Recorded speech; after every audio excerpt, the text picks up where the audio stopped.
از ورای حجاب، نوشته مهدی خلجی. راوی نوای آزادی. تولید صوتی آوای بوف. avayaboof.com.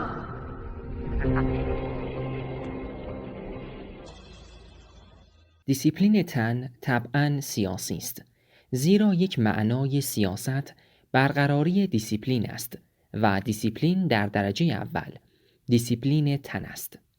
از این زاویه که بنگریم به سادگی می‌بینیم که تا عصر جدید حکومت با شریعت بوده است. حکومت اصلی همواره در دست شریعت بوده است و در اصل مهم نیست که یک خان مغول حکومت می‌کرده یا یک کلبلی در زمان صفویه یا یک ذل الله قاجار. کل الهیات سیاسی است، اما الهیات شکنجه مقوله ویژه است. نورون علی نور است. وقتی تفکیک دینی مؤمن و کافر با تفکیک سیاسی دوست و دشمن با آن خصوصیاتی که کارل شمیت از این تفکیک به دست داده و در جایی و از زاویه نگرش خاصی درست است همپوش شود، دور در دست الهیات سیاسی افتاده است. در جمهوری اسلامی کسی که با نظام در افتد محارب نام می‌گیرد. جنگنده با نظام جنگنده با خدا و رسول اوست و برعکس کسی که در خدمت دستگاه قرار گیرد مجاهد فی سبیل الله و سرباز امام زمان می شود. این همپوشی نظام سیاسی و نظام الهی باعث می شود که توبه سیاسی و توبه دینی یکی شوند. برخی از خوانندگان دیندار الهیات شکنجه از اینکه من از دوره ولایت فقیه در ایران کنونی فراتر رفته و نوشتم که توبه دینی در تاریخ اساساً بازنویسی ندامت سیاسی است، برآشفته شده‌اند. اتکای من در این مورد بر پژوهش‌های زبانشناسان و دینشناسان متخصص دوران عتیق است. من به ویژه از پژوهش‌های مصرشناس و فرهنگشناس برجسته آلمانی یان آسمن بهره گرفتم. او نشان می‌دهد که چگونه احکام فراعنه مصر به صورت احکام یهوه در عهد عتیق در می‌آیند. او برنموده است که توحید چگونه در مصر اختراع شد و چه پیامدهایی داشت. او همچنین منشأ آشوری خشونت‌های دین‌های سامی را نشان داده است. خواندن کتاب بسیار پر اهمیت کریستوف لوکسنبرگ با عنوان خوانش سوری آرامی قرآن باعث شد که این نظر در من تقویت شود که بایستی به دین عربی در متن فرهنگ یک منطقه بزرگ بنگریم. ترکیب لوکسنبرگ و آسمن باعث شد که من از منظر ایده شناختی اسلام را در متن بزرگ فرهنگ‌های مصری و عبری و بابلی و آشوری در نظر گیرم و دریابم که بسیاری از ایده ها در این دین بازنویسی ایده های کهن مصری و عبری و آشوری هستند. آسمن میگوید که وحدانیت دو پدیداری تاریخی داشته است. جذب کننده، خدایان ما یکی هستند، ما همه از یک گوهریم، و دفع کننده، فقط خدای من حقیقی است. خدای من باطل کننده خدایان شماست. اگر به خدای من تسلیم نشوید در دو جهان دفع و سرکوب خواهید شد. آسمن وحدانیت دفع کننده را شاخص همه یکتاپرستی های سامی می داند. ولی بهتر است بگوییم که یک باره دفع کنندگی جای جذب کنندگی را گرفت. گرایش جذب همواره باقی ماند، اگرچه گرایش دفع دست بالا را گرفت. من فکر می کنم بر زمینه آشوری عبرانی مهیای الهیات سیاسی، ستیزهای قبیله‌ای و جهانگشایی نظامی گرانه‌ای که از ابتدا جهت دم و دستگاه دینی را معین کرد، خودمحوری دفع کننده گرایش غالب در اسلام شد.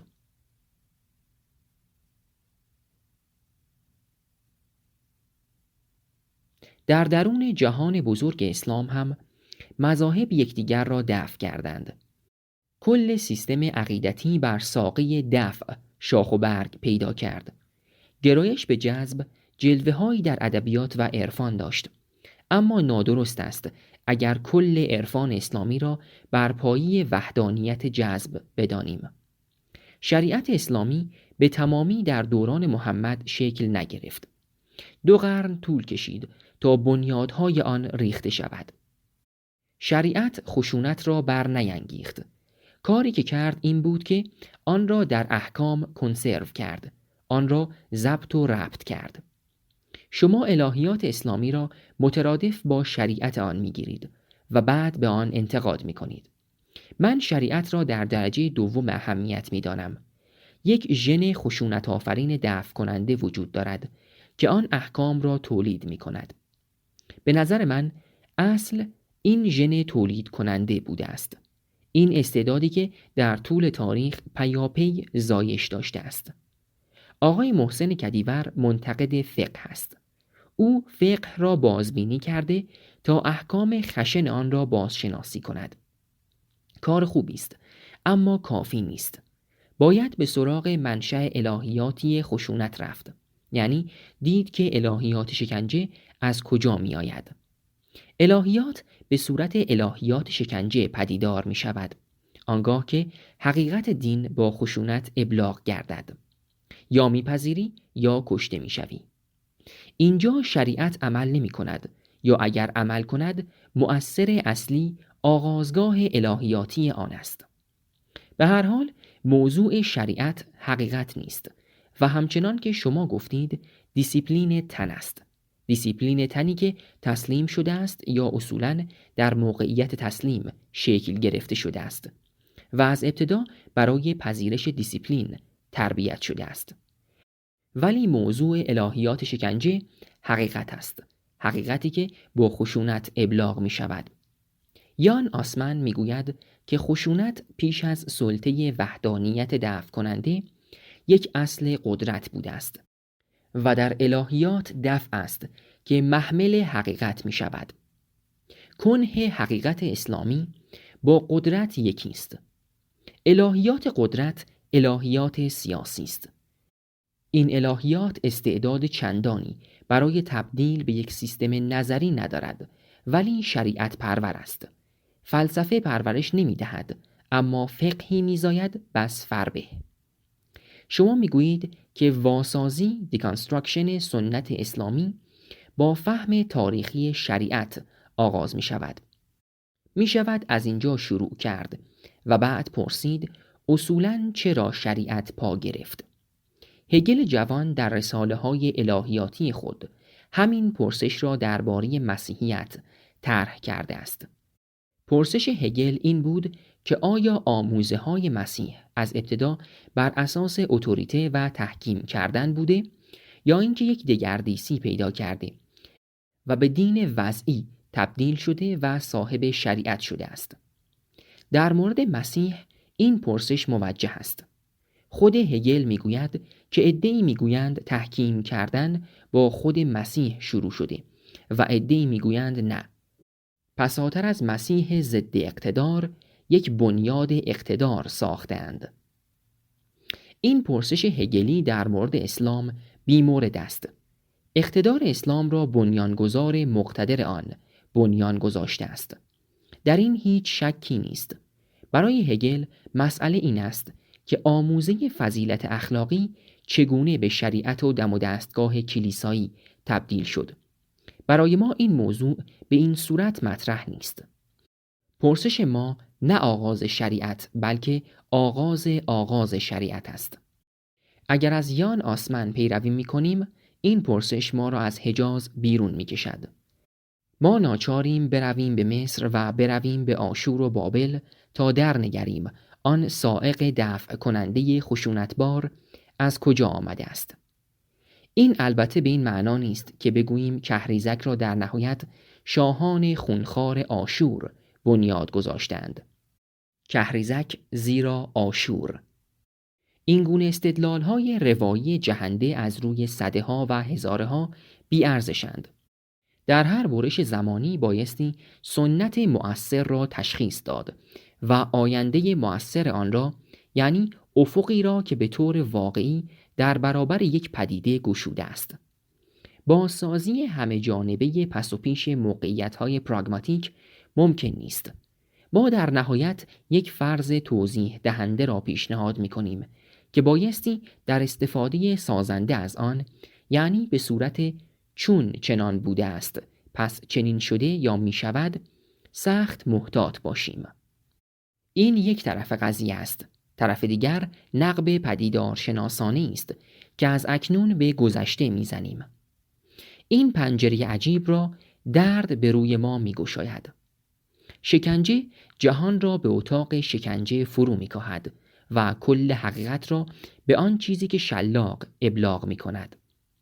ابلاغ کننده ی حقیقت شکنجهگر است و او رابط ما با تاریخ است. این وضعیت یک وضعیت بنیادین است. الگویی بس ساده دارد که در طول تاریخ ثبت است. فرد درد می کشد و تنها چاره‌ای که دارد ایمان آوردن است. ایمان آوردن به یک مابعدالطبیعه نیست. مابعدالطبیعه را همواره یک سیستم سلطه این جهانی نمایندگی می کند. فرد به این سیستم تسلیم می شود، ایمنی می یابد و این ایمنی پایه ایمان می شود. طبعاً همه این گونه ایمان نمی آورند. این ایمان آوردنی است در یک موقعیت مرزی، آنجایی که خودی با غیر خودی برخورد می کند. در اینجا تعارف‌ها کنار گذاشته می شوند. هرچه موقعیت رادیکال باشد، حقیقت دین به صورتی رادیکالتر نمایان می گردد. ممکن است گفته شود که همه چیز در اینجا تابع افراد است و ما نباید افراد را نمایندگان دین بدانیم. حتما در موردهایی خصلت فردی نقش مهمی ایفا می کند، ولی موقعیت برخورد قاعدتاً موقعیت برخورد فرد با فرد نیست. دم و دستگاه با هیبت خرد کننده‌ای وارد عمل می شود و کارزار اصلی آن معمولاً با دیسیپلین عمل می کند. این دیسیپلین اصل است، نه دیسیپلین شریعت، مثلا در حوزه خورد و خوراک یا احکام آن در باب زیارت. در عمل آزار آیین‌های مختلف همسان می شوند.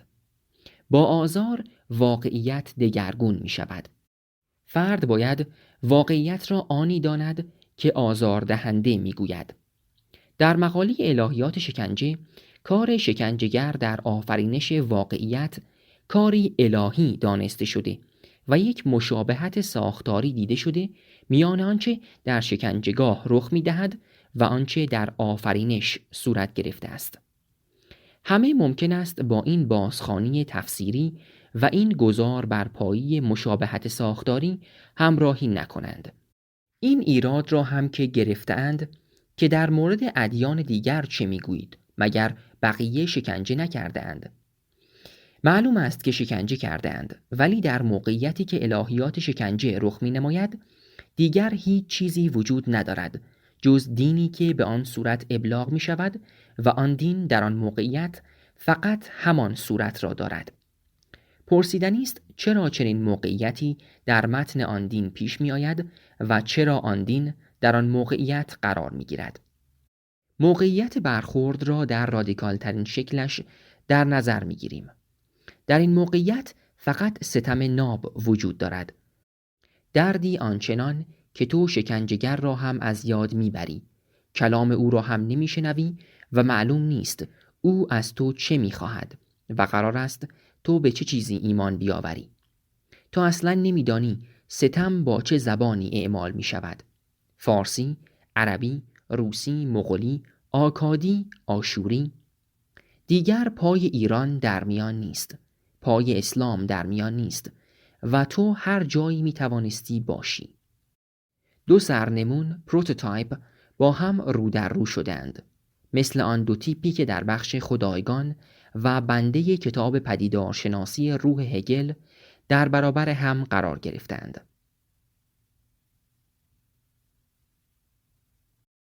این رویارویی یک موقعیت انسانی کاندیشیو هیومناست که مدام باز تولید می شود و دینهای مرزگذار میان خودی و غیر خودی یک محمل اصلی تاریخی آن بودند. اعتراض در این مورد که این یک موقعیت انسانی است و هیچ بعد الهیاتی ندارد، برخاسته از چشم پوشی بر تاریخ است.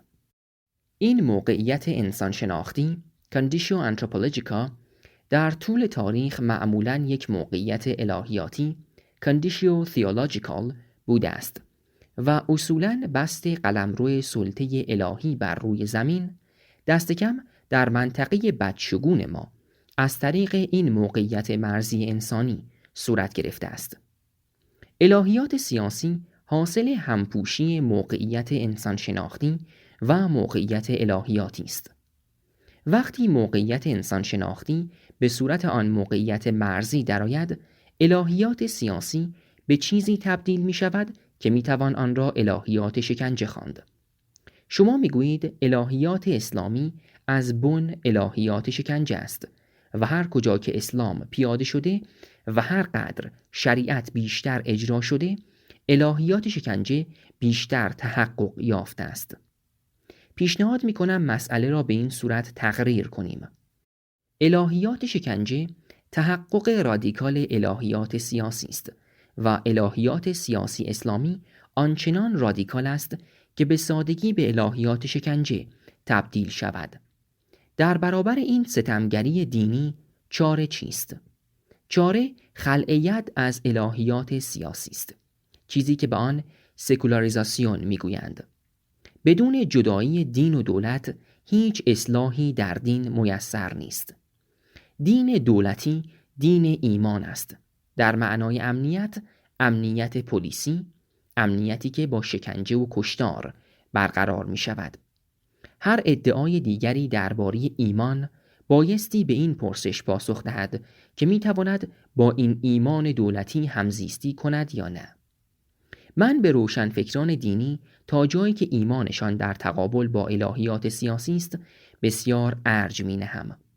با این مشکل که آنان حاضر نیستند بپذیرند که الهیات اسلامی اساساً به عنوان الهیات سیاسی پا گرفته و وحدانیت جذب را فرهنگ اینجا و آنجا به دین تحمیل کرده تا اهلی و رام گردد. حد اکثر انتظار امروزین از آنان گذاشتن تصویری از دین خوب در برابر دین بد دولتیان است. شاید زمانی که آن بددینی از تخت قدرت فرو افتد، روشنفکران دینی از حالت دفاعی و بسته کنونی درآیند و نکات تازه‌ای را در مباحث خود بگذارند. البته من معتقد نیستم که اسلام اصلاح خواهد شد. در واقع هیچ دینی که متن‌های کانونی دارد اصلاح نمی شود. دینها انرژی جنبشیشان را از دست می دهند، بازنشسته می شوند. متن‌هایشان به صورتی گزینشی خوانده می شوند و به آنها صحنه‌گردانی‌هایی در برخی مراسم محول می شود. آن دینی که بخواهد کمکی کند در حل بحران ارزش‌ها در جامعه‌های امروزین به صورتی پدیدار خواهد شد که لزوماً با ادعای اصلاح نخواهد بود. سنتی از عرفان و وجدانیت جذب و اخلاقی برپایی پارسایی وجود دارد که می‌تواند به پا گرفتن یک دین مدنی خیرخواه کمک کند.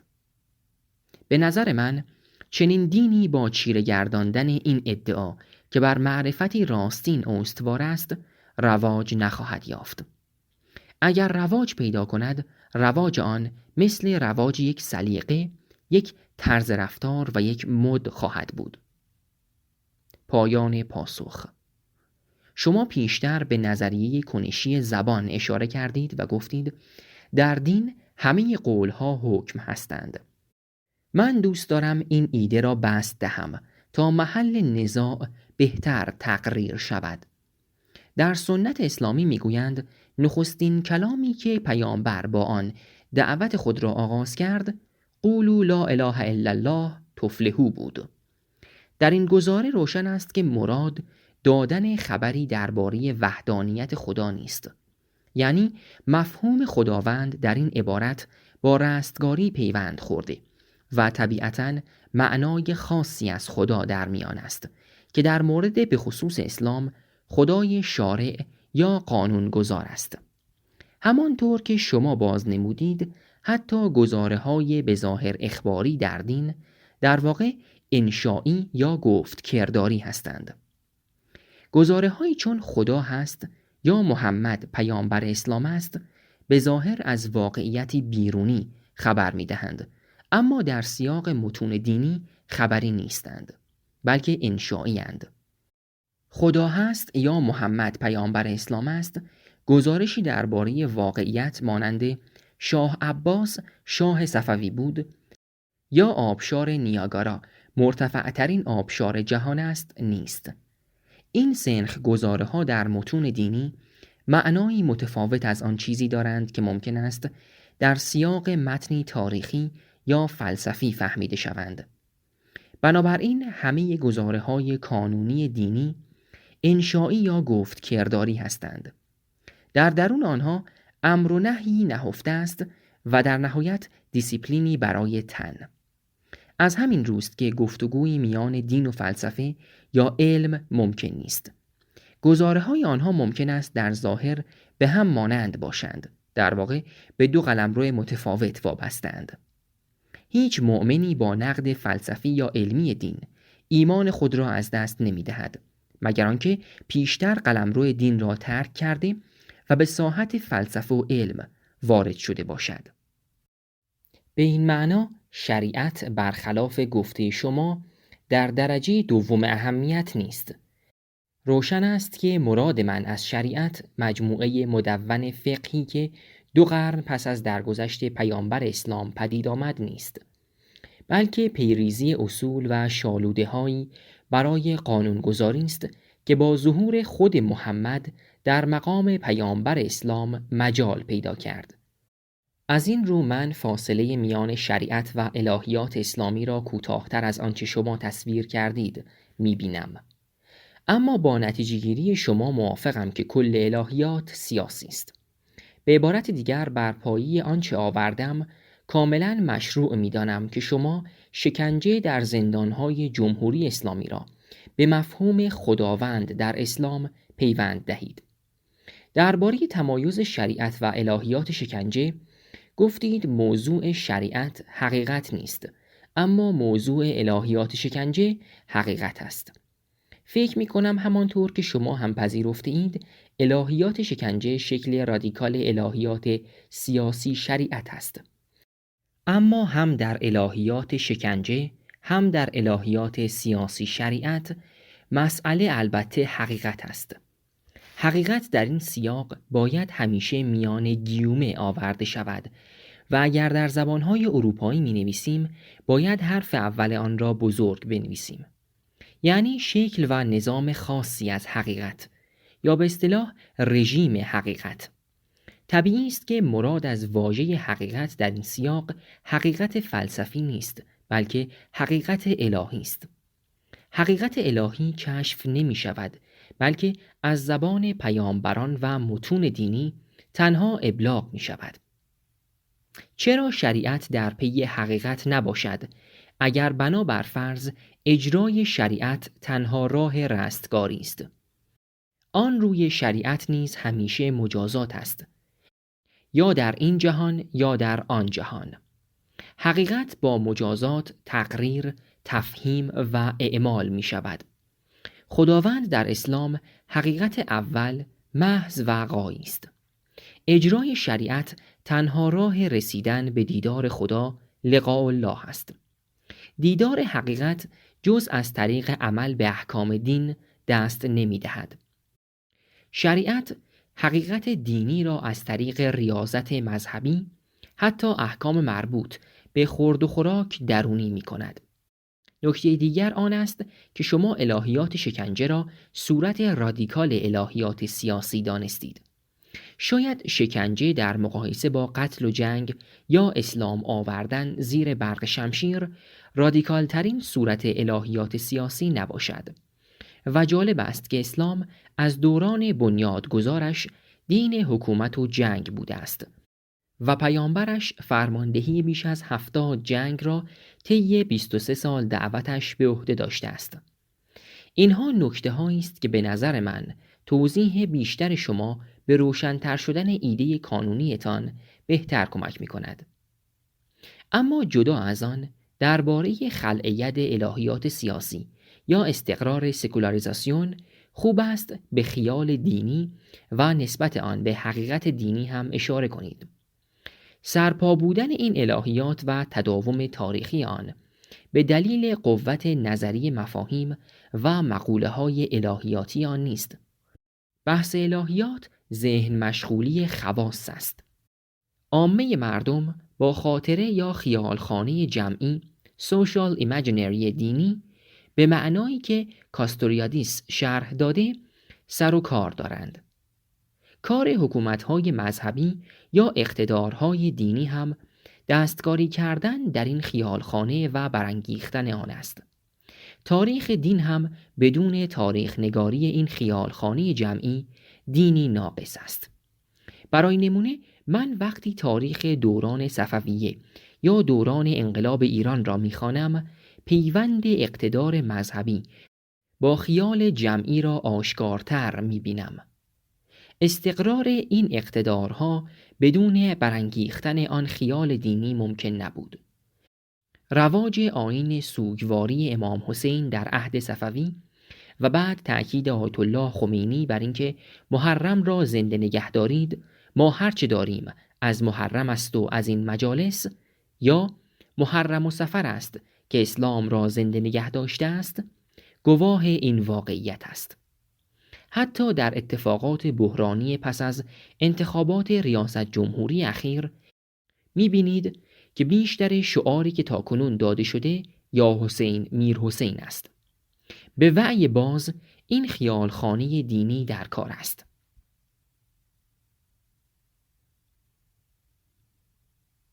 یا خود مسئله مهدویت و رواج ناگهانی سنت زیارت جمکران. اگر شما به الهیات اسلامی نگاه کنید، منظومه معرفتی یا پارادایم آن کهنه و منسوخ است. اگر قرار بود دین تنها بر شانه‌های الهیاتش حرکت کند و در جریان زمان زنده بماند، تا کنون دین اسلام از میان رفته بود. این خیالخانه جمعی است که دین را تازه نگه می‌دارد و چنان مثلا از یادکرد واقعی عاشورا بر سر و سینه می‌کوبد که انگار همین الان جلوی چشمش این اتفاق افتاده است. این خیالخانه مذهبی است که سنت تاریخی را به تجربه زیسته کنونی پیوند می‌دهد.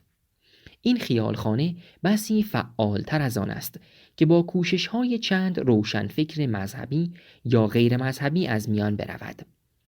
حتی می‌خواهم پا را فراتر بگذارم و بگویم اگر آماج اصلی سکولاریزاسیون جدایی میان دین و دولت تعریف شود، تا زمانی که این خیالخانه فعال است یا این هدف دست یافتنی نخواهد بود، یا اینکه جدایی سوری دین و دولت گرهی از کار نمی‌گشاید و اقتدار مذهبی را یکسره در سپهر عمومی سست نخواهد کرد. دریافت شما از خیالخانه جمعی دینی در ایران چیست و فکر می‌کنید چگونه می‌توان با این مسئله روبرو شد؟ پایان پرسش. محمد رضا نیکفر. بحث دین بحثی است پردامنه، از جمله به خاطر چند دامنگی مفهوم‌هایی که در این بحث به کار می‌روند. الهیات را در نظر گیریم. یک جا منظور الهیات نظری است که در جهان اسلام چندان پربار نبوده است، یک جا الهیات معنای کلامی و اصولی دارد و به مثابه مدخل فقه است. یک جا بینشی است که بنیاد مسلمانی است و آن را تنها یک ناظر سنجشگر میتواند تشخیص دهد و تبیین کند. الهیاتی که من بر شریعت مقدمش میکنم، آن چیزی است که این شریعت را این شریعت کرده است، آن چیزی است که پیش از پاگیری شریعت نیز عمل کرده و با تفکیک مشروع نامشروع نظم جهان را به هم ریخته و نظم تازه ای را پیش گذاشته است. شریعت قانون دارالاسلام به مثابه دارالسلام است و شیوه رفتار در دارالکفر و در برابر آن. دارالکفر دارالحرب است. تفکیک پایه‌ای شریعت ساز دارالسلام دارالحرب از خود شریعت بر نمی آید. منظور من از الهیات آن بینشی است که به چنین تفکیکی راه می برد. این بینش دوگانگی را در نظر می گیرد، خدا شیطان، مؤمن کافر، دارالسلام دارالحرب که میپندارد باید به نفع قطب الهی و ایمانی رفع شود. در کجا به این الهیات برمیخوریم؟ در موقعیت تفکیک‌های پایه‌ای و انتخاب‌های پایه‌ای و نیز در موقعیت‌های اضطراری. آنجایی که خود شریعت به هوای شریعت معلق می شود، آنجایی که شریعت را هم می توان تعطیل کرد. چنین نگرشی به مسئله ما را محتملاً به یاد کارل شمیت می اندازد. او از نظر خودش دست بر مشکلی اساسی در فلسفه سیاسی لیبرالی عصر جدید گذاشته است. رابطه فرمانروا با قانون. فرمانروا نمیتواند همزمان پیرو قانون و نیروی برقرار کننده قانون باشد، زیرا نیروی برقرار کننده قانون بر فراز قانون است و چنین نیرویی نمیتواند در عین حال مشمول قانون و تحت آن باشد. کارل شمیت فرمانروا را کسی می‌داند که بتواند وضعیت را اضطراری اعلام کند و قانون را به حالت تعلیق درآورد. تحلیل کارل شمیت در حد توصیف و تشریح سیستم‌های خاصی درست است. سیستم‌هایی که با وجود ظاهر قانونیشان بنیادی غیر قانونی دارند و یا عنصری در آنها وجود دارد که در اصل ناوابسته به قانون است و در موقعیت بحرانی سرنوشت سیستم را تعیین می‌کند. مثال نمایان چنین سیستمی را در دوران عتیق در عهد عتیق می‌بینیم. این مجموعه پر از داستان‌هایی با این مضمون است که چگونه خدای قانونگذار و انبیای اعلام کننده قانون خود زیر قانون می‌زنند. آنگاه که اراده به کشتن و تجاوز غلبه می‌کند، همه احکام در نهی از این فعل‌های حرام به حالت تعلیق در می‌آیند. در تفسیر رسمی دم و دستگاه دینی اصل مسئله پوشیده می‌شود. اصل مسئله جنایتی است که نه توسط نیروی ضد شریعت یا خارج از دایره پذیرش شرع، بلکه توسط نیروی انجام شده که برقرار کننده و حافظ شریعت است. ما درباره جنس گفت‌کرداری گزاره‌های دینی صحبت کردیم. جالب است که درنگریم الهیات اسلامی در معنای بنیادین خود، آنجایی که بن آن داده می شود یعنی آشکار می شود، در چه کرداری متجلی می گردد. می توان گفت یک نظام قانونی وجود دارد که شریعت نام دارد و یک مرکز به نام کلی شارع، الله ولی الله، ولی ولی الله، ولی ولی ولی الله آن را برمی‌گذارد و یا در موقعیت معینی برپا نگه می‌دارد.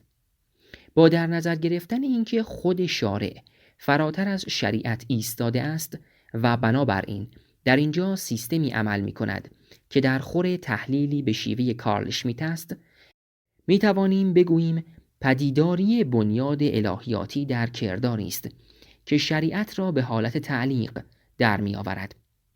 آیت الله آذری قمی گفته بود که ولی فقیه می‌تواند توحید را هم تعطیل کند. بر این قرار تکلیف قانون اساسی خود به خود معلوم است. اگر کارل شمیت سخن آذری قمی را میشنید ممکن بود از شدت هیجان فریاد برآرد. چنین فرمانروایی بی همتاست، دیکتاتوری از این کاملتر نمی شود. بنیانگذار اسلام ظاهراً قدرت ولی فقیه ایرانیان را نداشته، اما در زندگی او نیز استثناگذاری به نفع خویش، یعنی تعلیق برخی احکامی که خودش وضع کرده بود فراوان است. برخی داستانها مشهورند، برخی نه. ما بسی درباره الهیات اسلامی می آموزیم. اگر سیره ابن اسحاق را با این دید بخوانیم، آنگاه می بینیم که در عمل شارع احکام مطلق چگونه نسبی می شوند.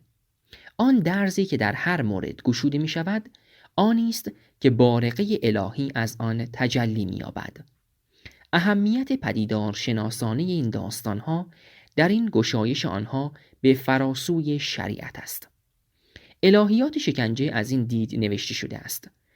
همان گونه که شما میگویید شاید شکنجه در مقایسه با قتل و جنگ یا اسلام آوردن زیر برق شمشیر رادیکال ترین صورت الهیات سیاسی نباشد، اما به هر حال شکنجه برای منظور ما مهم است و اهمیت آن در آن است که معمولاً مقدمه آن بازجویی است که در آن بازجو کاشف و ابلاغ کننده حقیقت است. در رژیم حقیقت زندان، حقیقت سرانجام با شلاق دروغ را از پا در می آورد. دست بازجو در این ستیز باز است. شرع هم دست آن را نمی بندد. کلک شرعی شکنجه به نام تعزیر وجود دارد و هر کاری مجاز است. دشنام، رکیک، بهتان، دروغ، آزار جنسی، اعدام نمایشی.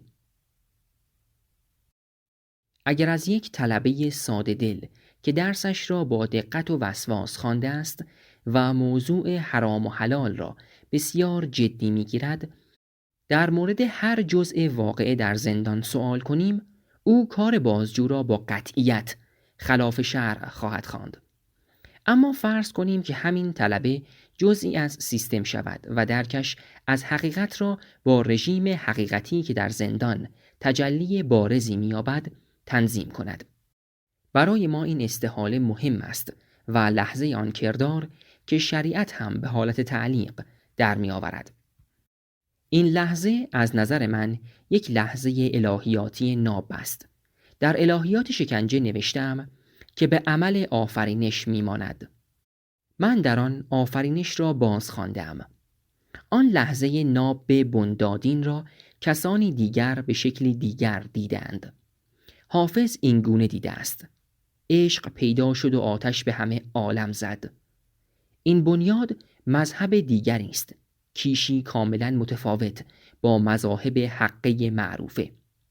حدیث عشق ز حافظ شنو نه از واعظ، اگرچه صنعت بسیار در عبادت کرد.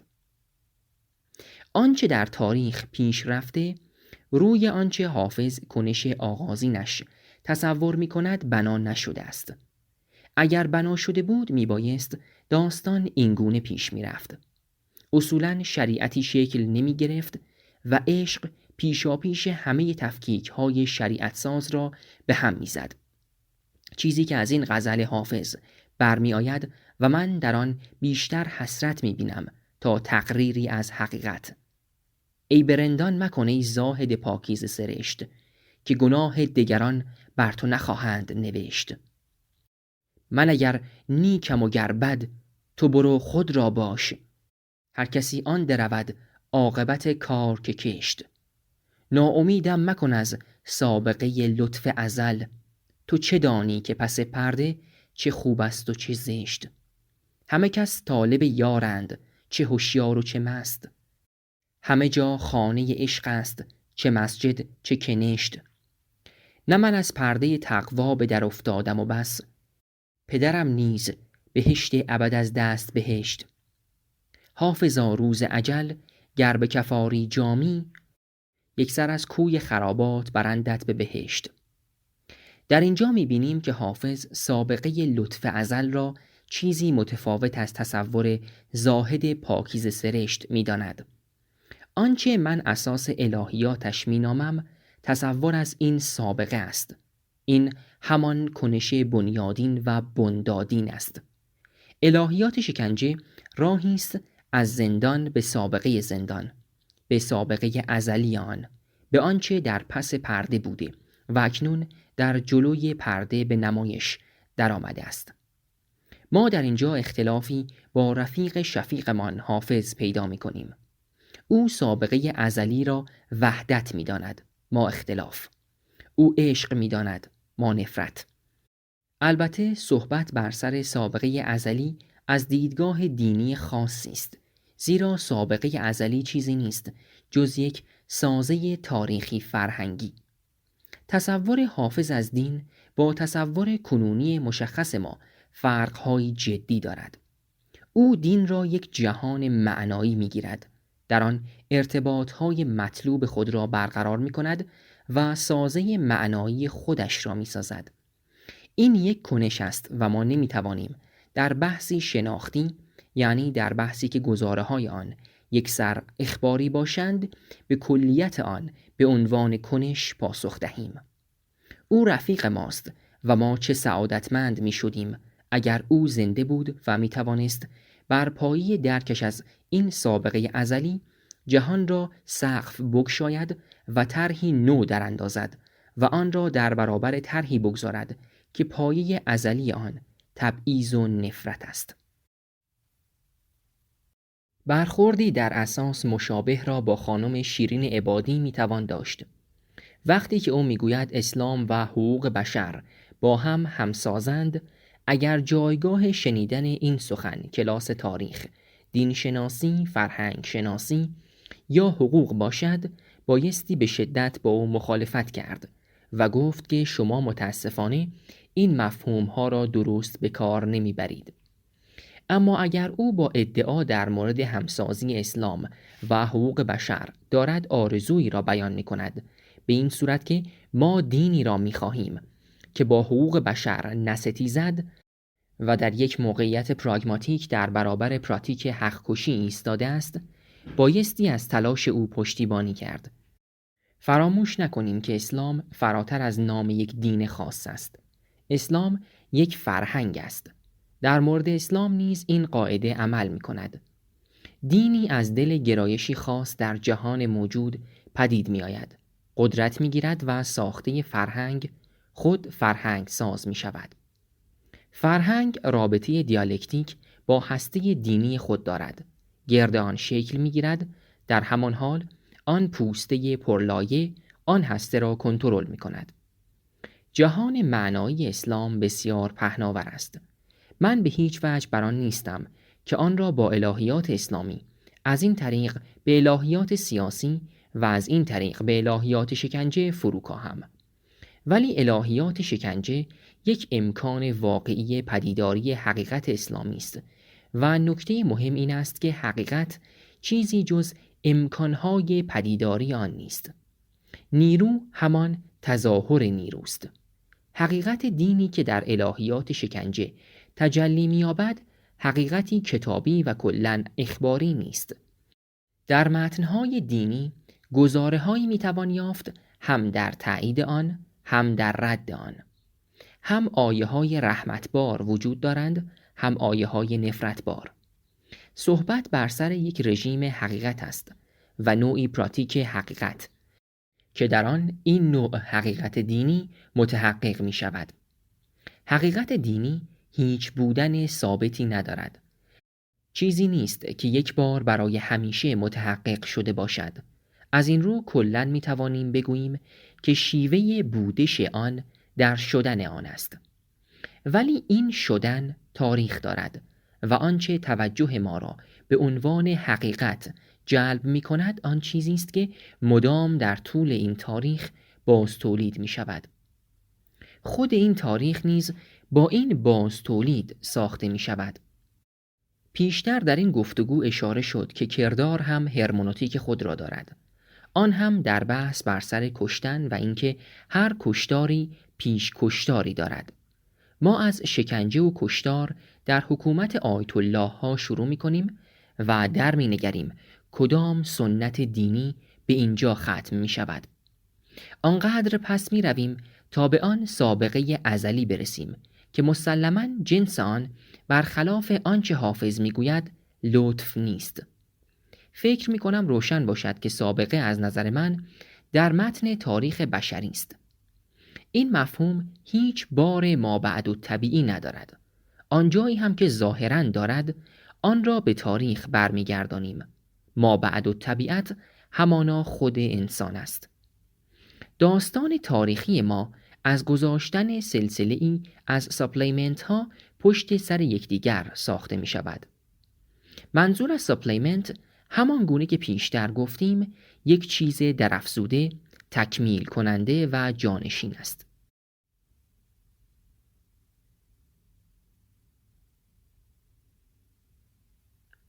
A1 می شود تکمیل کننده و جانشین A. بعد نوبت به A2 می رسد که جای A1 را بگیرد. در عین حال ممکن است تکمیل کننده و جانشین A' 1 باشد، نه A1. این زنجیره های ساده علی نیستند، یعنی نمی توانیم به سادگی بگوییم A علت A1 است. A1 علت A2 و الی آخر. سر زنجیره ته آن را متعین می کند و ته آن سر آن را. ته آن هم متعین است هم نامتعین. متعین است از جمله به این دلیل که با چیز معینی مشخص می شود، اما آن چیز می رود که جای خود را به یک ساپلیمنت دیگر دهد که آن می تواند تمام زنجیره را از نو تعریف کند و معنای دیگری را به حلقه ای دهد که امروز شاخص زنجیره است.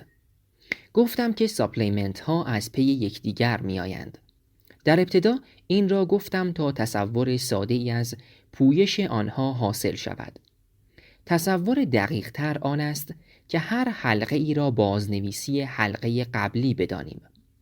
این گونه نیست که A به سادگی پشت سر A1 قرار گرفته و ما بتوانیم بحث کنیم که آیا این یکی جانشین بر حق آن دیگری است یا نیست.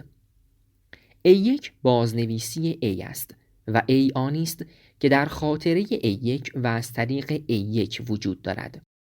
ولی A را هم A1 ممکن است باز تولید کند، هم A'1.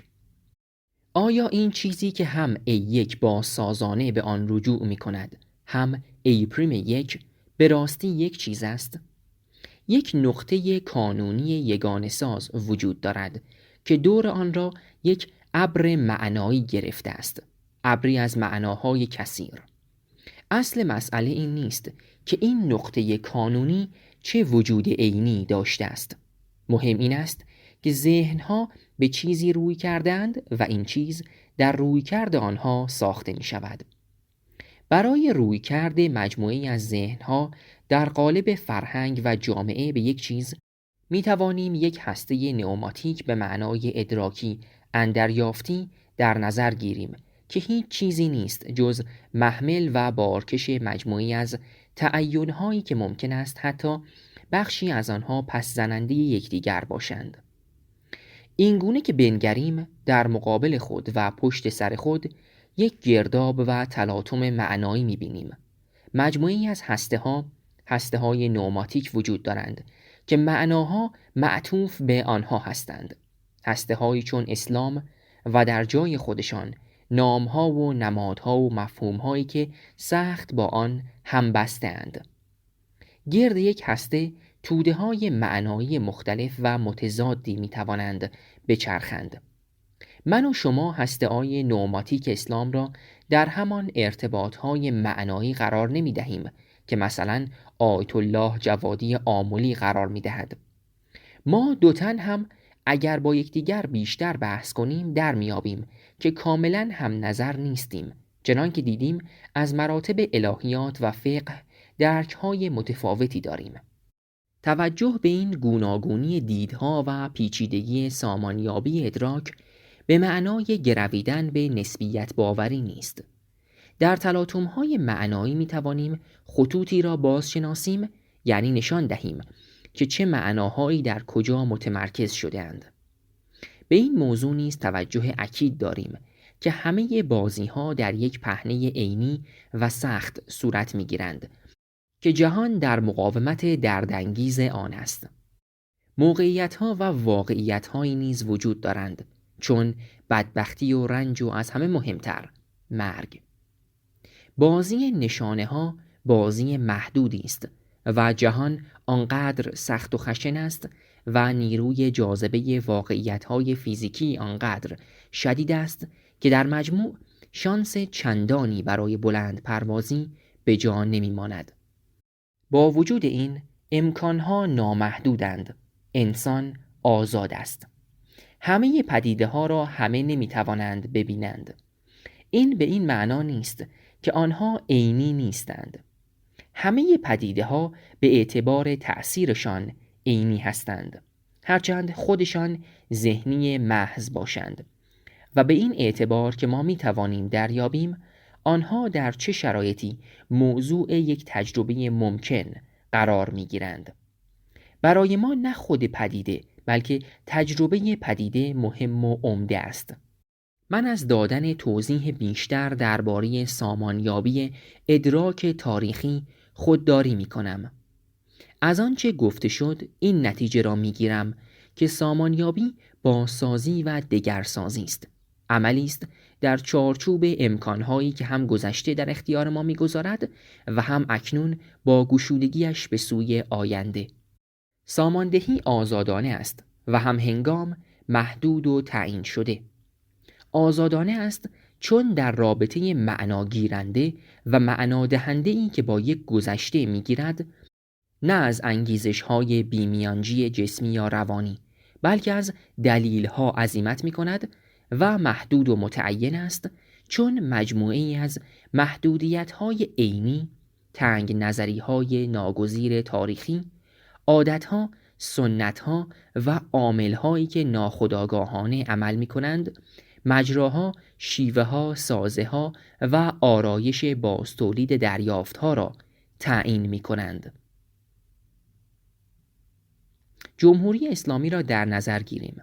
این دم و دستگاه خود یک سامانه ادراکی است که به هسته نئوماتیکی به نام اسلام رجوع می کند. حاله معنایی آن را می سازد و معناهایی را که در آن برمی نهد برمی گیرد، به خود می دهد و با این کار خود را نیز می سازد. حکومت اسلامی ایران یک کمپلکس ایدئولوژیک نظامی اقتصادی است. در وجود آن دین به دولت مجهز شده و دولت به دین. این حکومت یک تظاهر بی‌نظیر دین مجهز است. در سرزمین ما هیچگاه دین اینقدر مجهز نبوده است. ما در وجود حکومت فعلی یک دیانت بزرگ جثه را می‌بینیم. این دیانت گرد آن هسته نئوماتیکی ساخته می شود که همه گویا به آن اسلام می گوییم. اسلام همین اسلام‌های ساختگی است. ما اگر با تمام توان تحقیقی خود را به دوران 23 ساله پیامبری محدود کنیم، باز فقط با ساخته‌های دیگران چیزی را می سازیم و باز می بینیم که آن هسته نئوماتیک هیچگاه به صورت ناب و عریانش وجود ندارد.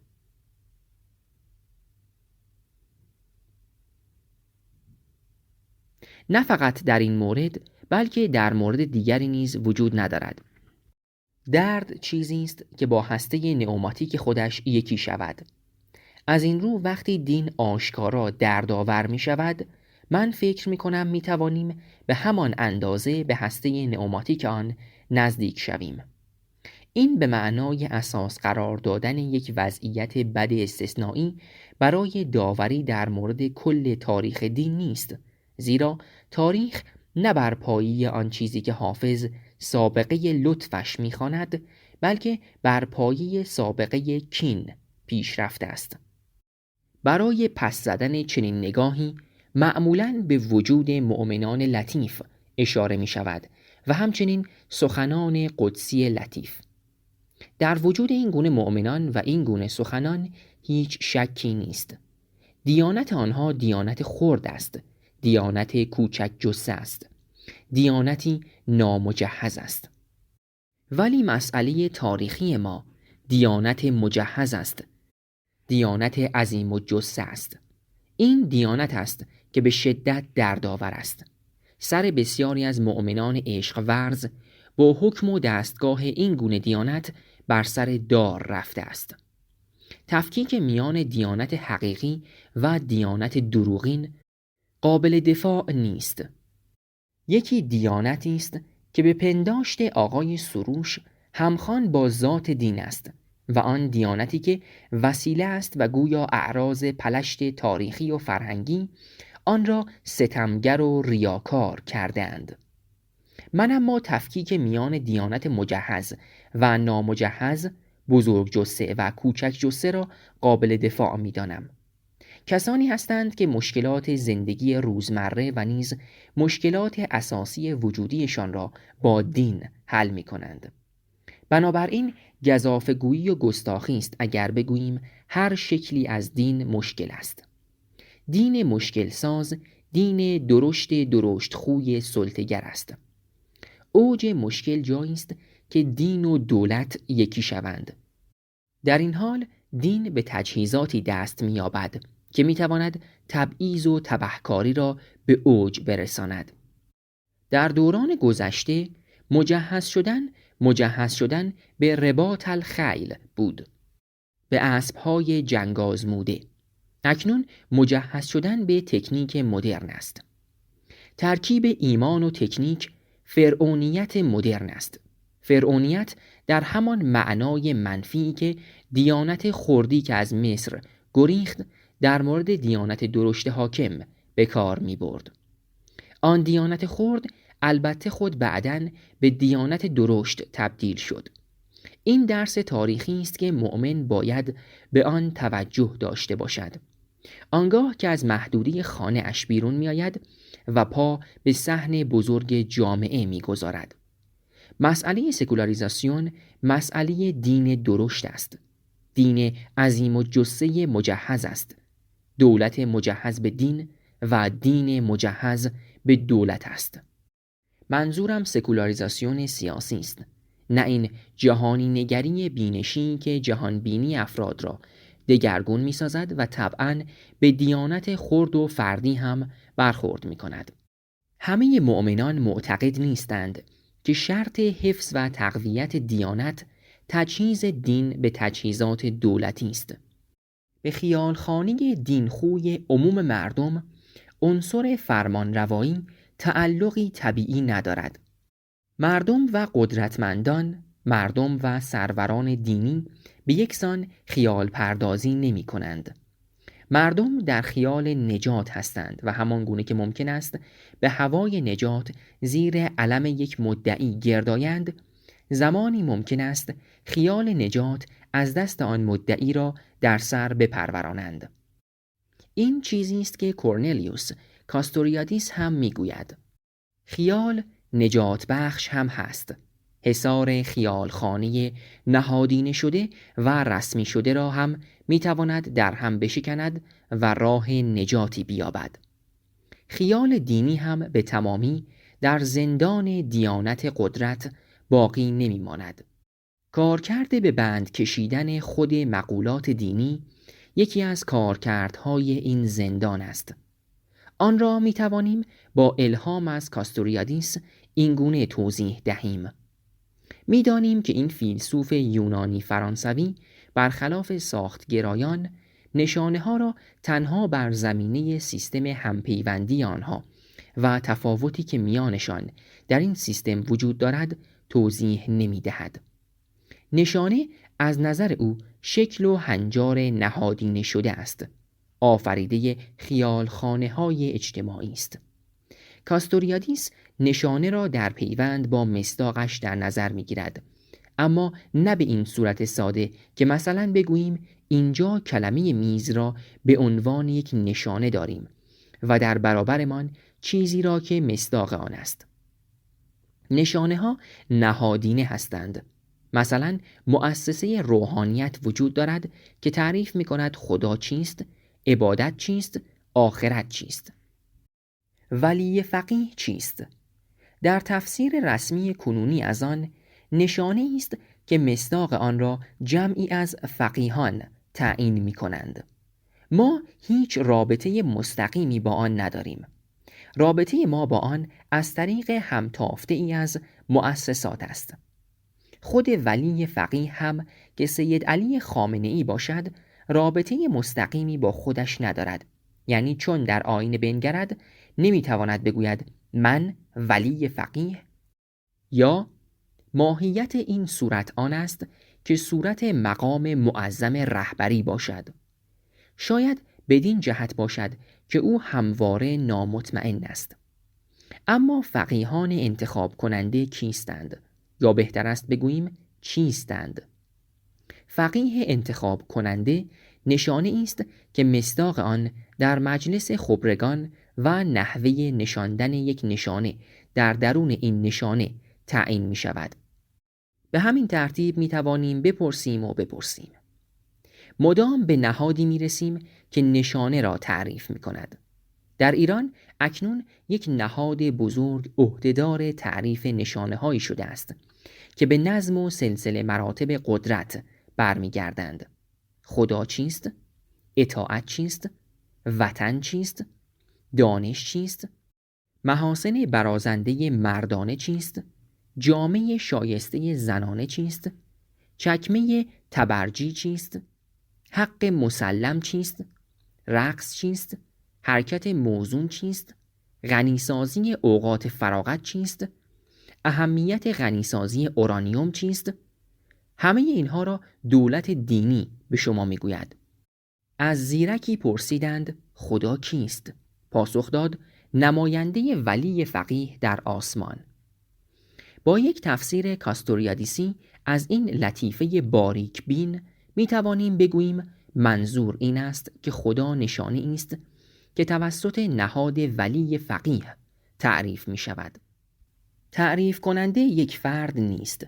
کمپلکس ایدئولوژیک نظامی اقتصادی جمهوری اسلامی آن نهاد درشتی است که اکنون تعریف کننده همه چیز است. در این همتافته همه آلت دست یکدیگرند.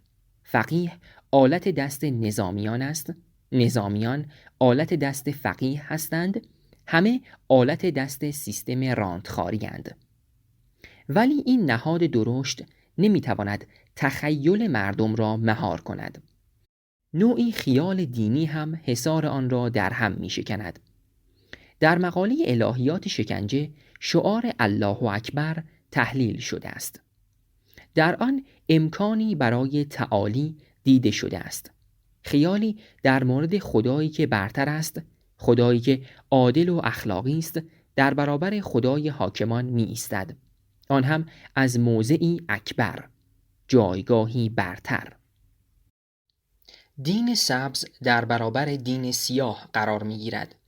با استفاده از اصطلاحی که در این صحبت مدام از آن استفاده کردیم، می توانیم بگوییم که دارد یک ساپلیمنت جدید در برابر یک ساپلیمنت فعلی قد علم می کند. کاستوریادیس در این مورد می توانست بگوید که ممکن است در این درافزوده جدید دینی یک امکان رهایی وجود داشته باشد. همه چیز ممکن است.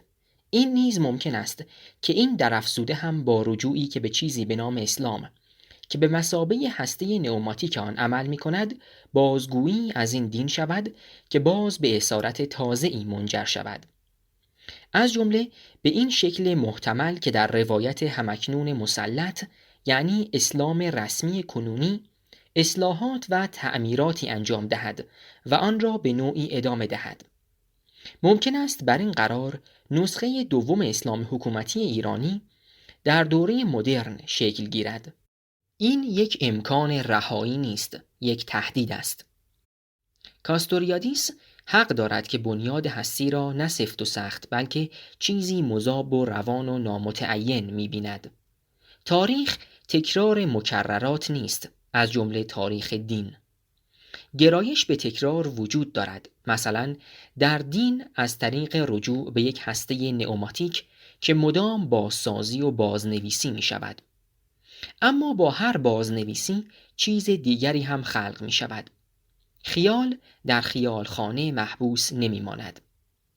تکرار یا رهایی، به نظر من هر دو وجه، هر دو امکان باز و شدنی هستند. ما در ایران دوباره در برابر یک انتخاب بزرگ قرار گرفته ایم. آزادی یا استبداد. خطر بزرگ انتخاب مستقیم و صریح استبداد نیست.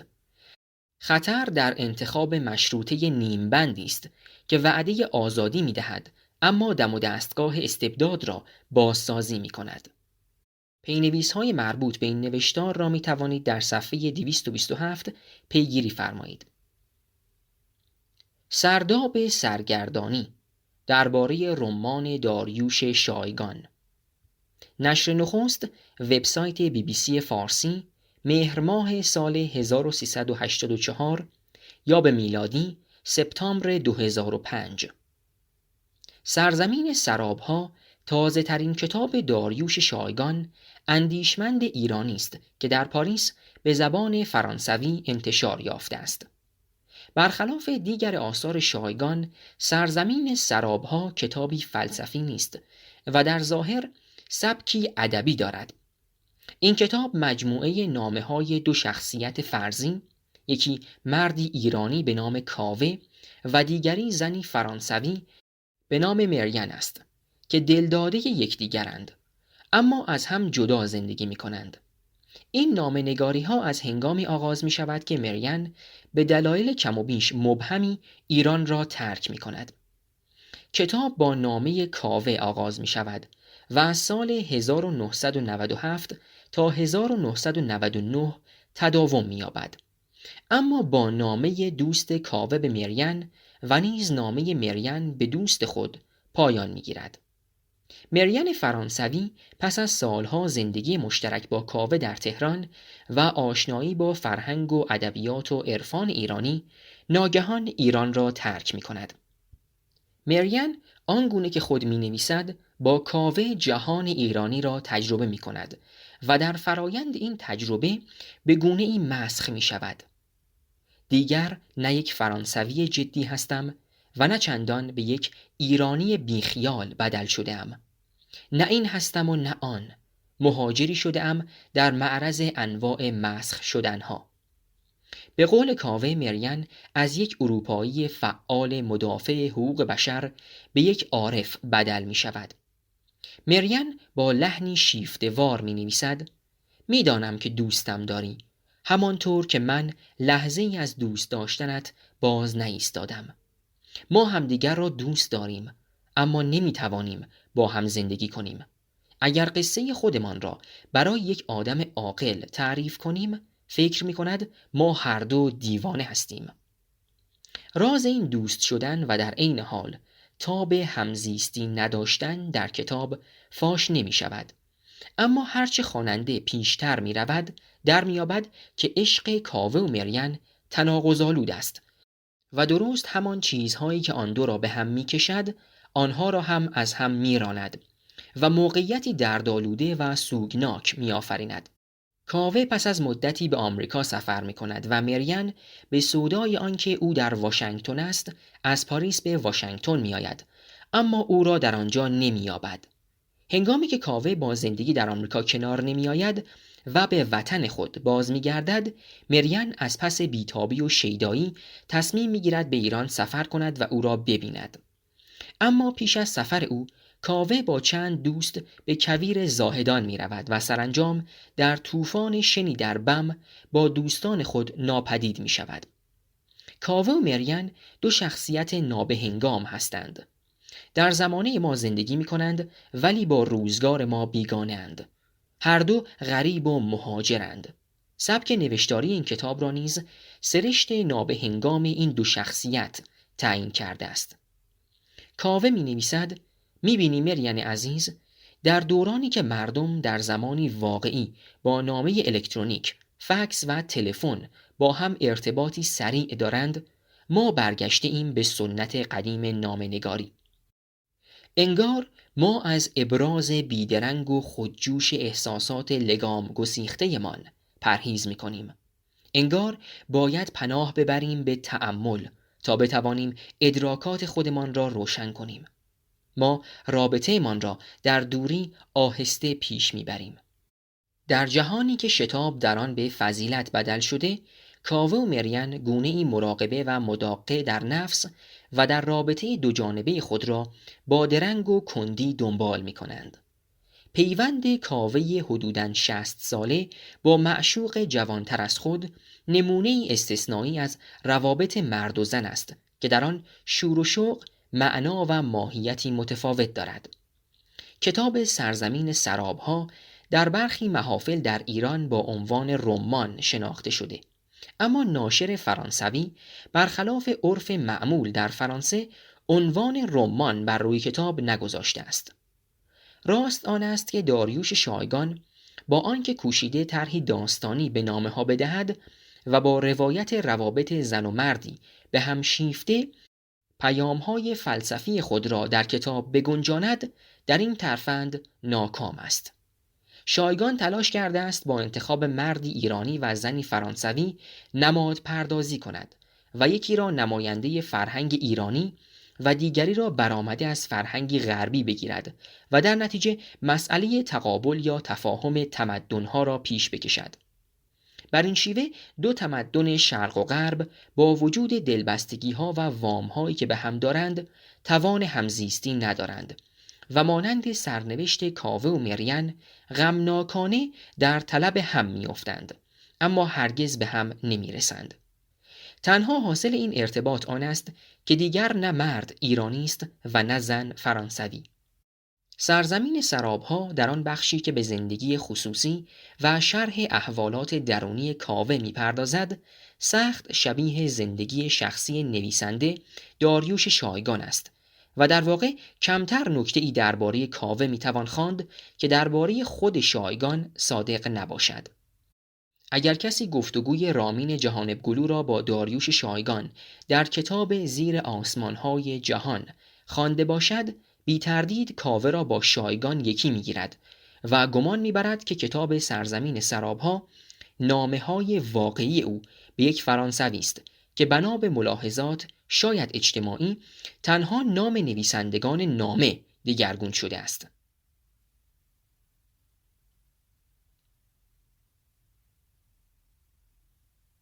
کاوه نیز مانند شایگان مادری گرجی دارد. دوران متوسطه را در بریتانیا تحصیل کرده، سپس در فرانسه ادیان و مذاهب هند خوانده. بعد با فلسفه و عرفان اسلامی آشنا شده است. او هم همان برخوردی را با رویدادهای سیاسی ایران مانند انقلاب 57 یا انتخاب سید محمد خاتمی به عنوان رئیس جمهور می کند که از داریوش شایگان سراغ داریم. دیدگاه‌هایی که در این کتاب درباره وضعیت تمدن‌های شرق و غرب، مسئله جهانی شدن، موقعیت انسان امروز یا جهان ایرانی و نسبت آن با تجدد آمده برای خواننده آثار شایگان تازگی ندارد و همه پیشتر در کتاب‌های او از جمله در کتاب افسون زدگی جدید، هویت 40 تکه و تفکر سیار آمده است.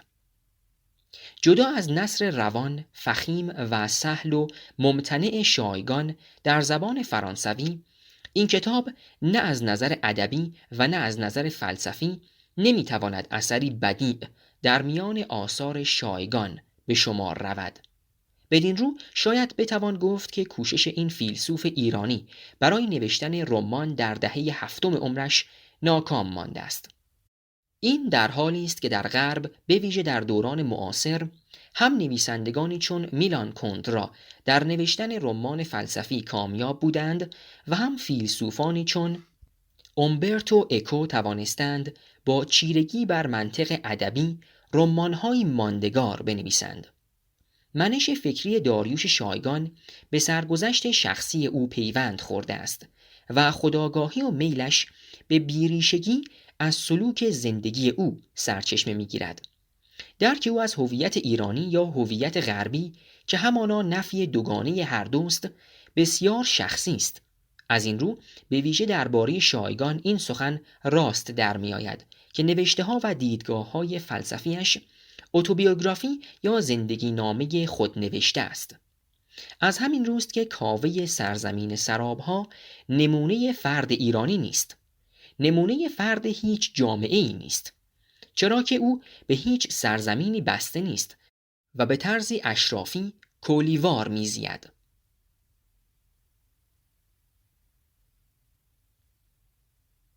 در سرزمین سرابها مفهوم‌ها و واژگان کلیدی و پایه به نوعی به حکمت اشراق باز می‌گردند و حضور نیرومند سهروردی تعلق خاطر دیرینه فیلسوف امروز ایران را به فرزانگی پهلوی‌های باستان باز می‌تاباند.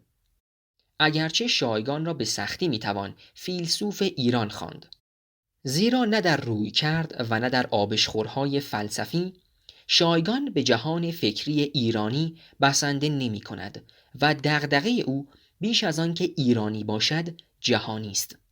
از همین روست که شایگان در جغرافیای روشنفکری ایرانی نیز جایگاهی جدا دارد و بیشتر کسی است که آثار فرانسویش به فارسی ترجمه می شود.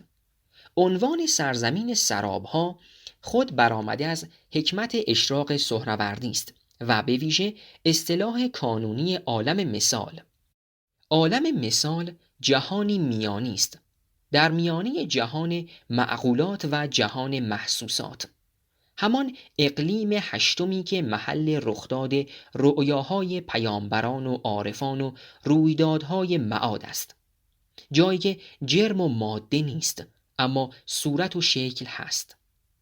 صبحها وقتی کاوه از خواب بیدار می شود و چشمها و دستهایش از گرانباری رویا حکایت می کنند، مریان در نگاه او سرابهای کویر را می بیند.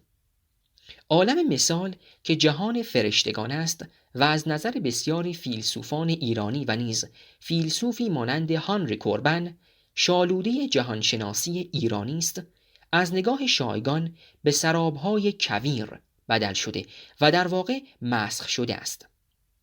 مسخ عالم مثال که روزگاری سرچشمه آفرینش و خلاقیت بود به سراب بدل شده است، یعنی به عدمی فریبنده است.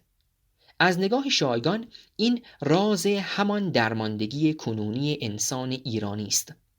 آن عالم مثال که وطن مألوف خیال خلاق بود به کویر سراب‌آلوده‌ای بدل شده که وهم‌انگیز است. شبیه مسخ آن عارف کامل و مرشد و اصل سنت عرفانی به پیرمرد خنزرپنزری در بوفکور صادق هدایت.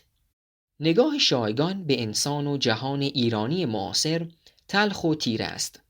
در سرزمین سرابها کاوه هم به اصلاحات سیاسی و برآمدن محمد خاتمی به مسند ریاست جمهوری بدبین است، هم به انقلاب 57، هم به زوال ذهنیت خاص ایرانی و هم به افول و انحطاط عالم مثال. اما به هیچ روی تجدد و از آن میان کشور محبوبش فرانسه نیز درمانگر دردهای او نیست و از زبان مریان انقلاب فرانسه و دستاوردهای آن و همچنین نظام سیاسی فرانسه را نقد می کند و از فقدان حکمت و فریبندگی در غرب می نالد. کاوه می نویسد: من از جهانی آمدم که ناکجاست و هیچ چیز در جای خود نیست. این ناکجا ایرانی است با سنتی ثابت و درگیر در ثبات سنت که به طرز تناقض‌آمیزی همه چیز در آن به هم ریخته است. کاوه در فضیلت بیریشگی می نویسد و خود را در غربتی این جهانی و آن جهانی تخت بند می بیند و در تعلیق گذار میان جهانهای گوناگون می زید. با این حال مفتون جادوی کویر سرانجام رهسپار سرزمین سرابها می شود و جان بیتاب خود را در شن بادی سخت به عالم مثالی می سپارد که دیگر نیست. فردیت فزاینده در دینگردانی و دینداری. مصاحبه با مریم انصاری، وبسایت رادیو زمانه، 18 فروردین 1397، 7 آوریل 2018. جهانی شدن مدرنیته تا چه اندازه و به چه شکل در حوزه‌های علمیه ایران تأثیر گذاشته است؟ پایان پرسش. به شکلی نابهنجار. اگر مثالی ملموس بخواهیم، ناصر مکارم شیرازی نمونه و نماینده فقیه امروزی است. این مرجع تقلید تشکیلات اداری و مالی عظیمی در خدمت ریاست مذهبی خود دارد. درآمدهایش فراتر از وجوهات شرعی و بیشتر حاصل فعالیت اقتصادی ناشفاف ولی کلان اوست. صاحب و ناظر چند شبکه تلویزیونی ماهواره‌ای برای پخش برنامه‌های مذهبی و حتی فرقه گرایانه است. سایت اینترنتی 7 زبانه دارد: فارسی، عربی، اردو، انگلیسی، فرانسوی، اسپانیولی، روسی و آذری. میتوان استفتای آنلاین کرد و فتوای آنلاین گرفت. همینطور میتوان با کارت اعتباری وجوهات شرعیه را آنلاین پرداخت کرد. اما همین فقیه که بالاترین بهره را از تکنولوژی ارتباطات میبرد، مدام علیه اینترنت یا آزادی‌های مدنی فتوا صادر میکند. در عین اخذ وجوهات از تجارت به شیوه مدرن نمیگذرد. با قدرت سیاسی همپیمان و همپیاله است و از امتیازهای تبعیض‌آمیز دولتی نصیب وافر به چنگ می‌آورد. بدین ترتیب این فقیه را نماد کاملی از مدرنیزاسیون روحانیت و تأثیر جهانی شدن بر حوزه‌های علمیه میتوان قلمداد نمود. روحانیت هرچه به تکنولوژی مدرن مجهزتر می شود، هویتی آشفته‌تر، نمودی بیریختر و شهوتی آتشناکتر برای سلطه‌گری می یابد. زیرا مشکل اصلی بحران آگاهی تاریخی است. ناتوانی روحانیت از اندیشیدن نقادانه به خود، به موقعیت خود در جهان امروز و ناتوان از یافتن راههایی برای برون شد از سنگوارگی و تهیدستی فکری. روحانیت اسلام قرنهاست که در اسارت ذهنیت فقهی به سر میبرد. زندانی نصوصی است که روزگاری زنده و بازتاب واقعیت جاری پیرامون خود بودند. ذهنیت فقهی با تأسیس اصول فقهی هر رخدادی را فرعی می‌داند که باید با ارجاع به آن اصول حکم شرعیش را تعیین کرد.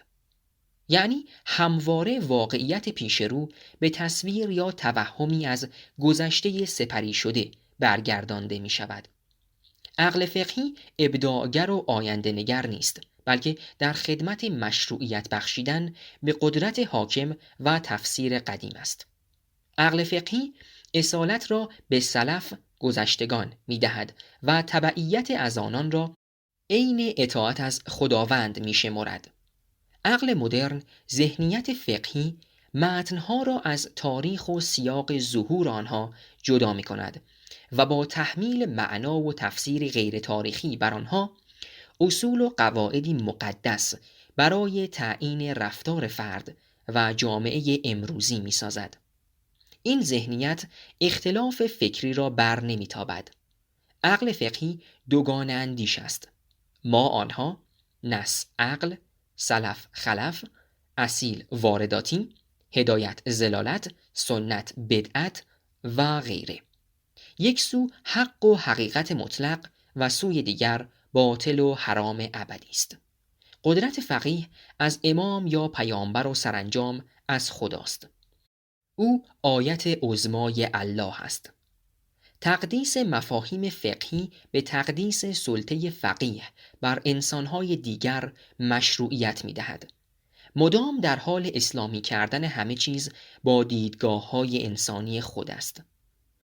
واقعیت در حال تغییر تجدد را به چشم مسئله مستحدثه، یعنی مسئله های نوپدید فقهی می بیند که باید حکم شرعی آنها بر اساس اصول و قواعد معین گذشته مشخص گردد. اجتهاد به معنای اصطلاحی آن در اصول فقه، اجتهاد در دستیابی به احکام شرعیه در صورت نبود نص است. اجتهادی که در فقدان نص بیانگر حکم شرعی است، صنعت حیلتگرانه است که تنها کارش پوشاندن جامه تقدس به اموری نامقدس است.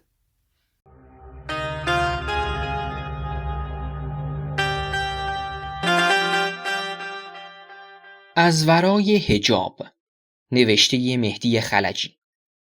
راوی نوای آزادی. تولید صوتی آوای بوف. avayaboof.com.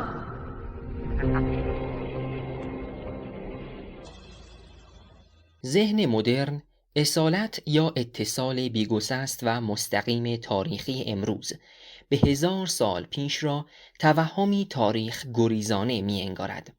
هر انسانی را دارای عقلی مستقل و توانمند برای تشخیص نیک از بد یا درست از نادرست قلمداد می نماید.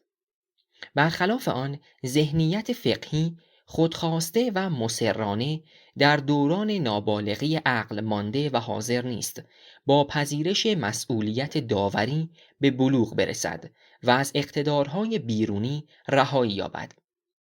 ذهنیت فقهی می‌کوشد واقعیت را تغییر دهد تا با مفاهیم سنتی سازگار گردد، به جای آنکه ناظر به واقعیت جاری مفهوم پردازی نماید و تقدسی برای هیچ مفهومی قائل نباشد.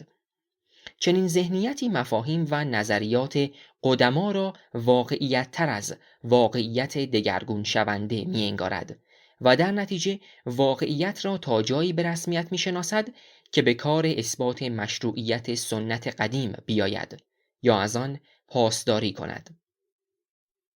عقل فقهی مقید به نقل و مقدم بر عقلانیت آزاد است و بنا به سرشت دلبخواهی و تحکم‌آمیزی که دارد، نظام تبعیض‌ها و روابط قدرت نابرابری را در جامعه مشروعیت و وجاهت می‌بخشد. عقل فقهی عجب نیست که رویکردی پرتناقض و توجیه ناپذیر به جهان واقعی داشته باشد. مثلا تکنولوژی غرب را جهانی بداند و استفاده از آن را حق مسلم خود بخواند، ولی علوم زبانی، اجتماعی و تاریخی مدرن را نادیده بگیرد و مبانی و مفروضات خود را به آزمون آن نسپارد. در عصر جدید به ویژه با انقلاب ایران، روحانیت به جای حل نظری و عقلانی بحران دین به قدرت دولت و ثروت نفت پناه برد. ولی قدرت قهریه و امکانات مالی هیچ کدام به تحول فکری و تولید معرفت نینجامیدند. اسکیزوفرنی فرهنگی روحانیت روز به روز حادتر می شود و فقر فکری و بحران باور در حوزه‌های علمیه مخاطره آمیزتر و پرهزینه تر می گردد. پایان پاسخ. آیا می توان از پدیده‌ای به نام اسلام گریزی در ایران حرف زد؟ اگر آری، در چه ابعادی و آیا این را می شود زمینه تحول در دین دانست؟ پایان پرسش. آمار دقیقی در این باره ندیدم، ولی بر پایه شواهد و قرائن رشد پدیده گریز از اسلام فقهی در ایران انکار ناپذیر است. در عین حال دو نکته را باید در نظر داشت. گریز از اسلام فقهی با اسلام گریزی یکی نیست. بسیار بیزار از اسلام فقهی به سراغ اسلام روشنفکران دینی، اسلام صوفیانه یا انواع دیگر اسلام می روند. بنابراین تحول تدین ریلیجیاسیتی یا نوع دینداری گسترده تر و پیچیده تر از تغییر دین است. جلوه ای از تحول تدین را می توان در دگرگونی مراجع و اقتدارهای دینی نگریست. همینطور رویکرد گزینشگرانه به احکام یا آداب دینی یکی دیگر از نمودهای این تحول است که رشد فردیت مؤمنان و کاهش اعتبار قدسی مراجع تقلید را نشان می‌دهد. دوم که گریز از اسلام فقهی یا حتی اسلام گریزی یا دینگردانی پدیده‌ای منحصر به ایران نیست. در دهه‌های گذشته به طور کلی پدیده‌های از این دست رشد چشمگیری در کشورهای اسلامی یافتند. من تاکنون به مطالعاتی تطبیقی بر نخوردم که تفاوت تغییرات دینی در ایران را با همین پدیده در کشورهای اسلامی دیگر بررسی و ارزیابی کرده باشد. در عین حال ویژگی عصر سکولار فراهم آوردن امکان انتخاب میان دین و بیدینی برای همه آدم هاست. الحاد به معنای دقیق آن پدیده‌ای مدرن و البته عالمگیر است. دین دیگر شکل تعلق استعلایی ترانسندنتال انسانها به شمار نمی رود. تنوع و تعدد دین و دینداری و بیدینی در عصر سکولار بیشک سابقه‌ای در تاریخ ندارد. پایان پاسخ. رویگردان شدن از اسلام چه دلایلی دارد و چه پیامدی؟ پایان پرسش. مهمترین رذیلت بیزاری برانگیز روحانیت انحصار طلبی آن به نام خداست. مجموعه تبعیض‌های گسترده‌ای که شالوده تفکر فقهی است، تبعیض میان روحانیت و شهروندان، ذات عدالت ستیز روحانیت را عیان می‌نماید. معضل روحانیت در وابستگی هویت و بقای آن به نظام تبعیض هاست.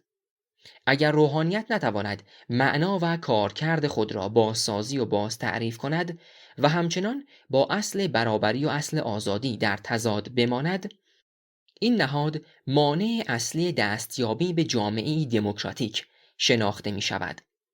جنبش‌های عدالت‌خواهانه و آزادی‌خواهانه در ایران آینده ناگزیر به صفارایی در برابر روحانیت و علیه تفکر فقهی است. خصلت آزارنده دیگر روحانیت تمامیت خواهی مطلق و اشتهای سیری ناپذیر آن برای اعمال قدرت در همه گستره‌ها و بر همه انسان هاست. دست کم در 200 سال گذشته روحانیت اسلامی مهمترین مانع تأسیس و تثبیت دولت مدرن در ایران و جهان اسلام به شمار می رود. نه با اندیشه سیاسی مدرن کنار می آید، نه حقوق مدرن را به رسمیت می شناسد. با وجود منسوخ بودن مبانی و روش شناسی معرفتی فقاهت، فقیهان باکی از تسلط بر قلمرو عمومی با زور و اقتدار ندارند. عقل گریزی روحانیت باب گفتگو با آن را می‌بندد و نزاع میان فقیهان و دیگران را لاجرم به خشونت وامی‌گذارد. روحانیت روا نیست از مسئولیتی که در تحمیل 2 قرن رنج و مصیبت بر مسلمانان دارد شانه تهی کند. از دافعه دیگر روحانیت نمیتوان چشم پوشید: بی فرهنگی. جهل مقدس روحانیت بستر سترون فرهیختگی و فرزانگی است. روحانیت با هنر بیگانه است. از ادبیات سر در نمی آورد، از لطافتی که دوره کوتاهی در تمدن اسلامی وجود داشت هم بهره‌ای ندارد. تک ساحتی است، در درک دیگری نمی کوشد، نگاه انسانی را نیاموخته، میان کافر و مؤمن، زن و مرد، کودک و بزرگسال تفاوت می‌گذارد، در جهانی بس تنگ و خفقان آور زندگی می کند، بدون آنکه از تنگنایش به تنگ آید. نه فقط خود فاقد فرهنگ است که فرهنگ را از دیگران هم دریغ می کند. چاقوی تیز تکفیر و سانسور را به کمر می بندد و رستگاری را همچون کالای نایاب میان خود و پیروان فرقه ناجیه تقسیم می کند و دیگران را به دیده دوزخیانی در آستانه دروازه مرگ می نگرد. پایان پاسخ. آیا می توان از یک جهتگیری به سوی اصلاحات در اسلام شیعی حرف زد؟ اگر به این نیاز پاسخ داده نشود، آیا با نوعی زوال آن روبرو می شویم؟ پایان پرسش.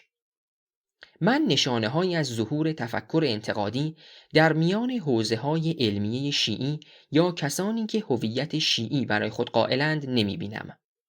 قرن‌هاست سنت شیعی و سنت اسلامی به طور عام از لحاظ فکری زوال یافته و منسوخ شده است. اما عدم مشروعیت فکری یک سنت لزوماً به معنای زوال قدرت نهادها و نمادهای آن در واقعیت اجتماعی نیست. می‌دانیم که عدم مشروعیت قدرت سیاسی تقریباً همزاد با خود اسلام است. در اسلام پس از درگذشت پیامبر تاکنون تقریباً هیچ حکومتی در جهان اسلام مشروع نبوده است. بنابراین زوال عقلانی اسلام به خودی خود نوید افول قدرت تاریک‌اندیشی اسلامی نیست. اصلاح واقعی در روحانیت نیازمند تغییرهایی چند است. این اصلاح زمانی رخ می‌دهد که عقل مستعفی را دوباره به کار گیرند و همه منظومه و مبانی فکری خود را با دستاوردهای کنونی علوم زبانی، تاریخی و اجتماعی بیازمایند. آنجا که حجتی ندارند، حجیتی ادعا نکنند و قواعد علم و هنجارهای عقل سلیم را پاس بدانند و منزلتی استثنایی و ممتاز برای خود نشناسند. اولویت را به مقاصد شریعت دهند، نه به ظاهر متن‌های تاریخی. دین را در فقه فرو نکاهند. مسئولیت فردی فکر و عمل خود را مانند دیگران بپذیرند. حقوق بشر و شهروندی را در همه لایه‌ها و گستره‌هایش محترم بشمارند. اختلاف نظر و تکثرگرایی را مایه پویایی و پایندگی جامعه بینگارند و همچنان که در مبانی و مدعیات فکری خود فروتنی بیشتری پیشه می کنند. در جامعه نیز همچون آدمی در میان آدمیان رفتار کنند، نه در مقام آیت عظمای خدا و حجت اسلام و مسلمین. تا زمانی که این نقادی نظری و بازسازی اجتماعی رخ نداده، انتظار تحولی معنادار و نتیجه بخش در روحانیت ناکام میماند. بخش دوم کتاب، مدرن سازی مدرن ستیزانه. علوم انسانی طعمه تهاجم بی‌فرهنگی. نشر نخست، مصاحبه با وبسایت زمانه با عنوان مشکل حکومت اسلامی، نه علوم انسانی که آزادی خواه است. شهریور 1389، سپتامبر 2010. حکومت اسلامی و مبلغان ایدئولوژی آن حمله تازه‌ای را به علوم انسانی آغاز کردند. حمله با این ادعا پیش برده می شود که علوم انسانی رایج غربی هستند. نباید در جامعه اسلامی تدریس و ترویج شوند و اسلام خود این ظرفیت را دارد که از دل خویش سنخ اسلامی علوم انسانی را برون دهد. می‌دانیم که علوم انسانی در اندیشه فلسفی پرورش یافته و سپس مستقل شده‌اند. قرینه‌سازی بیجایی نکرده ایم اگر بگوییم حال که قرار است دانش‌های انسانی اسلامی پدید آیند، باید انتظار داشت که آنها از فلسفه اسلامی سرچشمه بگیرند. به نظر شما آیا آنچه فلسفه اسلامی خوانده می شود این استعداد و توانایی را دارد که چیزی به اسم علوم انسانی بپروراند؟ درست است که در نگاه نخست باید انتظار داشت علوم انسانی مطلوب حاکمان ایران از درون فلسفه اسلامی سر برآورد. اما تأمل در حکومت کنونی و جهانبینی صاحبان آن نشان می‌دهد که فارغ از امکان یا امتناع بنیاد نهادن علوم انسانی بر پایه فلسفه اسلامی، اساساً فلسفه اسلامی در جمهوری اسلامی جایگاهی ندارد. یعنی اگر مارکسیسم روسی فلسفه رسمی اتحاد جماهیر شوروی بود یا مارکسیسم چینی ایدئولوژی رسمی چین کمونیست بود و انقلاب فرهنگی، سانسور و علم رسمی در آن کشورها بر مبنای مارکسیسم صورت می گرفت، فلسفه اسلامی نقشی همتراز آن بازی نمی کند. فلسفه اسلامی فلسفه‌ای بیگانه با جمهوری اسلامی است. پیش از انقلاب کسانی که دلمایه و ذهن مشغولی عمده خود را فلسفه اسلامی قرار داده بودند، مانند محمد حسین طباطبایی، مرتضی مطهری و مهدی حائری یزدی، هیچ کدام انقلابی نبودند. البته فلسفه اسلامی در دوره پهلوی از نو باب شد، از جمله در نهادهایی مانند دانشکده معقول و منقول و انجمن پادشاهی فلسفه ایران. علت این باب شدن هم سیاسی بود. مبارزه با ایدئولوژی حزب توده. به همین سبب دربار هم به ترویج فلسفه اسلامی همت گماشته بود. اما فلسفه اسلامی تنها می توانست نقشی منفی بازی کند. یعنی بر مبنای جهانبینی قدمایی ماده باوری مارکسیستی را نقد کند. اما به هیچ رو توانایی نظریه پردازی برای جنبش اجتماعی و انقلابی سیاسی را نداشت. آیت الله خمینی از زمانی که قصد کرد آشکارا وارد سیاست شود، تدریس فلسفه و عرفان را کناری نهاد. آرای او درباره انقلاب و حکومت هیچ پیوندی با فلسفه اسلامی ندارد. از قضا آیت الله خمینی علاقه چندانی هم به فلسفه به مفهوم مشاعی و سینوی آن نداشت و همانطور که مهدی حائری یزدی شاگرد برجسته او در خاطراتش گفته، خمینی بیشتر اهل ذوق عرفانی بود تا دقت فلسفی. از همین رو او ابن عربی را بیشتر ارج می نهد تا ابن سینا را. مفهوم ولایت در انگاره ولایت فقیه نیز بیشتر ولایت عرفانی به مفهومی است که ابن عربی به کار میبرد، نه حتی ولایتی که در فقه از آن سخن میگویند. پس از انقلاب بسیاری از جوانان به آموختن فلسفه اسلامی روی آوردند و این از سر سوء تفاهم بود. باز وقتی اتحاد جماهیر شوروی برپا بود، میشد از نگاه سنتی فایده‌ای برای فلسفه اسلامی قائل شد. اما به ویژه پس از سقوط شوروی، فلسفه اسلامی در ایران به دانشی تشریفاتی و تزئینی بدل شد که بخشی پرزرق و برق از جهاز تبلیغاتی جمهوری اسلامی را تشکیل می‌دهد. نه ولایت فقیه، نه حکومت اسلامی، نه ساختارهای سیاسی در جمهوری اسلامی، نه حتی خود حادثه انقلاب ایران در چارچوب نظری فلسفه اسلامی قابل توضیح و تبیین نیست. فیلسوفان اسلامی به جز نمونه‌های نادری چون ابونصر فارابی و ابن رشد به هیچ رو به سیاست نپرداخته و یکسره در نظر غیر سیاسی بودند. 30 سال پیش پس از انقلاب فرهنگی قرار شد در قم حلقه محمد تقی مصباح یزدی علوم انسانی اسلامی تولید کنند. آنها کتاب‌های بی‌محتوایی هم با عنوان روانشناسی اسلامی و جامعه شناسی اسلامی منتشر کردند. اما به سرعت همان آقایان دریافتند که فلسفه اسلامی ابزاری کارآمد برای تولید علوم انسانی نیست. رهبر کنونی جمهوری اسلامی که سردمدار اصلی گفتار اسلامی کردن علوم انسانی در ایران است، خود از آموزش فلسفه اسلامی بی بهره است. او در شهری تحصیل طلبگی کرده که فضای ضد فلسفی نیرومندی زیر تأثیر میرزا مهدی اصفهانی داشته است. میرزا مهدی و شاگردان او در مشهد باور داشتند فلسفه اسلامی فلسفه یونانی، وارداتی و غیر اسلامی است. او خواب دیده بود که امام 12 شیعیان بدو اشارت می کند که جستجوی دانش از جز راه ما اهل بیت با انکار ما یکی است. بنابراین دور می نماید که کسی مانند آیت الله خامنه ای از فلسفه‌ای که میرزا مهدی آن را از علوم دخیله و وارداتی می دانست برای اسلامی کردن علوم انسانی استمداد بجوید.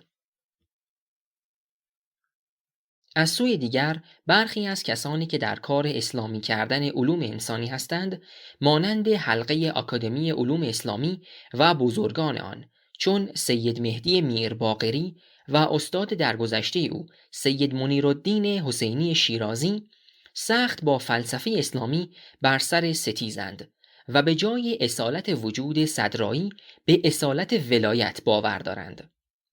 این گروه باور دارد که نه تنها علوم انسانی که حتی علوم دقیقه مانند ریاضیات، فیزیک و شیمی هم اسلامی و غیر اسلامی دارند. آنها خواهان انقلابی در همه قلمروی علوم هستند. البته بعد از 30 سال که از فعالیت فکری این گروه می‌گذرد، هنوز معلوم نیست که علوم اسلامی آنها چگونه علومی است. بنابراین به نظر نمی رسد که خود حکومت ایران از فلسفه اسلامی توقع بارداری و پرورش علوم انسانی اسلامی داشته باشد. فلسفه اسلامی در حوزه ها مرده است.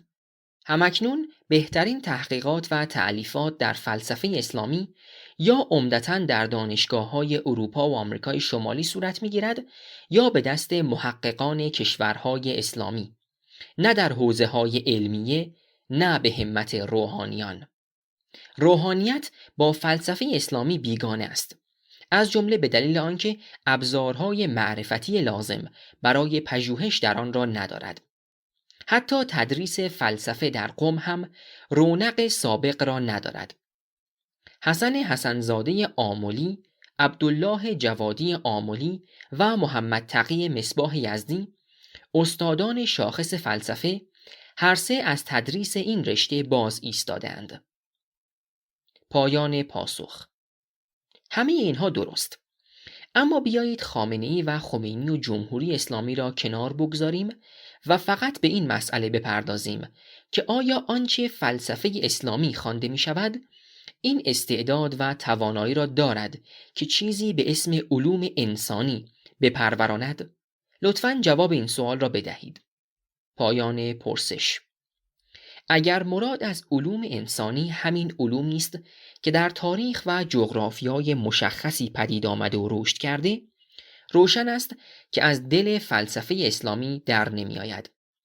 فلسفه اسلامی فلسفه‌ای در درون همان منظومه فکری است که فلسفه‌های سده‌های میانی اروپا. علوم انسانی بر شانه‌های فلسفه مدرن می ایستد که به واقع گسست نقادانه از اندیشه فلسفی سده‌های میانی است. اگر بر فرض در ایران قرار بود علوم انسانی کاملا ایرانی اسلامی به وجود آید، منطقاً باید با عبور سنجشگرانه از فلسفه اسلامی صورت می گرفت، نه با ایستادن در زمین آن. در روزگار جدید در اروپا تلاش شد با بازگشت به فلسفه های سده های میانی سپری در برابر فلسفه مدرن و علوم انسانی ساخته شود. گرایش به سده های میانه مدیویالیسم در اواخر سده 19 و اوایل سده 20 به رشد جریان‌های فلسفی مانند نوتومیسم، نیوتومیسم انجامید. یعنی سعی برای فهم جریان مدرن بر پایه مبانی فلسفی توماس آکوینی. نوتومیسم که یکی از اشکال گرایش به سده‌های میانی است، از سوی نوتومیست‌هایی مانند ژاک مارتین، مدرن ستیزی مدرن تعبیر شده است. به هر روی سعی برای رویارویی با اندیشه مدرن با بازگشت به اندیشه‌های سده‌های میانی کوششی تباه بود.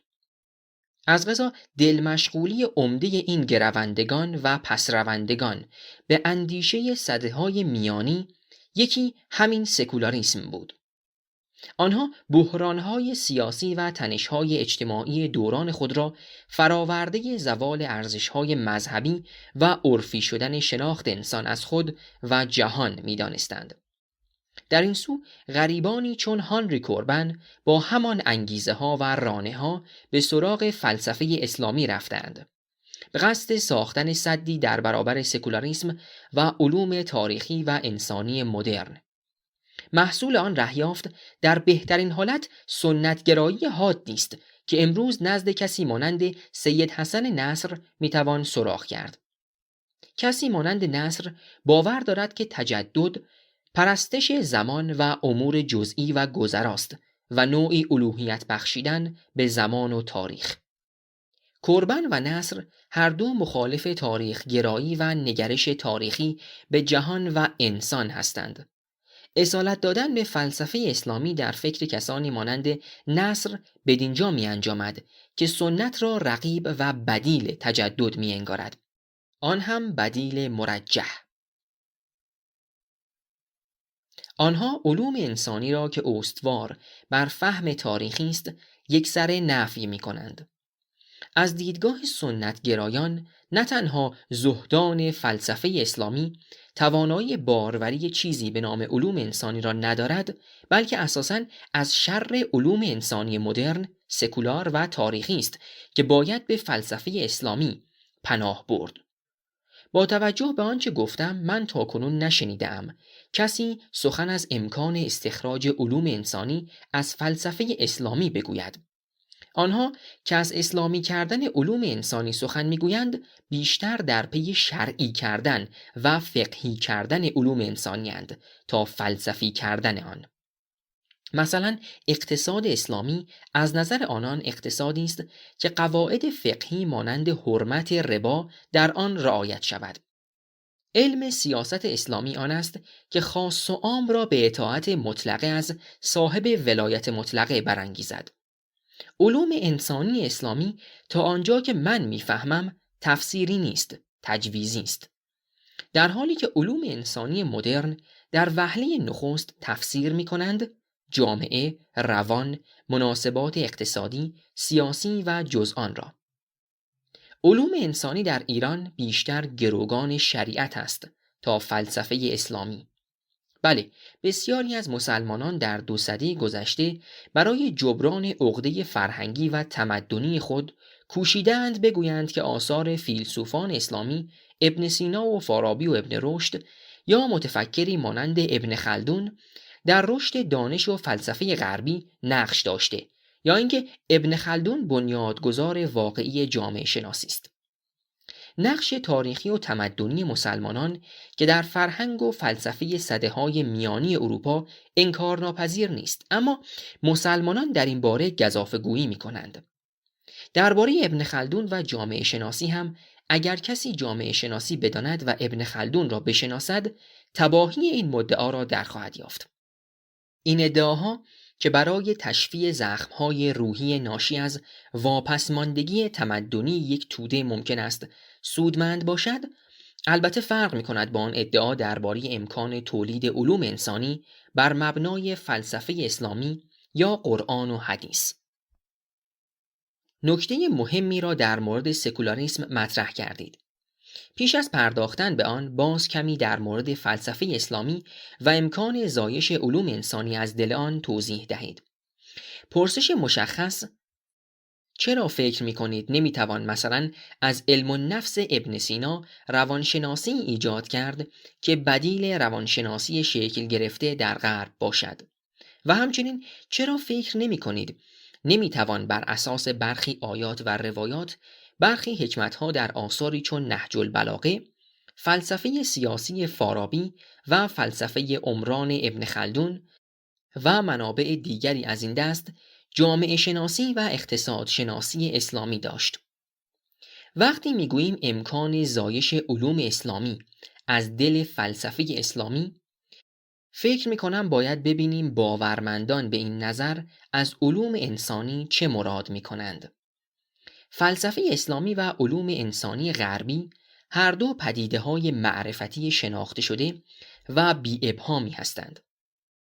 اما علوم انسانی مطلوب هواداران اسلامی کردن علوم انسانی هنوز از کتم عدم به عالم وجود نیامده و در نتیجه معلوم نیست چه موجودی است. منطقاً آنها نباید خواستار بیرون کشیدن چیزی شبیه همین علوم انسانی غربی از متون دینی و سنتی کهن باشند، زیرا آنها با علوم انسانی غربی مخالفند. این نکته است که اساساً این خواست را مبهم و تا اندازه بسیاری بی‌معنا می‌کند. اساساً علوم انسانی زادگاهی غیر اسلامی دارد. فلسفه اسلامی نسخه ایرانی عربی از فلسفه نوافلاطونی است. علم و فلسفه سیاسی هم زادگاهی یونانی دارد. خود اصطلاح علوم انسانی هم مدرن و اروپایی است. کسی که باور دارد میتوان بذر فلسفه اسلامی کاشت و علوم انسانی دروید، باید به این پرسش پاسخ دهد که علوم انسانی مورد ادعا که ظاهراً هنوز به دنیا نیامده و کسی قیافه و هویت آن را نمیشناسد، طی 1000 سال گذشته چرا پدید نیامد؟ در 400 سال گذشته تاریخ فلسفه اسلامی، اگرچه در حاشیه، اما به هر روی مدرسان و محصلانی بودند و از ملا صدرا و حاج ملا هادی سبزواری تا محمد حسین طباطبایی متألهان اسلامی تألیفاتی داشتند. چرا چیزی جز همین که هست تولید نشد؟ می‌دانید که بسیاری از بزرگان عالم اسلام از جمله ابن خلدون کشف غربی ها هستند. ابن خلدون هیچ دنبال رویی در سرزمین‌های اسلامی نداشت. بیش از 6 قرن کاملا فراموش شد. فارابی هم همینطور. به سختی شاید بتوانید آثاری در تاریخ 1000 ساله گذشته پیدا کنید که در شرح و ادامه سنت فکری فارابی نوشته شده باشد. به دشواری میتوانید امروزه کسی را در حوزه پیدا کنید که آثار فارابی را خوانده باشد. آیا این فراموشی معنادار نیست؟ آیا کاملا تصادفی است؟ هواداران اسلامی کردن علوم انسانی البته باید به این پرسش هم پاسخ دهند که اقتصاد اسلامی چه تفاوتی با بخش معاملات فقه دارد، یا علم سیاست اسلامی جز ملغمه ای از اخلاقیات و علم کلام اسلامی چه معنا میتواند داشته باشد. البته بر زمین قرآن و حدیث یا آثار قدما نمیتوان علوم انسانی غربی بنا کرد. علوم انسانی مدرن مبانی معرفت شناختی خود را دارند و همانطور که پیشتر گفتم محصول انقلاب پارادایمی و گسست از سنتند. علوم انسانی مسبوق به پیدایش کیهانشناسی و فیزیک جدید، علوم تجربی مدرن و فلسفه مدرن هستند. بدون فلسفه علم جدید، علوم دقیقه و طبیعی جدید زاده نمی شدند. نشناختن تفاوت میان جهانبینی جدید و جهانبینی قدیم می تواند کسی را به ورطه ژاژخایی و بیهودگویی بیفکند. از درون فلسفه اسلامی، چه در گرایش اصالت وجودی چه در گرایش اصالت ماهیتی، چیزی جز علم شناسی ارسطویی و طبیعیات قدیم بیرون نمی آید. همان طبیعت شناسی که هدفش شناخت طبایع اشیاء، ذات و غایت آنهاست. علم جدید استوار بر فهم، ابداع و کشف روابط ریاضی و قصری و قهری و عرضی میان اشیاست. علوم انسانی جدید بدون انقلاب‌هایی که در جهانشناسی و علم و فلسفه رخ داده است به وجود نمی آمدند. مفهوم اقتصاد، سیاست، جامعه، روان و مانند اینها مدرن هستند و نمی شود این مفاهیم مدرن را گرفت و در آیات و روایات به دنبال نظریه برای آنها گشت. برای نمونه علم اقتصاد که استوار بر فهم ریاضی از مناسبات اقتصادی است، چگونه می تواند از آیات و روایات استنتاج شود؟ آیات و روایات درباره مسائل اقتصادی رشته‌ای بایدها و نبایدها را پیش می‌گذارند و بس. تصویر جامعه در قرآن و حدیث تصویری غیر تاریخی، ایستا و قدسی است. تصویر جامعه نیست، بیان مشیت لایتغیر الهی درباره جامعه است. قرآن را به قصد فهم روابط و مناسبات و نهادهای اجتماعی نمی شود خواند. مؤمن با خواندن آن از اراده تبدیل ناپذیر خداوند درباره آغاز و انجام بشر و تاریخ قدسی آن مطلع می شود، آن هم در حد 1-2 صفحه. با این حال باید توجه کرد که مسئله اسلامی شدن علوم نخست در کشورهای دیگر اسلامی پیش از انقلاب ایران مطرح شد، به ویژه در مصر و مالزی. در سال 1978 سید محمد نقیب العطاس، مسلمان مالزیایی، کتابی چاپ کرد با عنوان اسلام و سکولاریسم که برای مدتی طولانی کتاب مقدس مسلمانان ستیهنده با سکولاریسم و خواهان اسلامی شدن علم ماند. خواست او برای اسلامی شدن البته تنها علوم انسانی را در بر نمی گرفت و علم تجربی و فلسفه را نیز شامل می شد. او در سال 1991 بنیادی را درست کرد با عنوان بنیاد بین المللی اندیشه و تمدن اسلامی ISTAC که به طور نهادی این آرمان خود را دنبال کند. او هدف تأسیس این بنیاد را در مقدمه‌ای که برای چاپ دوم کتاب اسلام و سکولاریسم نوشت شرح داده است.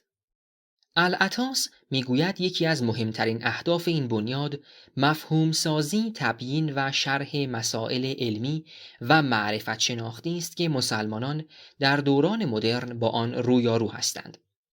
هدف عمده دادن پاسخی اسلامی به چالش‌هایی است که مکاتب فکری و ایدئولوژی‌های مدرن در زمینه‌های گوناگون عقلانی و فرهنگی برمی‌انگیزند. صورتبندی فلسفه‌ای اسلامی برای تعلیم و تربیت و فلسفه اسلامی برای علم. به عبارت دیگر، پیشتر کسانی در جهان اسلام کوشش کرده بودند علم جدید یا برخی مکاتب فکری جدید را با اسلام سازگار کنند و حتی برخی تفسیری علمی از قرآن به دست دادند. اما العطاس برای حل تعارض علم و دین علم را نفی می کند و خواستار تولید علم دینی می شود. با این همه او سخنی از ابتنای علوم انسانی بر فلسفه اسلامی نمی گوید.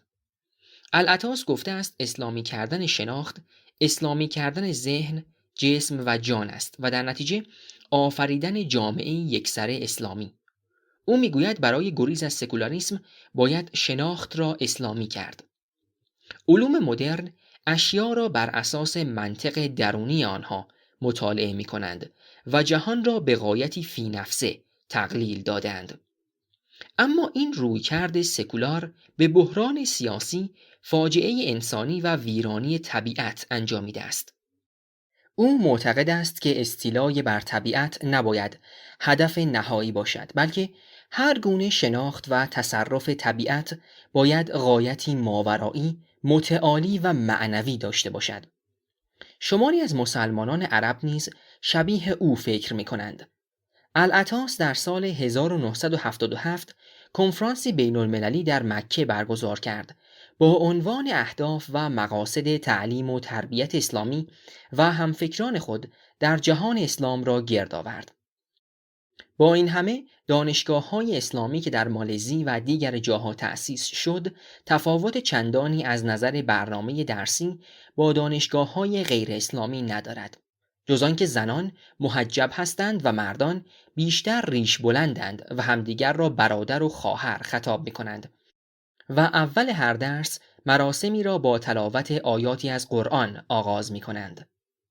ولی دانشجویان همان رشته‌های مدیریت، اقتصاد، آمار، جامعه شناسی و روانشناسی را به شیوه آکادمی‌های غربی می‌خوانند. گفتار اسلامی کردن شناخت برآیند تأثیر پذیری از عوامل گوناگون است، از جمله تأثیر پسا استعمار گرایی و نقد ادوارد سعید از خاورشناسی، کتاب لئونارد بندر با عنوان لیبرالیسم اسلامی و همینطور انقلاب ایران. تأثیر ادوارد سعید چنان بود که در مصر حسن حنفی، مسلمان چپگرای نزدیک به اخوان المسلمین، کتابی نوشت با عنوان علم الاستقراب و در آن مدعی شد که میتوان علم اسلامی تولید کرد و همانطور که غربی ها ما را موضوع شناخت خود کردند و خاورشناسی را به وجود آوردند، ما هم غربی ها را موضوع شناخت مستقل خود قرار دهیم و علم باخترشناسی را تولید کنیم. رویکرد او و دیگر هواداران اسلامی کردن شناخت در جهان عرب بارها نقد شده است، به دست کسانی چون صادق جلال العظم، نصر حامد ابوزید، جورج ترابیشی و عزیز العظمه. سلفی های جهان اسلام سخت به این موضوع علاقمند هستند. در 30 سال گذشته دولت و سرمایه‌داران عربستان سعودی و کویت به نویسندگان و بنیادهایی که هوادار اسلامی کردن شناخت هستند میلیون‌ها دلار کمک کردند. اما در نمونه ایران وضع یکسره متفاوت است. در ایران اولا هیچ نویسنده صاحب نظری حتی در سطح العطاس و حنفی نوشته و نظریه معناداری را درباره مراد از اسلامی کردن علوم فرا نیاورده است. گفتار اسلامی کردن علم در ایران سطحی تر از دیگر کشورهاست. ثانیاً ایران فاجعه آمیزترین نمونه است، زیرا برخلاف مالزی و مصر یا جاهای دیگر این حکومت است که چنین آرمان مبهم و بی‌معنایی را با زور و قهر در دانشگاه‌ها اجرا می‌کند. به عبارت دیگر شالودی تعلیم و تربیت در ایران به دست حکومت ویران می‌شود. به بهانه اسلامی کردن علوم که معلوم نیست چیست. در مصر و مالزی این گفتار وجود دارد، اما دانشگاه‌ها به راه خود می‌روند. دست آخر کسی دانشگاهی اسلامی در کنار دانشگاه‌های دیگر تأسیس می‌کند و هر کس علاقه دارد داوطلبانه در آنجا تحصیل می‌کند. یکی از پارادوکس هایی که بنیادگرایان ایرانی بدان دچارند این است که با زور و حکومت می‌خواهند علم یا تمدن تولید کنند، غافل از آن که حتی تمدن اسلامی و علوم قدیمه اگر در فضای آزادی قرار نداشتند هرگز پدید نمی آمدند. جمهوری اسلامی گمان دارد علم و تمدن هم با اراده و حکم حکومتی ولی فقیه قابل تولید است. این مسئله مهمی است، زیرا هواداران اسلامی کردن علوم در ایران به چیزی با عنوان استدلال و اقناع باور ندارند. آنها اگر باور داشتند که علوم انسانی اسلامی هرچه باشد از نظر فکری و علمی برتر از علوم انسانی غربی است، باید به ضرورت بحث و گفتگو و استدلال با متخصصان علوم انسانی را میپذیرفتند. این نیازمند آزادی علوم انسانی در ایران است. گفتار علوم انسانی اسلامی بر اقتدارگرایی سیاسی ولایت فقیه استوار است و قرار نیست تبیین و فهم تازه‌ای از جهان باشد، بلکه قرار است تعبدآور باشد. اسلامی کردن علوم انسانی در ایران قصد دارد نه با استدلال که با زور رقیب را از میدان بدر کند. به همین سبب است که هواداران این عقیده نه جمعی صاحب نظر حتی در همان الهیات و فلسفه کهن یا اندیشه فارابی و ابن خلدون که مشتی بیدانشند که حتی یک اثر قابل توجه درباره سنت فکری اسلامی هم تولید نکردند، چه رسد به قلمروهای تازه. من فکر میکنم مشکل اصلی هواداران گفتار اسلامی کردن علم در ایران علوم انسانی نیست، آزادی است. آنها با مقوله‌ای به نام آزادی نمیتوانند کنار بیایند. آنها علوم انسانی را آماج خشم خود میگیرند، چون فکر میکنند این علوم انسانی است که آزادی را در ساحت‌های مختلف انسان ابداع کرده، معنا داده و مشروعیت بخشیده و برای ملت‌های غیر غربی مانند ما هم راهنمایی برای دستیابی به آزادی است. جمهوری اسلامی از راه دشمنی با علوم انسانی می‌خواهد سر آزادی را ببرد. پایان پاسخ. از پاسختان به پرسش دوم برمی‌آید که شما تلاش جمهوری اسلامی را برای شکل دادن به چیزی به نام علوم انسانی اسلامی را بخشی از مقابله آن با سکولاریسم می‌دانید. نفس قضیه چه اشکالی دارد؟ چرا فکر می‌کنید که علوم انسانی ماهیتاً بنیادی سکولار دارند؟ و چرا فکر می‌کنید نمی‌توان علوم انسانی غیر سکولار هم داشت؟ علوم انسانی الهی، اسلامی، یهودی یا هر چیز دیگر؟ پایان پرسش. علوم انسانی سرشتی سکولار دارند به معناهای گوناگون، از جمله اینکه جهان را بر اساس منطق درونی آن تبیین می‌کنند، نه با پناه بردن به عوامل و علل ماوراء الطبیعی. از چشم انسان به انسان و جهان می‌نگرند، نه از چشم خدا. علوم انسانی لزوماً استوار بر نفی خدا نیست، اما ضرورتاً مبنی بر نادیده گرفتن خدا در تحلیل و تبیین است. هیچ چیزی مقدس نیست و هر اصلی قابل پرسش و نقادی است. با کمک علوم انسانی میتوان ایدئولوژی ساخت، اما نه یک ایدئولوژی بلکه صدها همزمان و رقیب. اما مبانی دینی اصول پرسش ناپذیر دارند. جهان را به مدد موجودات غیبی تفسیر می کنند. به حقایق متعالی و ناتاریخی و ثابت تکیه می ورزند. علوم انسانی از نوع غربی نمی تواند الهی باشد، همانطور که علوم دقیقه و تجربی نیز. البته می شود برداشتی الهیاتی از بسیاری چیزها داشت که باز هم الهیات است، نه چیز دیگر. با الهیات نمی شود اقتصادی را اداره کرد، نه جامعه‌ای را شناخت، نه علم سیاست تأسیس کرد، نه مدیریت آموخت. شما می توانید مسلمان باشید و اقتصاددان، اما تلاش برای درست کردن اقتصاد اسلامی کوششی بی‌فرجام است. دست کم 4 دهه است که اسلامی کردن علم در میان مسلمانان آزموده می شود. اما از دل این همه آزمون هیچ علمی ظهور نکرده است. یکی از آموزه‌های مهم علم آن است که آدمی از خطاهای خود بیاموزد. رویارویی با سکولاریسم هم تکاپویی عبث است. از زمان ظهور سکولاریسم ستیزی همواره جریانی حاشیه‌ای، ناکام و از لحاظ نظری فقیر مانده است. سکولاریسم هر مشکلی داشته باشد، علوم جدید هر بحرانی بیافریند، همه باید در درون پارادایم جدید به بحث گذاشته شوند تا راهی برای آن جستجو شود.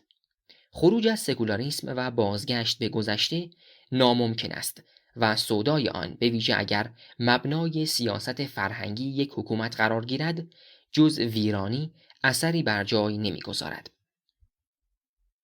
زیر خاکستر سنت، روحانیت و دشواری‌های پژوهش درباره آن. ژاک مارتین در آغاز کتاب انسان و دولت می نویسد: هیچ کاری بی‌مزد و منت‌تر از آن نیست که کسی مفاهیم مبهم اما کارآمدی را که مردم معمولاً بی درد سر به کار میبرند موضوع موشکافی و واکاوی عقلانی قرار دهد.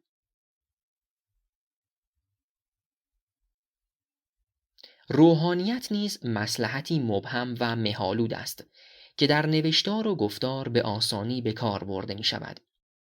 اما وقتی به سمت تعریف و بازشناسی تحلیلی آن پیش می رویم، دشواری ها روی می کند. مسئله اصلی آن است که از چشمانداز جامعه شناختی اساساً روحانیت را باید چگونه دید؟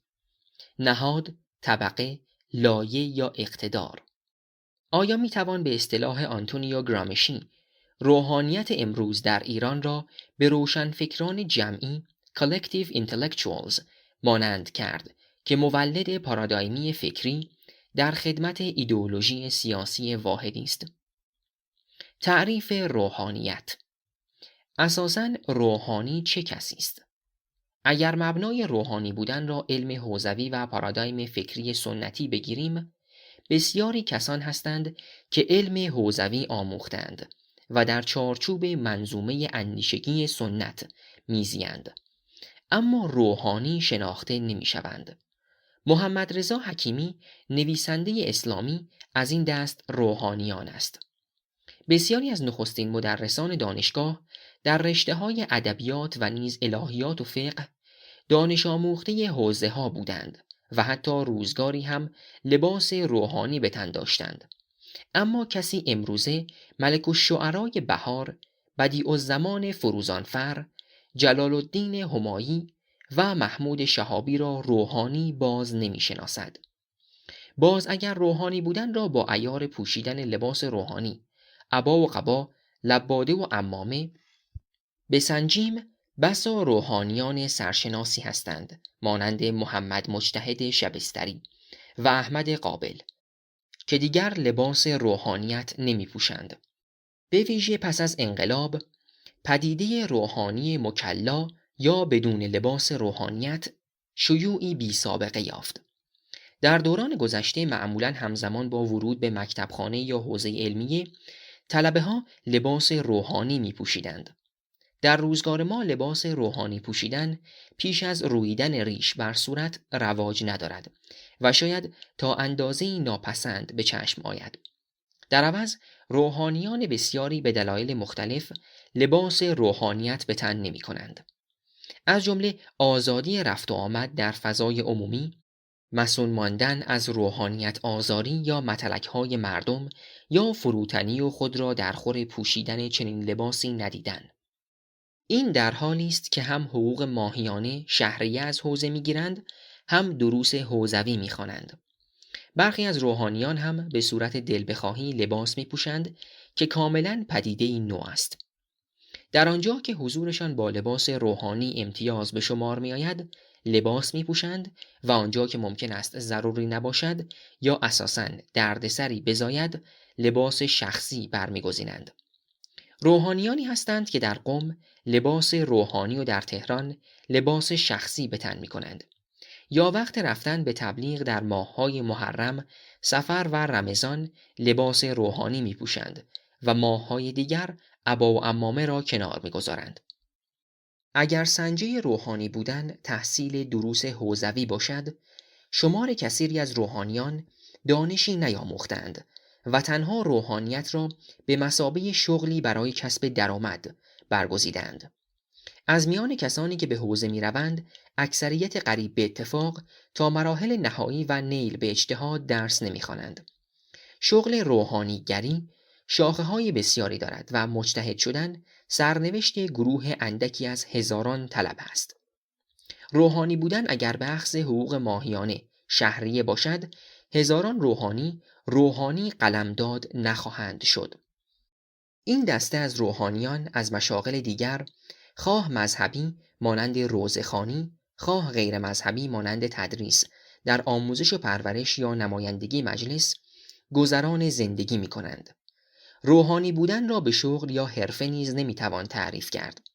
اگر پیش از انقلاب روحانی ممکن بود قاضی یا محضردار باشد، اکنون کمتر شغلی میتوان یافت که روحانیت در آن دستی نداشته باشد.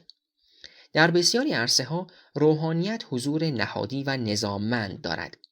از کارخانه و نیروگاه برق و پتروشیمی گرفته تا ارتش و ادارات دولتی و دانشگاه‌ها و تیم‌های ورزشی. روحانیت به نام نمایندگی ولی فقیه یا نام‌های دیگر بر مدیریت کارها و پرسنل اکثر سازمان‌های فرهنگی، نظامی، اقتصادی و سیاسی نظارت می‌کند. میل شهوانی روحانیت برای مهار همه چیز مرز روحانیت با پدیده‌ها و نهادهای دیگر را برآشفته است.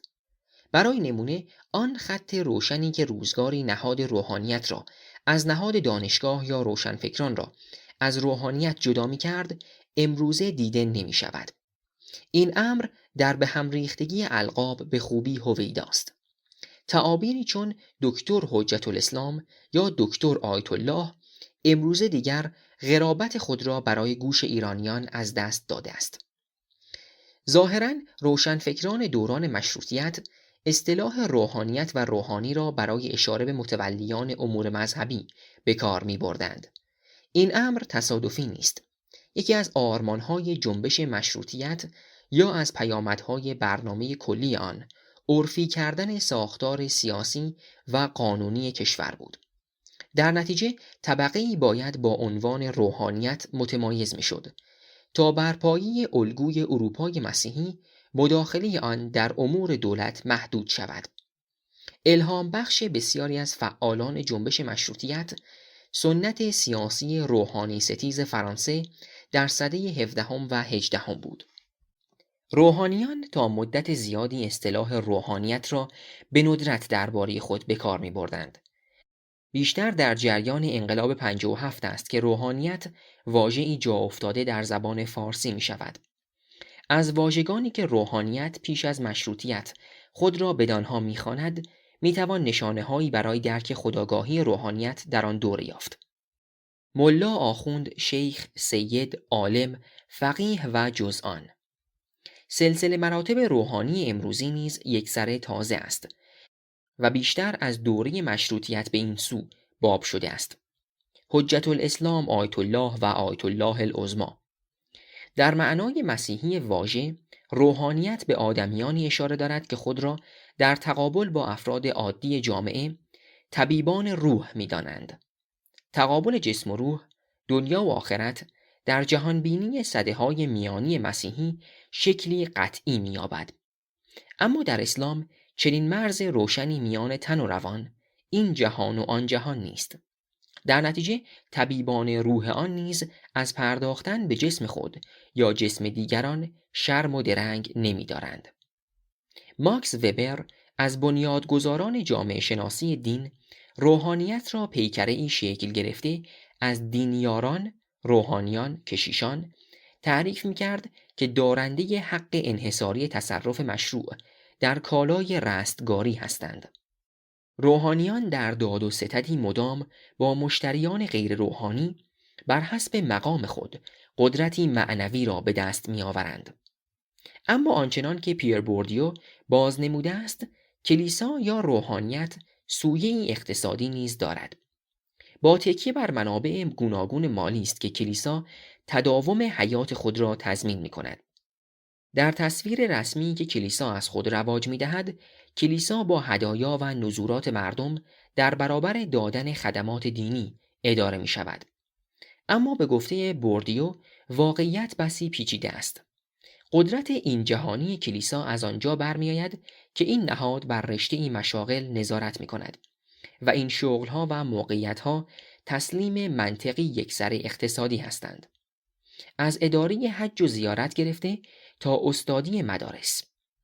بوردیو نشان می‌دهد که جدایی نهاد دین از نهاد دولت در غرب به هیچ رو به معنویت و استعلای منطق نهاد دین نینجامیده و نهاد دین، روحانیت، همچنان مغلوب مناسبات اقتصادی و روابط قدرت و در نتیجه سخت زمینی است. بر این بنیاد بدون رهیافت اقتصادی و واکاوی روحانیت به مثابه سازمانی اقتصادی نمیتوان پیش رفت.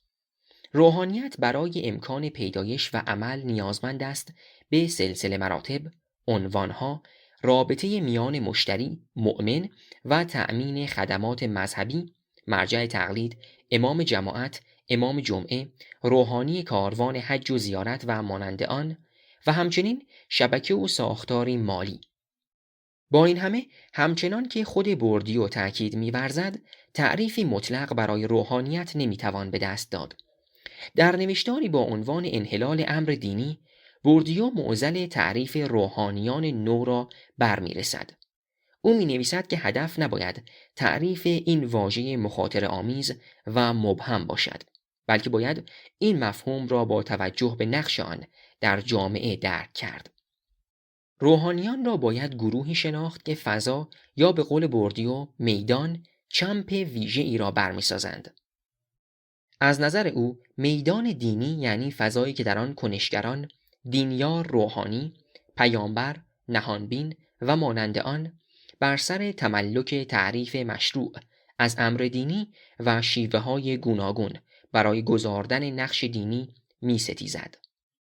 به زیر ذره‌بین گرفتن روحانیت در درون میدان دینی که با ستیز و تغییر مستمر باز شناخته می شود، تصویری پویا از روحانیت ترسیم می کند. این تعریف با تعاریف ذات باورانه، ساده انگارانه یا فروکاهنده آن به دست بر سران سازگار نیست. سرگذشت روحانیت، تاریخ سرمایه ها. یکی از راه‌های شناخت روحانیت دریافت و ژرفکاوی سرمایه هایی است که روحانیت داشته، از دست داده یا تازه به دست آورده است. سرمایه در اینجا تنها به مفهوم مارکسی آن به کار نمی رود، بلکه فراتر از سرمایه مادی است و آنچنان که پیر بوردیو تبیین کرده سرمایه نمادین را نیز در بر می گیرد. به سخن دیگر، بررسی روحانیت در مقام یک اقتدار نیازمند تحلیل آن نوع دارایی‌ها و سرمایه‌هایی است که تار و پود اقتدار آن را می‌بافند. سرمایه‌های یک نهاد یا طبقه به اقتدار ترجمه می‌شوند و آن را قادر می‌کنند قدرت خود را بر طبقه‌ها، نهادها یا انسان‌های دیگر اعمال کند. برای نمونه ملا علی کنی، مجتهد صاحب نفوذ تهران در دوران پیش از مشروطیت، به زهد و پرهیزگاری زبانزد عوام بود. ثروت بی اندازه او از راه‌های مشروع و نامشروع در متون تاریخی ثبت است. هنگامی که قحطی در تهران جان آدم‌ها را می‌گرفت، ملا علی از احتکار غلات و بالا بردن بهای آن ثروت می‌اندوخت. او هر سال روسپیان تهران را از شهر بیرون می‌راند. چند وقت بعد سربازان نایب السلطنه بر دروازه شهر از هر روسپی پول می‌گرفتند و به او اجازه بازگشت به شهر را می‌دادند. درآمد حاصل از این راه میان نایب السلطنه و مجتهد پارسای شهر تقسیم می‌شد. این نمونه سرمایه مادی است که مجتهدی مانند ملا علی کنی را قادر می‌کند که با تکیه بر آن آشکارا در تصمیم گیری سیاسی ناصرالدین شاه اثر بگذارد. چنین مکنت مالی اگر نبود، شاید ملا علی نه آن شهرت به زهد را می‌یافت، نه آن تقرب به سلطان را. اما قدرت فقط از سرمایه مالی بر نمی آید. اشکال دیگری از سرمایه، چون سرمایه نمادین، به گروه یا شخصی می تواند قدرتی یگانه ببخشد و اقتدار و مشروعیت او را در پایگان اجتماعی جاگیر کند. سرمایه نمادین مانند سرمایه واقعی به توافق جمعی بر سر ارزش آن بستگی دارد. گاهی دانشی خاص سرمایه این نمادین به شمار می رود که دیگران، کسانی جز مالکان و دارندگان آن دانش، بدان به چشم سرمایه‌ای با ارزش بنگرند. قدرت چیره‌گرانه سرمایه را باید چیره شوندگان به رسمیت بشناسند.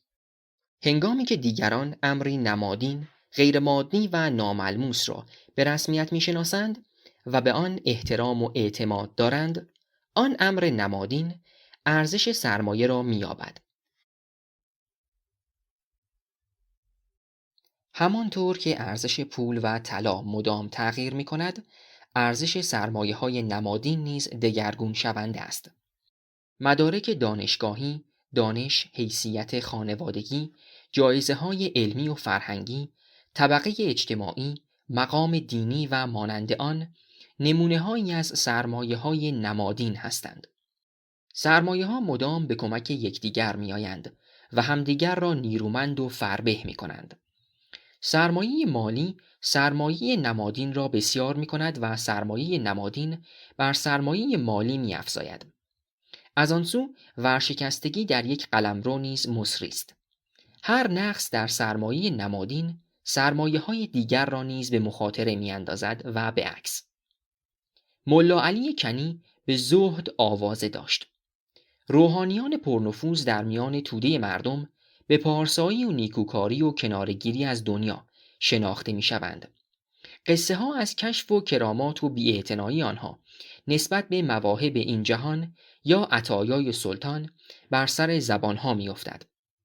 پارسایی و پرهیزکاری به چهره زمینی شخص حاله‌ای قدسانی می‌بخشد.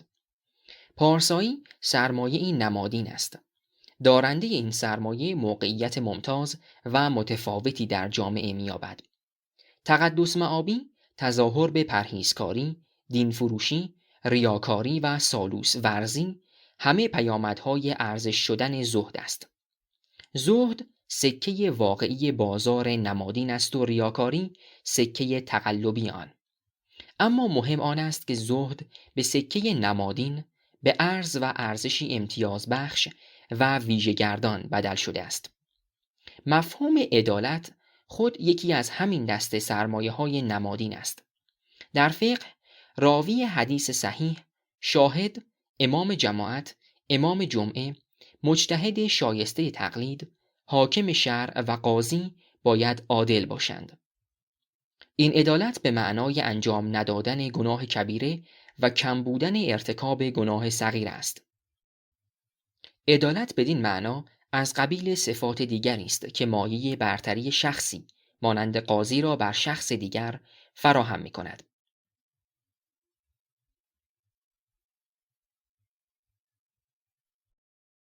نمونه های دیگر از این صفات زهد، ورع، امانت، انجام دادن عمل صالح، دوری از هوای نفس، تقوا، حلم و قوت در بصیرت هستند. این صفات هیچ یک معیاری عینی برای سنجش ندارند و با دست لمس نمی شوند. این اوصاف بغایت مبهم ارزش‌های نمادینی هستند که جامعه آنها را ابداع می کند و به رسمیت می شناسد. اینکه چگونه شخصی دارای این سرمایه می شود و به زهد و عدالت و تقوا شهره می یابد فرایندی بسیار پیچیده است و جز با پژوهش انسان شناختی و روانشناسی تاریخی نمی توان آن را دریافت. معیارها برای تقوای یک شخص از عصری به عصر دیگر تفاوت می کند.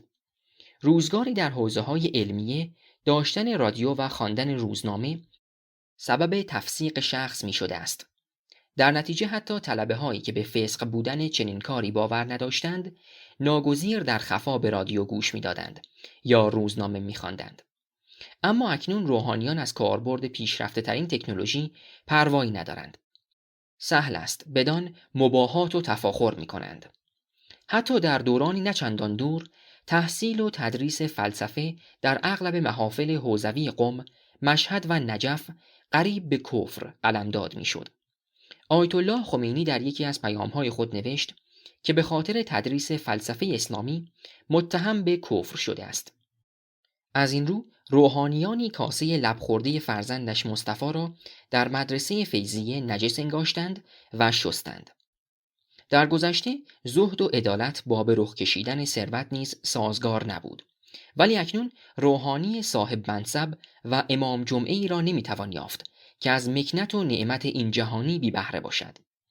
اگر تاریخ تحول انگاری پارسایی در ایران نوشته شود، ما را در درک تاریخ و سرشت روحانیت بسی یاری خواهد کرد.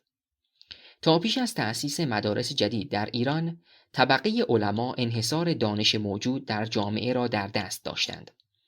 مدارس جدید و سپس دانشگاه به تدریج انحصار دانش را از دست روحانیت بیرون آورد. دانش در مقام سرمایه این نمادین به روحانیت اقتدار اجتماعی و سیاسی می‌بخشید. اما شوک تجدد در ایران نه تنها منابع شناخت را چندگانه کرد و انحصار علمی روحانیت را درشکست، بلکه آن سرمایه ای را که در دست روحانیت به عنوان علم قرار داشت به نوعی بی‌اعتبار کرد.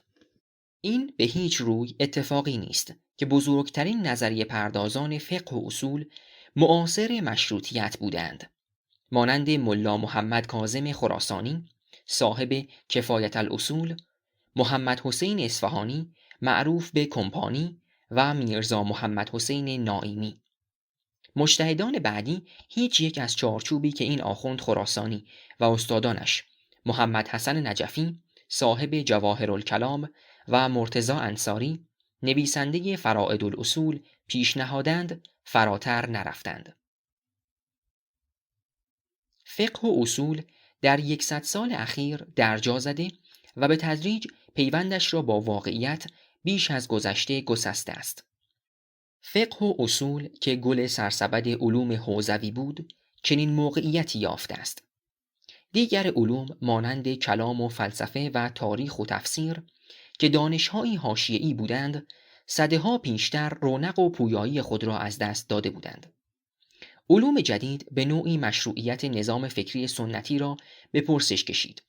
حتی مطالعه در سنت با روش‌های سنتی دیگر وجاهت خود را از دست داد. غربیان با روش‌های مدرن به پژوهش در سنت اسلامی روی آوردند و آثاری چالش برانگیز آفریدند. حتی آموختن زبان عربی و کسب مهارت در آن دیگر به روحانیان محدود نمی‌شد. گروهی از روشنفکران شکل گرفتند که در سنت مذهبی آموزش یافته یا خودآموخته بودند، اما تعویلی که از اسلام به دست می‌دادند با تفسیر رسمی روحانیت در ستیز بود. اسلام خاورشناسان غربی، اسلام روشنفکران مذهبی و به طور کلی آن معرفت دینی که فراورده نهادها و اشخاص خارج از نهاد روحانیت بود، برای طبقه متوسط نوپای ایران جذابیت و معقولیت بیشتری داشت. روحانیت با بی‌اعتبار شدن دانش خود، سلطه اجتماعیش را بر بخش‌های مهم تحصیل کرده و نوگرای جامعه ایران از دست داد. اکنون شمار غیر روحانیانی که در ایران درباره اسلام پژوهش، تألیف و ترجمه می‌کنند به هیچ روی اندک نیستند. تفسیر رسمی از دین در ایران توان رقابت با تفسیرهای دیگری که از نظر منطقی و معرفت شناختی منسجمتر و موجهتر هستند را از دست داده است. زوال و فرسایش این سرمایه نمادین دگرگونی مهمی در سرشت سلطه اجتماعی روحانیت پدید آورده است. روحانیت برای بقای خود ناگزیر است بسی بیشتر از گذشته با رقیبان بستیزد. انقلاب ایران و استقرار جمهوری اسلامی نوعی پاسخ روحانیت به این رقابت بود. اسلامی کردن حکومت و جامعه با ضرب زور سیاسی تنها امکان روحانیت برای غلبه در این رقابت به شمار رفت. به سخن دیگر، بدون نو شدن و سازگار شدن با مقتضیات فرهنگ و ارزش‌های لیبرال دموکراسی، شاید حکومتی شدن و نظامی شدن گزینه یگانه و ناگزیر روحانیت برای حفظ نقش پررنگ اجتماعی خود بود. هرچه برخی سرمایه‌های نمادین روحانیت مانند دانش و اعتبار دینی معرفتی کاهش یافته، روحانیت قدرت سیاسی نظامی خود را افزایش داده است. روحانیت پرسش عصر جدید. از سپید دم مشروطیت پرسش درباره روحانیت زاده می شود.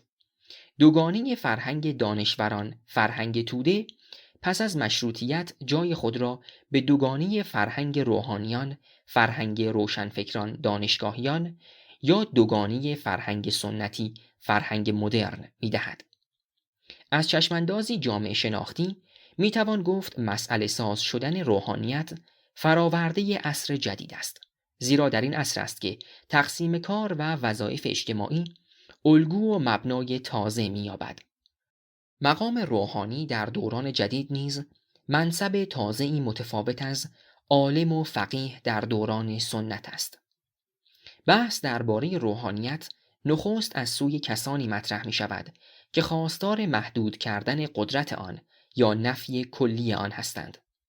به سخن دیگر، روحانیت را مخالفان آن به مسئله‌ای برای بحث بدل کردند. شماری از هواداران مشروطه می‌کوشند مقوله روحانیت را از مذهب جدا کنند. با این استدلال که در اسلام طبقه‌ای به نام روحانیت وجود ندارد، آنها می‌خواستند بدون نفی اسلام مشروطیت دینی روحانیت را از آن سلب کنند. شیخ ابراهیم زنجانی که از روحانیان مشروطه خواه بود، در کتاب خاطرات خود نوشت: اسلام قطعاً روحانی ندارد، یعنی یک صنف مخصوص از بشر را به یک جهتی از جهات و صفتی از صفات از سایرین امتیاز داده و مشخص نموده و اجرای یک یا چندین امر دینی را به آن صنف اختصاص داده باشد. در عصر پهلوی و سپس در دوران پس از انقلاب، این رویکرد در گفتار روشنفکران مذهبی چیرگی پیدا کرد. علی شریعتی نیز باور داشت که در اسلام دستگاه، طبقه یا تیپی به نام روحانیت نداریم. این اصطلاح خیلی تازه است و مصداق آن هم نوظهور. در اسلام ما عالم داریم در برابر غیر عالم، نه روحانی در برابر جسمانی. او میاندیشید در اسلام سازمانی به نام روحانیت نیست و کسی روحانی حرفه‌ای نمی شود. در اسلام میان مردم و خدا واسطه نیست. هر کسی مستقیما با او در تماس است. عبدالکریم سروش نیز با آنکه آشکارا از نبود طبقه روحانی در اسلام سخن نگفت، اما در مقالات حریت و روحانیت و سقف معیشت بر ستون شریعت بنیاد مالی سازمان روحانیت را که وجوهات شرعی است آماج گرفت. او روحانیت را به عوام زدگی به دلیل وابستگی مالی به عوام متهم کرد که لاجرم به دشواری میتواند بیطرفانه یا مؤمنانه با آموزه‌های اسلامی پیوند برقرار کند. هاشم آقاجری، استاد دانشگاه تربیت مدرس و عضو سازمان مجاهدین انقلاب اسلامی ایران، به سبب سخنان خود در سال 1381 در شهر همدان به ارتداد متهم و به اعدام محکوم شد. او در سخنان خود تأیید آمیزانه آرای شریعتی درباره روحانیت را شرح و بازگو کرده و رابطه مجتهد و مقلد را تقلید میمونوار خوانده بود. این حکم 2 سال بعد به حبس بدل شد. اینکه آیا در اسلام همانند مسیحیت طبقه‌ای به نام روحانیت وجود دارد یا خیر، بیشتر پرسشی الهیاتی است، نه تاریخی. روحانیت یک واقعیت اجتماعی انکارناپذیر است، حالا چه در توجیه جایگاه الهیاتی خود در تشیع کامیاب بوده باشد یا نه. محمد ارکون به درستی میان 2 اصطلاح تمایز می نهد. مقام روحانی به مفهوم مسیحی آن ساسردوتال و روحانی به مفهوم عام آن کلرجی که در همه ادیان توحیدی و چندگانه باور یافت می شود. برخلاف مسیحیت، در اسلام برای ایمان به خداوند نیازی به واسطه‌گری مقام روحانی نیست. اما به هر روی فقیهان نظام سلطه‌ای را شکل می‌دهند که با ساختار قدرت سیاسی در پیوند است. فقیهان حافظان تفسیر رسمی از دین ارتدوکسی هستند و در پی اجرای شریعت با همکاری دولتند. در دوران تمدن اسلامی و نیز در دوران کنونی علما نقشی را بازی می کنند که یادآور نقش روحانیان کلیسا پیش از جدایی نهاد دین از نهاد دولت است. مفتی، قاضی، فقیه، امام و متکلم هم کارمندان مذهبی هستند، هم کارمندان دولتی. رویکرد کسانی چون زنجانی و شریعتی را می توان اصلاح گرایانه خواند. رهیافتی که هدف اصلی آن اصلاح اجتماعی یا دینی است و سازمان روحانیت را دچار مشکلاتی می‌بیند که آثار سوئی بر جامعه و همچنین ایمان دینی برمی‌نهد. به واقع بسیاری از روحانیان خود نیز به پاره‌ای کاستی‌ها و ناراستی‌های نظام روحانیت آگاهی داشتند. به ویژه در دوره زعامت مذهبی آیت الله سید حسین طباطبایی بروجردی که حوزه علمیه قم جان و قوام گرفته و خطر نابودی کامل آن از میان رفته بود. هم آیت الله بروجردی تلاش‌هایی برای نظم بخشیدن به سازمان حوزه انجام داد، هم روحانیان دیگری مانند آیت الله سید محمد کاظم شریعت مداری. آیت الله شریعت مداری با تأسیس دارالتبلیغ اسلامی و مجله مکتب اسلام کوشید این نهاد سنتی را نوسازی کند. همچنین یکی از روشن‌ترین نقدهای درونی بر نظام روحانیت را مرتضی مطهری بیدرنگ پس از درگذشت آیت الله بروجردی نوشت. مقاله او با عنوان مشکل اصلی در سازمان روحانیت در کتاب بحثی درباره مرجعیت و روحانیت منتشر شد. مطهری در یادداشت‌های شخصی خود نیز برخی وجوه زندگی روحانیان را به تندی و تیزی طعن کرده است. روحانیت یکی از مسائل اصلی اصلاح گرایان دینی از آغاز بوده است. سید جمال الدین اسدآبادی و شیخ محمد عبده، 2 بنیادگذار جریان اصلاح گرایی اسلامی، سخنان فراوانی در نقد خودکامگی عالمان و دور بودن آنان از مقتضیات زمانه گفتند. رویکرد اصلاح گرایانه به طور کلی ناتاریخی است. یعنی روحانیت را به مثابه پدیده‌ای تاریخمند در نظر نمی‌گیرد.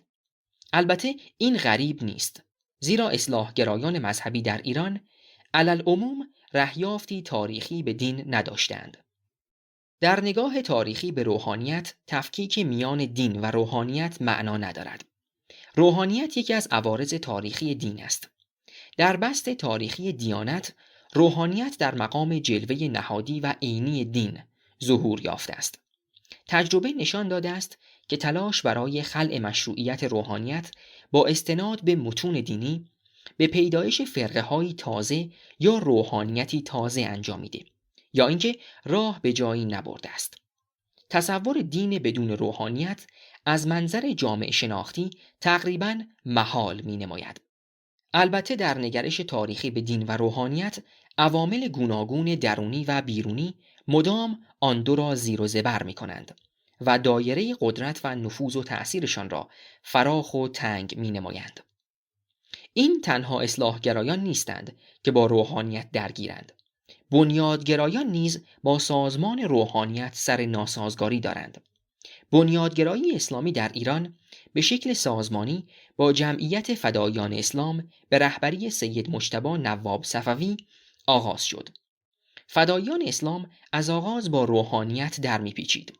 اطلاعیه‌های درشتگویانه علیه مرجع زمانه آیت الله بروجردی صادر می‌کند و خواستار خلع لباس او و هوادارانش می‌شود.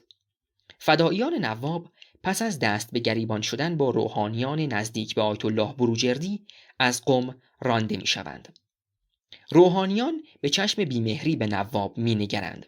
همچنین جریان بنیادگرایی که اکنون گاه با عنوان حلقه آخرالزمانی احمدی نژاد شناخته می‌شود نیز به روحانیت وفادار نیست. به سخن دیگر، روحانیت ستیزی (anti-clericalism) وجه مشترک جریان اصلاحگرایی مذهبی یا روشنفکری دینی و بنیادگرایی دینی است.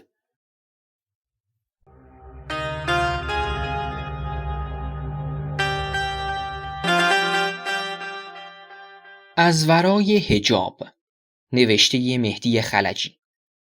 راوی نوای آزادی. تولید صوتی آوای بوف. avayaboof.com.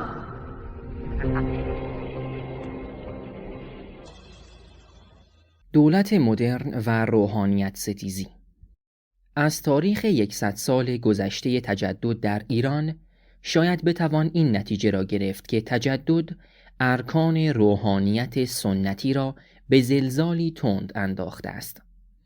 چه در قالب اصلاحگری مذهبی، چه در شکل بنیادگرایی مذهبی، چه در دوران دولتسازی مدرن و عرفی، چه در عصر حکومت اسلامی. روحانیت امروزین یکسره فراورده تجدد است. با خواستها، تمناها و ناخرسندی‌های تجدد، روحانیت سویه‌ها و لایه‌های کنونی خود را پیدا کرده است. با این همه تأسیس دولت مدرن در ایران با روحانیت ستیزی همراه بوده است. این روحانیت ستیزی از دوران مشروطیت آغاز شده و در عصر پهلوی شدت و ضعف یافته است. طرفه آن که جمهوری اسلامی که گاه حکومت روحانیان شناخته شده به هیچ روی برکنار از روحانیت ستیزی نبوده است.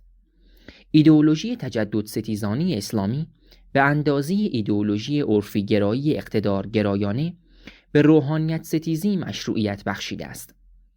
در تاریخ تشیع هرگز روحانیت و مرجعیت آن اندازه که جمهوری اسلامی آماج طعن و شماتت آیت الله خمینی قرار گرفته هدف تبلیغات منفی و قلع و قم نبوده است.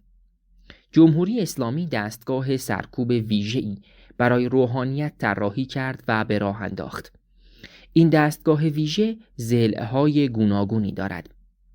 از اداره آمار مرکز مدیریت حوزه علمیه تا دادگاه ویژه روحانیت و تیپ ویژه 86 امام صادق. پژوهش درباره روحانیت نمیتواند بدون کاوش در اشکال متنوع روحانیت ستیزی صورت بندد. در ایران این عارفان و صوفیان بودند که آشکارا مبارزه با فقیهان سنتی را بنیاد نهادند. جدال میان اهل شریعت و اهل طریقت شکل قدیمی از ستیز بر سر مشروعیت اقتدار دینی است. اما ریاستیزی عارفان و جدل با اهل شریعت با روحانیت ستیزی مدرن فاصله زیادی دارد. درست است که در روزگار جدید رقابت فقیهان و صوفیان یا فرقه های شیعی مانند اسماعیلی و 12 امامی تداوم می‌یابد و به ویژه حکومت نیز در این رقابت دخالت می‌کند. اما اشکال تازه‌ای از روحانیت ستیزی در میان است که به هیچ روی پروای اصالت اقتدار دینی را ندارد. مسئله بسیاری از روحانیت ستیزان مدرن ارزش‌ها، هنجارها یا سبک زندگی جدید است که با منش تحمل گرایانه روحانیت سازگار نیست.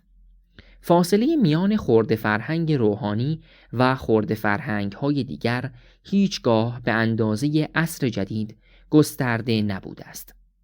به شکل تناقض‌آمیزی روحانیت ستیزی عموم مردم یا گروه‌های مختلف مانند روشنفکران بر رفتار روحانیان نیز اثر نهاده است. روحانیان بسیاری امروزه می‌کوشند در زمینه‌هایی مانند سینما، ورزش، کامپیوتر و مانند آن تخصصی کسب کنند و با آن کاستی اعتماد به نفس خود را در جامعه بپوشانند. در دوران ما تکنولوژی و تصاحب آن یکی از مهمترین ابزارهای روحانیت برای خودنمایی و رقابت با رقیبان خود است. بخش مهمی از روحانیان تصور می‌کنند که تکنیک و ثروت می‌تواند اختلاف افق فکری یا تفاوت وزن عقلانی روحانیت با دانشگاهیان و روشنفکران را پنهان کند. این ولع برای مصرف تکنیک و تظاهر به ثروت در تاریخ روحانیت شیعه بی سابقه می نماید.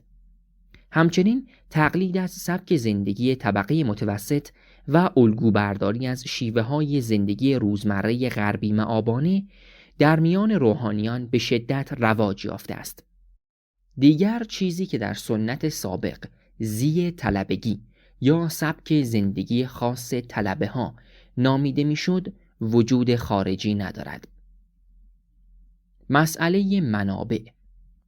برای پژوهنده تاریخ روحانیت مواد خام تاریخی فراوان نیست. به ویژه پس از انقلاب که حکومت اسلامی به تاریخ سازی ایدئولوژیک دست زده و کتاب‌ها و مقاله‌های بیشماری درباره روحانیت یا شخصیت‌های روحانی گذشته و معاصر نشر یافته است. در این تاریخ سازی روحانیت را مدار اصلی تاریخ ایران و نیروی محرکه جریان‌های سیاسی اجتماعی، مردم گرایانه، بیگانه ستیز و عدالت خواهانه فرانموده است. مرکز اسناد انقلاب اسلامی که نهادی اطلاعاتی تبلیغاتی و وابسته به حکومت است، در سالهای اخیر ده‌ها کتاب خاطره یا سند از روحانیان زنده و درگذشته چاپ کرده است. اگرچه انتشار پاره اسناد اگر بدون دستکاری و تحریف باشد غنیمتی بس گران برای تاریخ نگار است، اما هیچ معلوم نیست این اسناد کامل باشند و همه سندهای مربوط به موضوع را در بر گیرند. کتاب‌های خاطرات نیز تداوم شرح حال نویسی علمای سلف برای خود یا تذکره نویسی برای پیشینیان خود است. یعنی سخن گفتن در مناقب و فضائل یک شخص برای عبرت آموختن به دیگران، یا به سخن دیگر اسوه اخلاقی ساختن از خود یا دیگری. گرچه تاریخ نگار می تواند به دشواری پاره‌ای داده های تاریخی را از میان این خاطرات بیرون کشد یا با ناهمواری میان سطرها براند و چیزی بخواند، درون مایه کتاب خاطرات اندک است. با این همه کتاب خاطرات می تواند از سویه دیگری به کار شناخت روحانیت بیاید. تحلیل گفتار و زبان این خاطرات پرده از ذهنیت و شخصیت خاطرگویان برمی دارد. زبان این خاطرات حتی وقتی سخن از معنویت میگویند زبان قدرت است. گفتاری است برای تثبیت اقتدار و موقعیت برتر خود. جدا از خاطرات، بسیاری از مدارک و اسناد هست که نیاز به گردآوری دارند. از جمله اجازه های اجتهاد، نقل حدیث، استفاده از خمس و سهم امام، قباله های قدیمی که روحانیان صادر می کردند، از قباله های وقف گرفته تا ازدواج و طلاق، ارث، هبه و مانند آن. این سندها می توانند موضوع مطالعات تاریخی انسان شناختی آنتروپولوژیک قرار گیرند و با تحلیل گفتار آنها نورهای تازه‌ای بر تاریخ روحانیت و نوع تعامل آنها با مردم و حکومت افکنده شود. روحانیت سنتی شفاهی دارد. از این رو در غیاب مطالعات انسان شناختی درباره روحانیان، فضاهای زندگی، درس و کار آنان، تحقیق درباره روحانیت ناقص می‌ماند. زندگی روزمره روحانیان نه در ادبیات و هنر، نه در سینمای ایران بازتاب یافته است. کمتر جایی است که این زندگی به شکل صادقانه و واقعی ثبت شده باشد. شناخت جهانبینی روحانیان و سازوکار مناسبات میان گروهی و نیز روابط آنان با مردم عادی بدون داشتن تصویری از زندگی روزمره آنان و تغییرات تدریجی در الگوی زندگیشان به کمال نسبی نخواهد رسید. شاید به این دلیل است که شناخت دقیق و همه‌سویه زندگی روحانیان پیش از سالهایی که در آن زندگی می‌کنیم برای همیشه ناممکن شده و بختی از دست رفته باشد. تمایز میان عوام و خواص اصلی بنیادی در تعیین سبک زندگی و شیوه اندیشیدن روحانیان است. حلقه درونی روحانیان در میان خود نه تنها زبان ویژه‌ای به کار می‌برند که حتی دانش و اطلاعات مذهبی خاصی نیز میان خواص تبادل می شود و عوام نباید از آن سر در بیاورند. رساله های عملیه برای مردم یا به قول روحانیان عوام کالانعام توده جانور مانند است و رساله های علمیه برای خواص. حتی در صدور و بیان علنی فتوا نیز ملاحظات عوام خواص نقش دارد. آیت الله حسین بروجردی فتوای خود را درباره جواز ازدواج با اهل کتاب کتمان می کند، مبادا شاه ایران بر مبنای آن زنی ایتالیایی را به همسری بگیرد. آیت الله خمینی با آن که به جواز برداشتن چشم انسانهای در حال مرگ و پیوند آن به انسانهای دیگر باور داشت، مایل نبود تجویز آن به ایشان منتسب شود. آیت الله ابوالقاسم خویی از تحتراشیدن ریش را حرام می‌دانست، اما در رساله خود خلاف آن را نوشته بود. محمد باقر صدر گفته بود: ما 2 فقه داریم، یکی فقه بازاری و آن فقهی است که علما و صاحبان فتوا از بازار نظر می‌گیرند. فقه دیگر فقه مبتنی بر سنت نبوی است که وقتی حضوراً مراجعه کنید پاسخ شما را می‌دهد.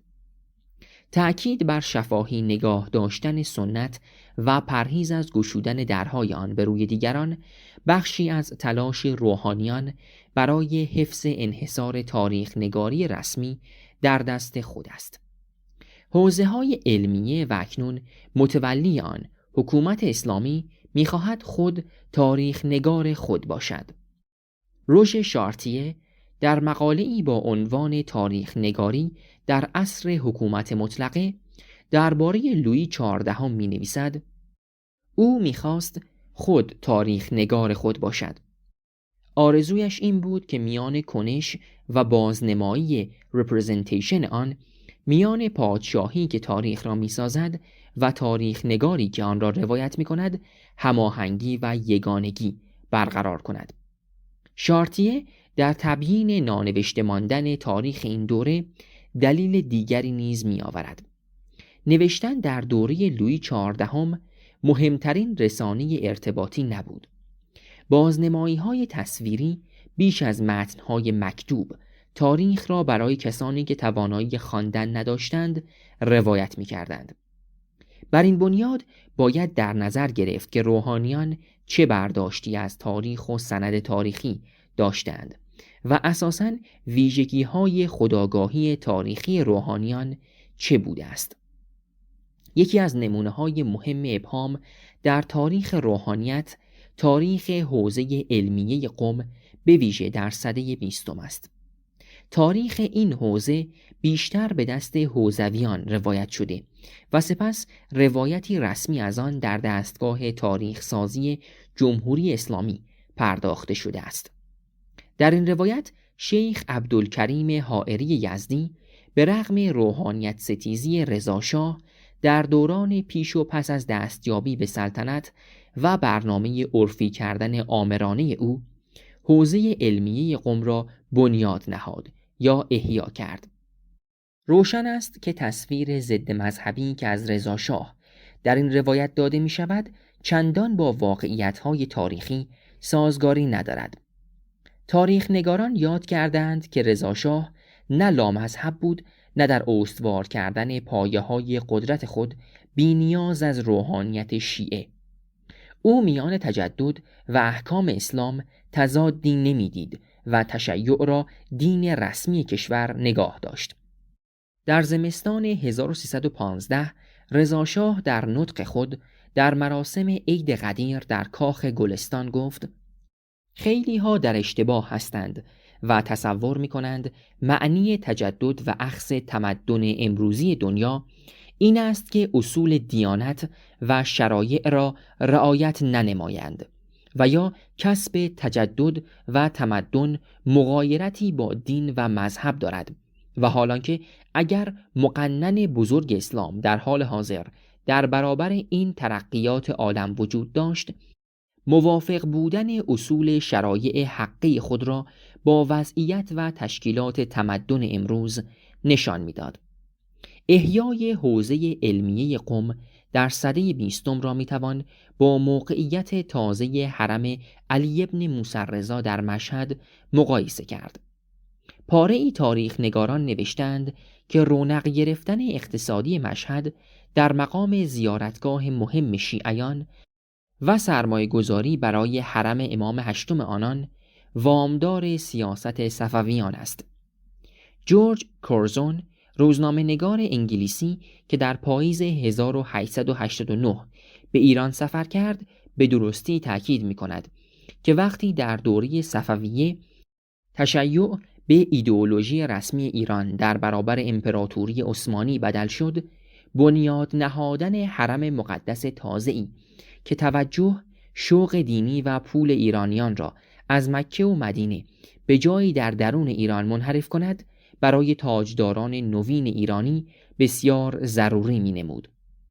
همان گونه که یروبعام 2 گوساله طلا ساخت و یکی را در بیت ایل و دیگری را در دان قرار داد تا زائران بنی اسرائیل را از اورشلیم بدان 2 مکان منحرف کند، شاه اسماعیل، شاه طهماسب و شاه عباس مسجد امام رضا را با بخشیدن ثروت و اوقاف پشتوانی اقتصادی دادند و گاه خود به زیارت امام رضا رفتند و حتی گاه در شهر مشهد نیز اقامت کردند تا حرم امام هشتم شیعیان نیز مانند حرم امامان دیگر در عراق و حجاز شوق زائران را برانگیزد. با همین منطق تأسیس یا احیای حوزه علمیه قم در برابر حوزه نجف یکی از مهمترین اقدامات در چارچوب بنیاد نهادن دولت مدرن در ایران است. با توجه به مذهب رسمی کشور و اکثریت شیعه مردم، روحانیان مقتدر در حوزه نجف می توانستند از نفوذ معنوی خود بهره سیاسی بگیرند و برای دولت ایران دردسرساز باشند. یک بار در جریان تحریم تنباکو و بار دیگر در روند مشروطیت، علمای شیعه در عراق ولو ایرانی تبار مستقیما در رویدادهای سیاسی ایران مداخله کردند و توده مردم را علیه حکومت بسیج نمودند. انتقال حوزه شیعی به درون مرزهای جغرافیایی توانایی دولت مرکزی را برای مهار آن افزایش می‌داد. مهدی قلی خان هدایت مخبر السلطنه گفته بود دیانت هم در مملکت اساسی اداری می‌خواهد.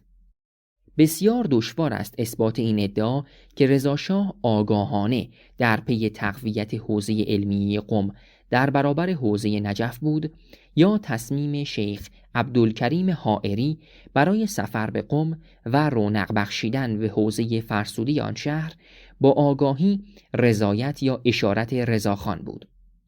پژوهشگرانی چون شاهرخ اخوی اشاره کردند که در آغاز سده 20 میلادی رابطه علما و دربار قاجار تیره بود. قاجاریان به تأسیس مدارس جدید با الگوبرداری از فرنگ مجال داده و انحصار تعلیم و تربیت در دست روحانیان را شکسته بودند. در سده 19 پیمانهایی با کفار بسته بودند. تجدد معابی را در کشور باب کرده بودند. از حفظ بیضه اسلام سرزمین ایران ناتوان مانده و به نیروهای نظامی خارجی اجازه حضور در کشور داده بودند. در مهار بحرانهای اقتصادی به ویژه تورم و افزایش بهای کالاها ناکام مانده بودند و سرانجام دربار قاجار شهرت به فساد مالی و اخلاقی یافته بود. انگیزه‌های دوری و دشمنی روحانیت فرصتی را در اختیار سردار سپه قرار داد که در مقام نخست وزیر و پیش از نهادن تاج بر سر مناسبات حسنه ای را با علما برقرار کند و کینه آنان از قاجاریان را به سرمایه‌ای برای تثبیت قدرت خود بدل سازد. بنابراین جای شگفتی ندارد اگر بگوییم رضاشاه مناسبات و مراسلاتی با شیخ عبدالکریم حائری یزدی داشته است. زمانی که شیخ میرزا محمد حسین نائینی و سید ابوالحسن اصفهانی 2 مجتهد سرشناس مقیم نجف به نشانی اعتراض به سیاست‌های بریتانیا در عراق به قم آمدند، ظاهراً با برخورد گرم شیخ عبدالکریم حائری روبرو نشدند. اخوی می‌نویسد که یک احتمال آن است که حائری پشتگرم به حمایت رضاخان بود و نمی‌خواست در این امر خود مستقیما دخالت کند. رضاخان نیز نمی‌خواست تصمیمی به رغم میل بریتانیایی‌ها بگیرد. یحیی دولت‌آبادی در کتاب خاطرات خود همین داستان را نقل کرده و اشاراتی تلویحی به رابطه ویژه سردار سپه با شیخ عبدالکریم حائری دارد. وی حتی به شکلی نامستقیم از تمایل دولت بریتانیا به قوت گرفتن حوزه علمی قم در برابر حوزه نجف میگوید، زیرا بریتانیایی‌ها در عراق با دردسرهای فراوانی از سمت روحانیان شیعه روبرو هستند. این فرضیه گرچه ظاهراً منطقی به نظر میرسد، اما نیازمند پژوهشی تاریخی در اسناد است تا میزان نقش بریتانیایی‌ها در تأسیس حوزه قم روشن شود. به هر روی مسئله روابط رضاشاه و شیخ عبدالکریم حائری و نیز موضوع تأسیس حوزه علمی قم از نظر تاریخی در تاریکی تمام است. این یکی از نمونه مسائل مربوط به تاریخ روحانیت است که اندکی منابع و شفاهی بودن سنت دست تاریخ نگار را می‌بندد. شما می توانید پینویس‌های مربوط به این نوشتار را از صفحه 276 پیگیری بفرمایید الی صفحه 279. خواب جزمی روحانیت و شوک سکولاریسم. نشر نخست، وبسایت مردمک، اسفند ماه 1389، مارس 2011.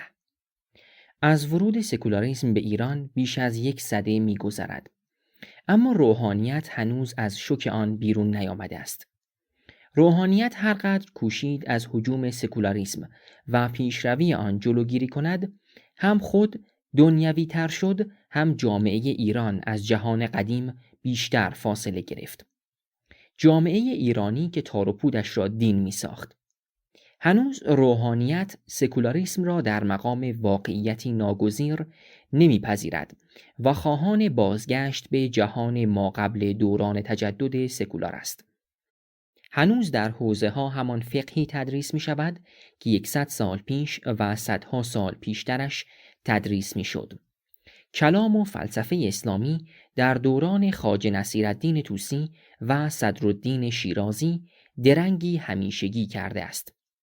تجدد سکولار برای اروپای مسیحی آن حالت شکاور را نداشت که برای سرزمین‌های اسلامی.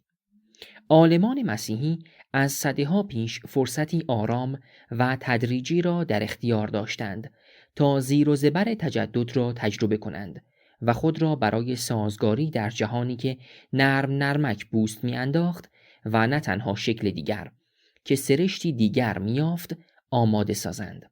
اما تجدد سکولار شبیه شبیخون و تهاجم بر سرزمین‌های اسلامی نازل شد.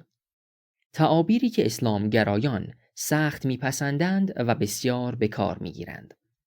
تصویر تجدد سکولار برای روحانیت شیطانی است. شیطان گمراه میکند اما وسوسه‌هایی سخت شیرین دارد. دیده پوشیدن از کل تجدد ممکن نبود. از این رو روحانیت از آغاز نگاهی ابزاری به تجدد سکولار را رسمیت داد. آنچه غرب میسازد اگر در خدمت اهداف روحانیت قرار گیرد خوب است، وگرنه فساد، فحشا و تهاجم فرهنگی یا جنگ نرم است. از تلگراف و اینترنت هیچ کدام ذهن روحانیان را نگزیدند، بلکه تنها طمع آنان را برای بهره‌گیری در خدمت آمال خود برانگیختند. واکنش روحانیت به تجدد سکولار بیشتر به قلمرو عمل محدود ماند و به عالم نظر راه نیافت.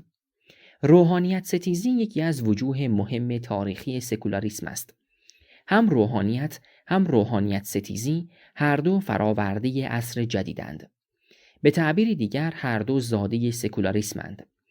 در دوران قدیم نه صنف مشخصی با آگاهی صنفی از خود به مثابه روحانیت وجود داشت و نه روحانیت ستیزی به هدف بازسازی نظام سیاسی و اجتماعی بر پایه برابری و آزادی.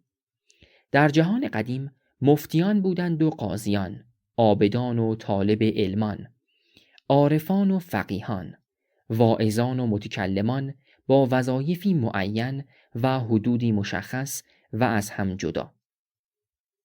یکی در مدرسه به کار تدریس، دیگری در خانقاه به عبادت و آن دیگر در دیوان یا دربار و کسی هم در محکمه مشغول به کار بود.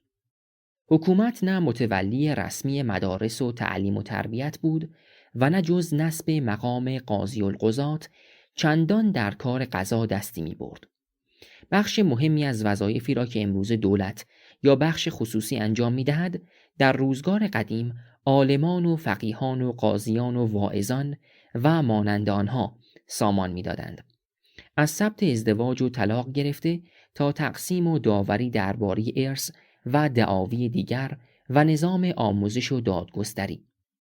روحانیت به مثابه نهادی اجتماعی با هویت اجتماعی مشخص مانند عنوانش روحانیت محصول دوران جدید است. در دوران جدید دگرگونی‌های بنیادی در جامعه ایران رخ داد. شکلگیری دولت مدرن، شکسته شدن انحصار دانش، جدایی و تفکیک نهادها، تأسیس نهاد جدید آموزش و پرورش، تأسیس دادگستری نوین و تقسیم وظایف تازه و از همه بالاتر پیدایش علم تجربی جدید و در پی آن علوم انسانی مدرن. روحانیت به معنای جدید با روحانیت ستیزی همزاد و رویارو بوده و هست. عموم شاعران فارسی زبان در نقد زاهدان و عالمان و شیخان و واعظان بسیار نوشتند. عبید نوشته است: سخن شیخان باور مکنید تا گمراه نشوید و به دوزخ نروید. حافظ می گفت: فقیه مدرسه دی مست بود و فتوا داد که می حرام ولی به مال اوقاف است. این طعنها نقد ریاکاری و سختگیری مذهبی کسانی بود که خود را مفسر یا مبلغ دین یا پرهیزکار و پارسا می شمردند و می توانست زاهد خلوت نشینی را که چندان معلومات مذهبی هم ندارد در بر گیرد. عبوس زهد به وجه خمار ننشیند. نقد وعظ و فقه نبود، نقد ریاکاری بود. روحانیت ستیزی جدید در ایران الهام گرفته از روحانیت ستیزی اروپایی به ویژه فرانسوی در عصر روشنگری است، یا بهتر است بگوییم آمیزه است از روحانیت ستیزی سنتی و مدرن. درست به دلیل درهم‌تنیدگی تاریخی روحانیت با قدرت سیاسی، کانونهای اقتصادی و اقتدار اجتماعی، طبیعی بود که هر گونه نظم جدیدی بر پایه الگوی اروپای مدرن روحانیت را آماج خود قرار دهد. از این رو روحانیت پیش از آن که حتی نام سکولاریسم به گوشش بخورد به غریزه دریافت که نظم و نظام جدید سیاسی، اقتصادی و فرهنگی تازه از اساس خواهان محدود کردن حضور روحانیت در سپهر همگانی یا حوزه عمومی است. در دوره رضاشاه پهلوی شکلی از لایسیته از سوی دولت به جامعه تحمیل شد که زنان و روحانیت را به شکل محسوس‌تر از دیگران زیر تأثیر گرفت. این لایسیته تحمیلی نتیجه عکس داد و اسلامگرایی در دوران محمد رضا شاه پهلوی رشدی بی سابقه کرد. با انقلاب ایران روحانیت انتقام خود را از روند مهارناپذیر سکولاریسم که چند دهه پیش از پیروزی جنبش مشروطیت آغاز شده بود گرفت و حکومتی روحانی سالار بنیاد نهاد. اما شبح ترسناک سکولاریسم بر ذهن و ضمیر روحانیت خیمه کرده است و بسا بیش از گذشته ارکان آن را می‌لرزاند. کارل مارکس گفت هر اتفاقی بار نخست چونان رخدادی اصیل می‌افتد و بار دوم چونان نمایشی مضحک. بر این قرار میتوان گفت تجدد سکولار در اروپا به شکل رخدادی اصیل اتفاق افتاد، اما در ایران شبیه نمایشی مضحک. پیام‌آوران تجدد در ایران بیش از توجه به تجدد فلسفی نگاه خود را بر سویه‌های سیاسی و اجتماعی آن متمرکز کردند. بیش از 100 سال از ورود تجدد به ایران می‌گذرد، اما بخش اعظم مهمترین آثار فلسفی اروپایی به فارسی ترجمه نشده است. از سده‌ها پیش روحانیت امکان تبادل فکری و فرهنگی با قلمروهای دیگر را از دست داده بود. از این رو نمی‌توانست به طور مستقل با تجدد و بنیادهای فلسفی سکولاریسم آشنا شود و بدان واکنش نشان دهد. آگاهی روحانیت از تجدد نه مستقیم که به میانجی تولیدات روشنفکری بود. محمد حسین طباطبایی نقد خود بر مارکسیسم را نه در پی خواندن آثار مارکس یا شارحان اروپایی او که پس از خواندن جزوه‌های تقی ارانی کمونیست ایرانی نوشت. نوشته‌های مرتضی مطهری در واکنش به فلسفه غرب همه پس از خواندن معدود ترجمه‌های دوره پیش از انقلاب از آثار فلسفی است. شاید از این رو که روحانیت نمیتوانست خود بیمیانجی با قلمرو فکر مدرن و سکولار آشنا شود، قصه را این اندازه مختصر میگرفته و به قامت مدعیات یا فراورده‌های روشنفکری بومی قبای پاسخهای خود به تجدد را میدوخته است. به این معنا روحانیت هنوز پس از 100 سال از تجدد مدرن و سکولار آگاه نیست، زیرا نگاهش به جهان فلسفی مدرن از ورای حجاب روشن فکری است، نه بدان رخداد اصیل که دست آخر به آن نمایش مضحک آگاه است. روحانیت تجدد سکولار را به مثابه خصلت دورانی تازه در نیافت. تفاوت دورانی سنت و تجدد در مقام گذار از جهان بسته به کیهان بیکران دریافته نشد. اصولاً مفهوم دوران در اندیشه تاریخی روحانیان، اسلامگرایان سنتی و رادیکال جایگاه ویژه‌ای ندارد. چنان از عصر پیامبر و امامان سخن گفته می شود که انگار هیچ رخداد یا رشته رخدادهایی دوران ما را از دوران آنها متمایز نمی کند. گویا خطی صاف، مستقیم، هموار و پیوسته عهد نبوی را به سده 21 متصل می کند. در نیافتن سکولاریسم به مثابه یک پارادایم یا منظومه فکری سراسری، سوء تفاهمی است که امکان یافتن راه حل مناسب فلسفی را از روحانیت می‌گیرد. روحانیت دوران جدید را محصول تغییراتی مادی، ظاهری و بیرونی می‌بیند تا دگردیسی‌های فکری، ماهوی و معنوی. برای روحانیت تکنولوژی حکم آلات مشترکه را دارد که استفاده خوب از آن حلال و گاهی واجب و استفاده بد از آن حرام است. مبنای خوبی و بدی هم شریعت است. فرهنگ یا تجدد فلسفی برای روحانیان مجموعه است از شبهات فریبنده که بطلان آنها پیشاپیش معلوم است. فقط اقامه دلیل برای آنها ممکن است مدتی طول بکشد. تیغی که حکومت اسلامی بر علوم انسانی کشیده از همین نگرش مایه می‌گیرد. راه حل عمده‌ای که روحانیان برای حل یا دفع چالش‌های جهان مدرن و سکولار یافتند، بردن آنها به درون دستگاه فقهی و نگریستن بدانها با چشم مسائل مستحد سه است. اما جهان مدرن بسی فربهتر از آن است که در حازمه دستگاه فقهی گوارده شود. انقلاب ایران از چشم تاریخ شاید ناگزیر بود. روحانیت پس از آنکه در دوران مشروطه و رضاشاه پهلوی بسیاری از دارایی اقتصادی، اجتماعی و سرمایه سیاسی خود را باخت، در دوران محمد رضاشاه پهلوی و بیشتر در پی خطاهای او و سیاستهای خطرناک نفتیش توانست سرمایه مالی و نمادین فراوانی به دست آورد. گفتار سنتی اسلامی مشروعیت خود را از دست داده بود، اما زمانه انقلاب ها بود.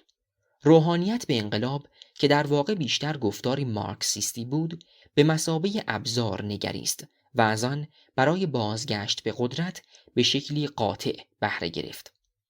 روحانیت و حوزه علمیه نمیتوانست در چالش فکری و فرهنگی با نهادهای جدید مانند دانشگاه و طبقه روشنفکران پیروز برآید، حتی اگر اسلام خاص طبقه متوسط مدرن شهری را نیز تولید می‌کرد. روحانیت از هیچ ابزاری جز قدرت سیاسی نمی‌توانست فقر فکری و فقدان مشروعیت فلسفی خود را جبران کند.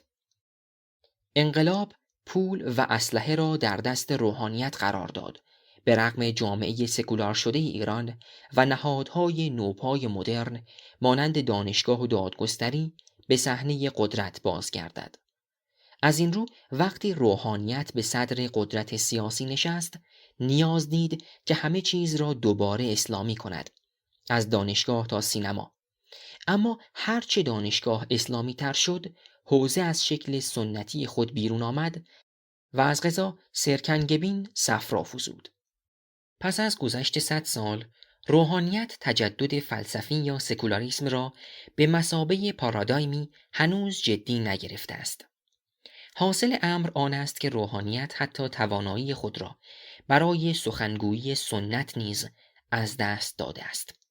روحانیت بسی بیش از آن که تصور می کند یا خودآگاهی دارد از جهان سنت جدا شده است. برای شناخت سنت فاصله گرفتن خودآگاهانه از آن و رویکرد سنجشگرانه بدان ضروری است. مفهوم سنت خود ابداعی مدرن است. از منظر فلسفی متجدد شدن و شناخت سنت دو روی یک سکه هستند. سنت را آن کس خوب می شناسد که سراپا ذهن فلسفی مدرن یافته باشد. در هیچ دورانی به اندازه دوران مدرن سنت زنده نیست. شمار آثاری که هر ساله در غرب درباره افلاطون یا ارسطو نوشته می شود یا گفتارها و درسهایی که درباره آرای آن دوست در کل ادوار تاریخی بی همتاست. این را مقایسه کنید با شمار آثاری که درباره بوعلی یا شیخ اشراق در ایران منتشر می شود یا گفتارها و درسهای مربوط به آنها. از این قرار روحانیت در ستیز با واقعیت جاری سنت و تجدد را یک جا باخت. جهانی که روحانیت در آن زندگی می کند برزخ پندارینی ورای سنت و تجدد است. ناکجا آبادی مسخ شده. امروز روحانیت نماینده سنت نیست. مخلوق عجیبی است که بیش از هر طیف دیگر جامعه میلی شهوت‌آلود به فراورده‌های مادی و تکنولوژیک تجدد دارد و جهالت فکری را تقدیس می‌کند. دستگاه روحانیت اندیشه تولید نمی‌کند، قدرت و ثروت می‌زاید. نرمترین و سازگارترین تفسیرهای سکولاریسم با دین، روحانیت را همچنان معضلی در برابر جامعه و دولت سکولار می‌بیند. سکولاریسم ممکن است با نوعی دینداری که طلبکار دیگران و تبعیض‌خواه نباشد کنار آید، اما با نهاد روحانیت در مقام نهاد رسمی و مفسر انحصاری دین، حقیقت، به دشواری می‌تواند پیوند برقرار کند. سکولاریسم دشمن دین نیست، اما نظام روحانیت را لاغر و فروتن و قانع می‌خواهد. رشد نهادهای مدرن آموزشی و تربیت دموکراتیک میزان سرسپردگی بیچون و چرا به مرجعیت‌های دینی را کاهش می‌دهد. چالش سیاسی آینده جامعه ایران را از جمله جدال میان نیروهای سکولار و روحانیت تعریف می‌کند. به اندازه‌ای که موازنه قوا به سود نیروهای سکولار باشد، روحانیت نقش اندکتری را در شکل دادن به ذهنیت و رفتار جامعه و تعیین سرنوشت شهروندان بازی خواهد کرد. اما روحانیت در هیچ کجا داوطلبانه از موقعیت و امتیازهای خود دست نکشیده است. از این رو امید یافتن پشتوانه‌ای برای سکولاریسم از درون روحانیت تباه است. نظام نوین نهادی کهن.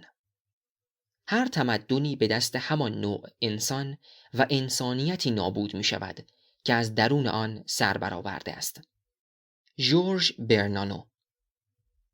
این جستار نخستین بار با عنوان جمهوری اسلامی و نظم نوین روحانیت در فصلنامه ایران نامه سال 24 شماره 2 و 3 تابستان و پاییز 1387 به چاپ رسید.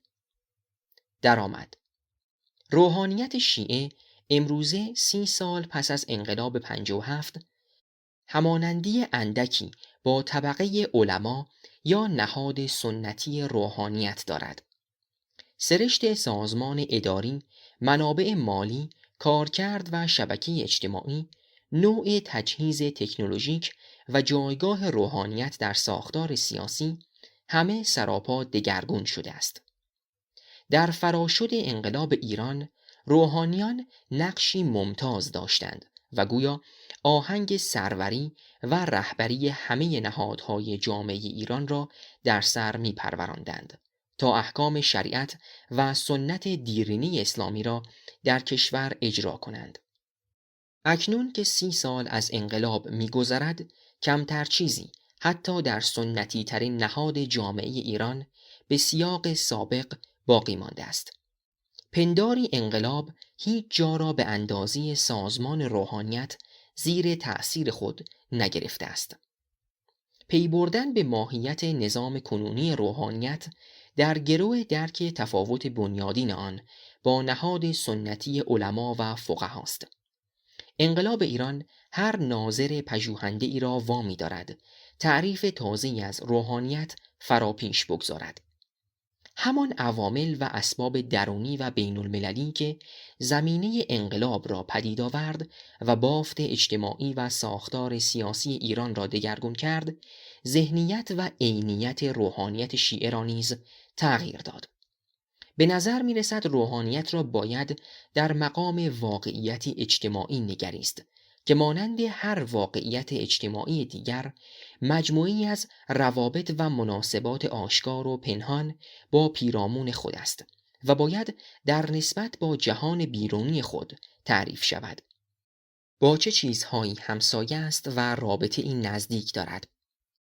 از چه چیزهایی دور با کدام نظام و نهاد درگیر در هم تنیده است؟ از کدام ساخت و بافت فاصله می‌گیرد و سرانجام چگونه فضای اجتماعی و قدرتی نمادین را پدید می‌آورد؟ پس از 3 دهه تحول نظام جهانی ارتباطات و منطق معادلات سیاسی در ایران و خاورمیانه، باید پرسید اکنون روحانیت چیست؟ هر تعریفی از روحانیت فقط پاره‌ای، نه همه روابط درونی و بیرونی آن را آشکار می کند. دین که بر شالوده مفاهیمی مابعد الطبیعی و انتزاعی استوار است، در نظام روحانیت تجسد می‌یابد و به واقعیتی تجربی بدل می شود. همچنین روحانیت در مقام تجسد آن مابعد الطبیعت مفاهیم انتزاعی دین را می‌آفریند و می‌پرورد. کارکرد اصلی روحانیت بدل کردن دین به ایدئولوژی است، یعنی واقعیت ذهنی و کلیت مفهومی دین از خلال نهاد روحانیت و کنش نظری و عملی آن به واقعیت عینی بدل می شود. انگاره‌های مجردی مانند خدا، پیامبری، متن مقدس و جهان آخرت در فرایند ایدئولوژیک شدن به دست روحانیت به کالای اجتماعی تغییر ماهیت می دهند و سرمایه این نمادین می آفرینند. روحانیان با این سرمایه نمادین قدرت می یابند تا امر قدسی یا سپهر معنوی را دستمایه بازرگانی و داد و ستد دنیوی کنند و روابط ویژه‌ای را با قدرت سیاسی، پول، تکنیک و ابزارهای تولید اقتصادی برقرار نمایند. دین بدون بدل شدن به این سرمایه نمادین حضوری اجتماعی ندارد. ترکیبی از سرمایه مادی، نمادین و اجتماعی تار و پود اقتدار اجتماعی روحانیت را می بافد. سرمایه مادی بیشتر بر انباشت ثروت و دارایی مالی استوار است. همان چیزی که روحانیان با کسب درآمدهای مذهبی و تأسیس مدرسه‌های دینی و مساجد و موقوفات به دست می‌آورند. سرمایه اجتماعی آن منابع و امکاناتی است که در ساختار اجتماعی جای دارد و وقتی بازیگران اجتماعی خاصی می‌خواهند کنش‌های هدفمند ویژه‌ای انجام دهند، می‌توانند به آن منابع و امکانات دست یابند یا آنها را برای هدف خود بسیج کنند. برای نمونه روابط یا شبکه اجتماعی که در خدمت ساختار اجتماعی ویژه‌ای است، سرمایه اجتماعی آن به شمار می رود. هرچه روحانیان در بدل کردن آن منظومه مابعد الطبیعی به ایدئولوژی و سرمایه نمادین کامیابتر باشند، جامعه غیر عرفی‌تر و دینی‌تر است، زیرا فربهی و غنی شدن آن سرمایه نمادین به گسترش فضای اجتماعی دین، شکوفایی بازرگانی روحانیان و چیرگی بیشتر آنان بر روابط قدرت و مناسبات اجتماعی می انجامد. فضای دینی گستره‌ای فراتر از مکانهای دینی است. اگر در دوران قدیم حضور زمینی دین در مکانهای دینی مانند مسجد، حوزه علمیه یا بقاع مقدسه بررسیدنی و مشاهده پذیر بود، در دوران جدید حضور این جهانی دین را باید در فضای دینی بازشناخت و کاوید. مکان آن محیط و جایگاه فیزیکی است که در محدوده جغرافیایی ویژه‌ای قرار دارد و می‌تواند محل فعالیتی جمعی قرار گیرد. در دوران پیشامدرن تمایز میان مکان و فضا روشن نیست، زیرا بعد مکانمند زندگی اجتماعی در بیشتر اوقات و برای بیشتر مردم وابسته به حضور فیزیکی در محلی خاص برای انجام دادن فعالیتی است. به سخن دیگر، دینورزی در مقام عمل و فعالیتی اجتماعی بیشتر در مکانهای خاص صورت می‌گیرد. اما در دوران مدرن است که فضا واقعیتی جدا از مکان می‌گردد و عمل اجتماعی افراد نیازمند حضور فیزیکی آنان در مکانی خاص نیست. به یمن پیشرفت شبکه و ابزارهای ارتباطی، آدمیان در فاصله‌های دور از هم و در غیاب یکدیگر از یکدیگر اثر اجتماعی می‌پذیرند و بر یکدیگر اثر می‌گذارند و بدین سان فضای مشترک را در غیاب فیزیکی یکدیگر می‌آفرینند. فضای اجتماعی دین بدین سان از صرف مکانهای دینی و حضور فیزیکی افراد در آنها برمی‌گذرد. نیرومند شدن و گسترش این فضا حتی کسانی را که در ظاهر دیندار نیستند و در عمر خود به مسجد و معبدی پای نگذاشتند زیر تأثیر می‌گیرد. مسئله سکولاریسم نبرد نیروهای این جهانی و آن جهانی، دنیوی و معنوی و تلاش برای یافتن سازگاری میان آن نیروها نیست. پرسش سکولاریسم دست کم از منظر جامعه شناختی چالش حضور اجتماعی دین با دیگر نهادها و نیروهای اجتماعی است. بدین معنا سکولاریسم صرفاً جدایی دین از دولت نیست که یک بار برای همیشه رخ دادنی باشد، بلکه مرزهای سیال فضای اجتماعی دین، فضاهای اجتماعی غیر دینی را تنگتر یا فراختر می کند. روحانیت همواره با دیگر نهادهای اجتماعی در کشمکشی پایان ناپذیر به سر میبرد. دلیل آن این است که روحانیان میکوشند انحصار سرمایه نمادین دینی را در جامعه در دست خود نگه دارند و به اشکال پیدا و پنهان در پی فتح فضاهای اجتماعی و سیطره بیشتر بر روابط قدرت و ثروت و مناسبات اجتماعی هستند. خواست سکولار بودن مانند خواست آزادی هرگز به تمامی برآورده نمی شود و جدال بر سر کاهش یا گسترش مرزهای فضای اجتماعی دین مایه همیشگی ستیزها و تحولات سیاسی اجتماعی و اقتصادی جامعه است.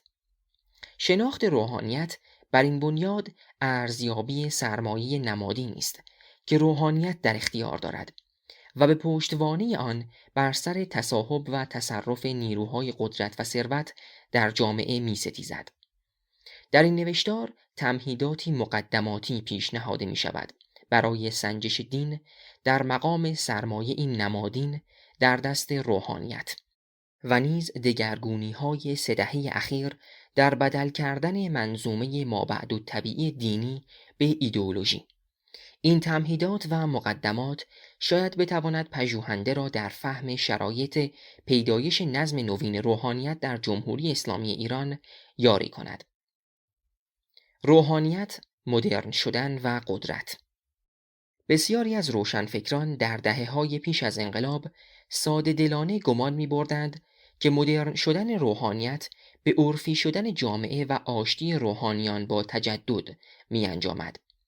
در سال 1341 مهدی بازرگان در مقاله‌ای با عنوان انتظارات مردم از مراجع تقلید گله کرد که چرا همچنان در بند فروع دینند و از اصول دین غافل شدند. چرا به جزئیات فقه اهمیت می‌دهند اما مسائل اجتماعی و سیاسی را به دیگران واگذارده‌اند. بازرگان از کسانی بود که در آن دوران می‌اندیشید اگر روحانیت متجدد شود خود به خود اسلام توده نیز متجدد می شود و مشکلات سیاسی و اجتماعی برآمده از واپسماندگی مسلمانان نیز از میان خواهد رفت. بازرگان نوشت روحانیت باید به ابزار جدید علمی و روش‌های نوین علمی مجهز شود تا بتواند معرف و مسئول حال و حاضری باشد که متناسب و وارث گذشته پر افتخار و مبشر آینده نجات بخش جهان بشریت باشد. 3. روحانیت باید از غرق شدن در فروع فقهی بکاهد و بیشتر به مسائل اجتماعی و عقیدتی بپردازد. 3. روحانیت باید رهبری عملی و اجتماعی داشته باشد. نوستیزی روحانیت و بدعت انگاشتن هر امر بدیع خود کهنه است. شیخ حر عاملی، مرگ 1104 هجری، محدث مقرب دربار صفوی، در کتاب وسائل الشیعه الی تحصیل المسائل الشریعه در کنار بسی دیگر از عالمان شیعه و سنی نوشیدن قهوه را به حکم 2 روایت از پیامبر حرام می‌دانست.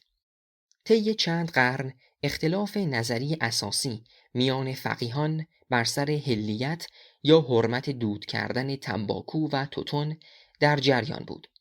در عهد قاجار مرجع تقلید وقت میرزا محمد حسن شیرازی تحریم تنباکو را دستمایه اقدامی سیاسی علیه حکومت کرد.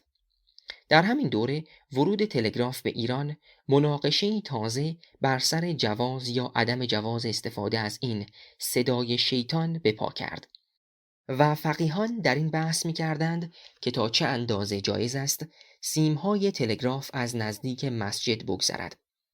با تلاش‌های فراوان ناصرالدین شاه و پس از آنکه چند فقیه به دعوت او چند آیه قرآن را از تهران به تبریز تلگراف کردند و پاسخ شنیدند، سرانجام فقیهان پذیرفتند که تلگراف ابزاری است خنثی مانند نامه‌نگاری و میتوان در راه مقاصد شریعت از آن بهره گرفت. طرفه آن است که جامعه رو به تجدد ایران خواه ناخواه روحانیت را به بهره‌گیری از ابزارهای تجدد وادار کرد. نهاد روحانیت و مرجعیت در روزگار معاصر هستی خود را وامدار ابزارهای مدرن است. تلگراف که در آغاز آوای شیطان پنداشته میشد، نهاد روحانیت را از بیخ و بن دگرگون ساخت. روحانیت شیعه که شبکه‌ای نامتمرکز و پراکنده بود و سرشتی محلی داشت، به یمن و یاری تلگراف در سده 19 میلادی ساختاری منسجم و متمرکز پیدا کرد. تلگراف شهرهای بزرگ جهان تشیع را به کانونهای فقهی نجف، کربلا و قم پیوست و سلسله مراتب روحانیت را برای همیشه متحول کرد. مقلدان از اقصا نقاط جهان استفتای خود را برای مرجع تقلید خود می‌فرستادند و مجتهدان نیز با تلگراف فتوای خود را گسیل می‌کردند. نظام اجتهاد تقلید در پی این ابزار تکنولوژیک مستقر و مستحکم شد و قدرت فقیه از محدوده محل زندگیش فرا رفت و هم ارز قدرت مرکزی قرار گرفت. تلگراف در مقام ابزار غربی وسیله‌ای در دست فقیهان شد برای ستیز با مظاهر تجدد و بسط قدرت خود و نیز سرکوب مخالفان، از جمله صدور فتوای ارتداد و قتل بابی‌ها و بهائی‌ها. فقیهان و تجدد ابزاری. رویکرد فقیهان در تحریم تکنولوژی در قرن 20 نیز ادامه یافت، اما با انقلاب ایران دگرگون شد. آیت الله روح الله خمینی در نخستین سخنرانی خود پس از بازگشت به ایران در 12 بهمن 1357 گفت: ما با سینما مخالف نیستیم. 3 ما با رادیو مخالف نیستیم.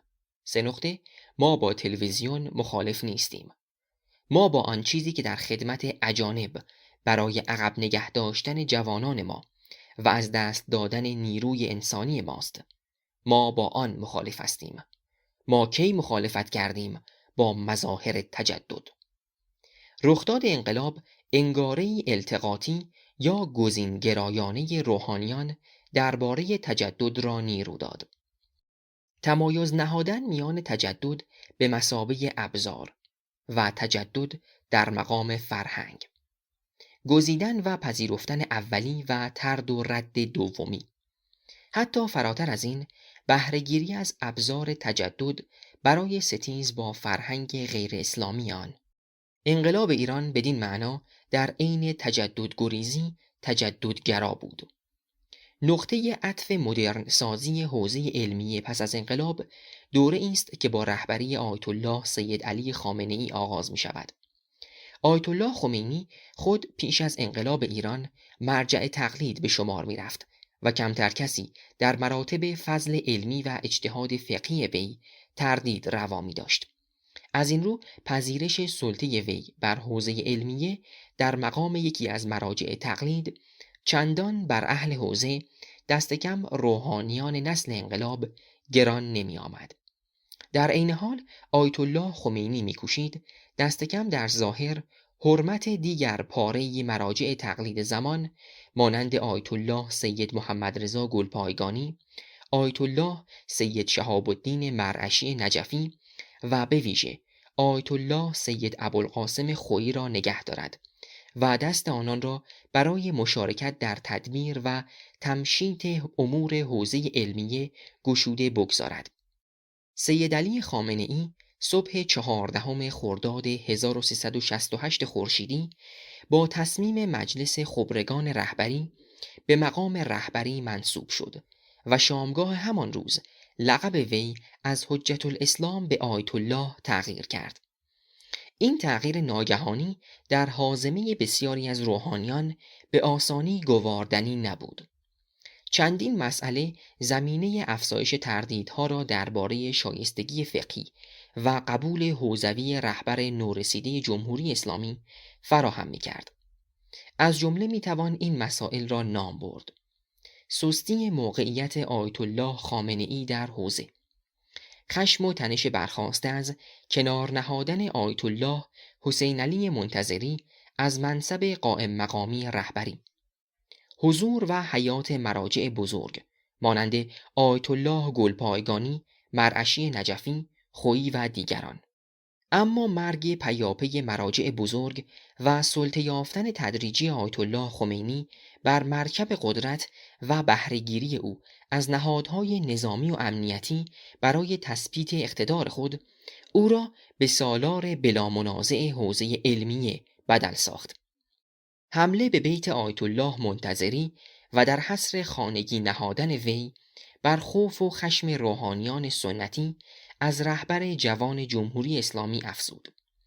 یکی از رخدادهای بی‌نظیر در تاریخ مرجعیت شیعه بیانیه ای بود که جامعه مدرسین حوزه علمیه قم در سال 1373 صادر کرد. باید توجه داشت که جامعه مدرسین حوزه علمیه قم یک نهاد سیاسی وابسته به جمهوری اسلامی است که اعضای آن به طور غیر مستقیم از سوی رهبر جمهوری اسلامی منصوب می شوند.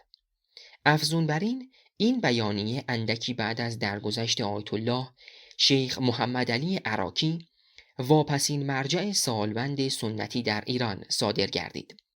در این بیانیه 7 تن در مقام مرجع تقلید رسمی معرفی شدند که یکی از آنان رهبر جمهوری اسلامی و 6 تن دیگر از هواداران جمهوری اسلامی بودند و نام مجتهدان بزرگی چون آیت الله حسین علی منتظری و آیت الله سید علی سیستانی در فهرست 7 غایب بود. با این بیانیه که نهادی زیر نظر رهبر جمهوری اسلامی را پس از 5 سال رهبری به مقام مرجعیت منصوب می کرد و چند تن دیگر را که مرجع بالفعل بودند از قلم می انداخت، مرجعیت شکلی یکسر حکومتی به خود گرفت. نظم نوین حوزه. روحانیت تشیع در هیچ دوره‌ای از ادوار تاریخی خود تا این اندازه ثروتمند و تا این اندازه وابسته به رأس هرم قدرت سیاسی نبوده است. چیرگی مطلق رهبر جمهوری اسلامی بر مدیریت امور دینی از یک سو به فربهی ساختار اداری روحانیت و افزایش بی‌سابقه منابع مالی آن انجامید و از سوی دیگر استقلال نسبی نهاد روحانیت در تدبیر امور دینی را سلب کرد. آیت الله خامنه‌ای به محض اطمینان از موقعیت خیش برنامه‌ای گسترده و فراگیر برای مدرن سازی حوزه علمیه آغاز کرد. تنها با دگرگون کردن ساختار سنتی حوزه به سازمان اداری مدرن بود که وی توانایی مهار کامل حوزه علمیه را می‌یافت. وی شورای مدیریت حوزه علمیه قم را به مرکز مدیریت حوزه علمیه قم تغییر داد و حوزه‌های علمیه سراسر کشور و حتی خارج از کشور را زیر نظارت این مرکز برد. برای نخستین بار در برنامه سالانه بودجه دولت جمهوری اسلامی ردیف بودجه‌ای ثابت برای مرکز مدیریت حوزه علمیه قم در نظر گرفته شد. نهادها، سازمانها، پژوهشکده‌ها و مراکز حوزوی تازه‌ای تأسیس شد که همه مستقیم یا غیر مستقیم زیر نظر رهبری فعالیت می‌کنند و هم ردیف بودجه دولتی دارند و هم از بودجه سالانه دفتر رهبری تأمین می‌شوند. بنا به گفته یکی از مراجع تقلید قم، تنها در این شهر 400 پژوهشگاه حوزوی فعالند. در ساختار سنتی روحانیت، ثبت نام‌ها، مدارج و مدارک علمی سابقه تحصیلی و خانوادگی و دیگر اطلاعات سابقه نداشت. تنها از دوره آیت الله سید محمد حسین بروجردی هر مرجعی برای خود دفتر شهریه ای داشت که بر اساس آن حقوق ماهانه طلاب را پرداخت می کرد. هر طلبه اول ماه ناگزیر بود به مقسمان هر یک از مراجع رجوع کند و شهریه حقوق ماهانه خود را دریافت نماید. مجموع این شهریه ها حقوق کامل یک طلبه در ماه را شکل می داد. مرکز مدیریت حوزه علمیه زیر نظارت رهبر جمهوری اسلامی ساختار متمرکز اداری پدید آورد. اطلاعات گوناگون طلاب در این مرکز به کامپیوترها داده شد و دفترهای شهریه مراجع یک کاسه گردید. به سخن دیگر آزادی عمل مراجع در پرداخت شهریه از میان رفت و از آن پس مرکز مدیریت حوزه تصمیم گیرنده اصلی درباره صلاحیت هر طلبه برای دریافت شهریه شناخته شد. نهادی تازه بنیاد چون دفتر آمار مرکز حوزه علمیه قم وظیفه گردآوری داده‌های مربوط به گرایش سیاسی روحانیان را به عهده گرفت. هر کس طالب دریافت معافیت موقتی تحصیلی از خدمت نظام وظیفه، سفر به خارج از کشور و دریافت شهریه یا خواستار ارتقای مرتبه علمی خود است، نخست باید در دفتر آمار تایید شود. روحانیانی که گرایشی خلاف جمهوری اسلامی دارند در دفتر آمار رد صلاحیت می شوند و از امتیازهای مربوط به نظام روحانیت محروم. در نظام سنتی روحانیت تنها منبع درآمد روحانیان شهریه و از محل وجوهات شرعی و موقوفات مذهبی بود. اما آیت الله خامنه ای از بودجه دولت نظام بیمه درمانی طلاب را بنیان نهاد و شهرک‌هایی چون شهرک مهدیه در حومه قم را برای اسکان طلاب توسعه داد. از سوی دیگر درآمد هر طلبه از شهریه یا حق منبر گاهگاهی فراتر رفت. صدها نهاد حوزوی به بهانه آموزش، پژوهش یا امور دیگر منبع درآمد مهمتری برای طلاب به شمار می روند. تا پیش از این دوره پوشیدن لباس روحانیت، عمامه، عبا، قبا و نعلین امری بود یکسره دل بخواهی. هر طلبه حوزه علمیه در هر جایی که می‌خواست هر زمانی و با هر میزانی از تحصیلات حوزوی عمامه به سر می‌گذاشت. آیت الله خامنه ای کوشید از طریق مرکز مدیریت حوزه علمیه قم فرایند پوشش لباس روحانیت را نظاممند کند. از سوی دیگر تا پیش از انقلاب ایران سابقه ای مشهود برای خلع لباس روحانیت نمیتوان یافت. به واقع هیچ مرجع رسمی در حوزه علمیه برای تشخیص صلاحیت پوشش لباس روحانیت وجود نداشت. پس از انقلاب ایران آیت الله خمینی به روحانیان مخالف خود لقب آخوند درباری و روحانی نما داد و از طریق نیروهای نظامی کمیته انقلاب اسلامی، دستگاه قضایی و سپس دادگاه ویژه روحانیت امکان قانونی خلع لباس روحانیان مخالف را فراهم آورد. اکنون مرجع رسمی خلع لباس روحانیان دادگاه ویژه روحانیت است. همچنین درجه اجتهاد و لقب آیت الله که اشاره به اجتهاد شخص ملقب است، در دوران قدیم بر پایه قراردادها و قواعد نانوشته و پذیرفتگی اعتبار علمی شخص در میان مجتهدان به کسی داده میشد. آیت الله خمینی به رسم دیگر مراجع بزرگ در نامه‌های رسمی خود در خطاب کردن افراد به القاب مذهبی خویشتن‌داری و احتیاط آشکار داشت.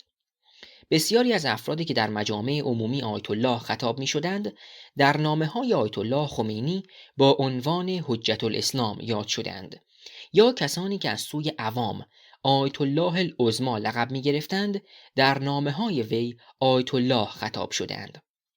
بحران اجتهاد آیت الله سید علی خمینی وی را واداشت که از یک سو مدعیان فرو مرتبه اجتهاد را به آیت اللهی به رسمیت بشناسد و از سوی دیگر سازوکاری سیاسی برای اعطای این لقب و درجه برگزیند.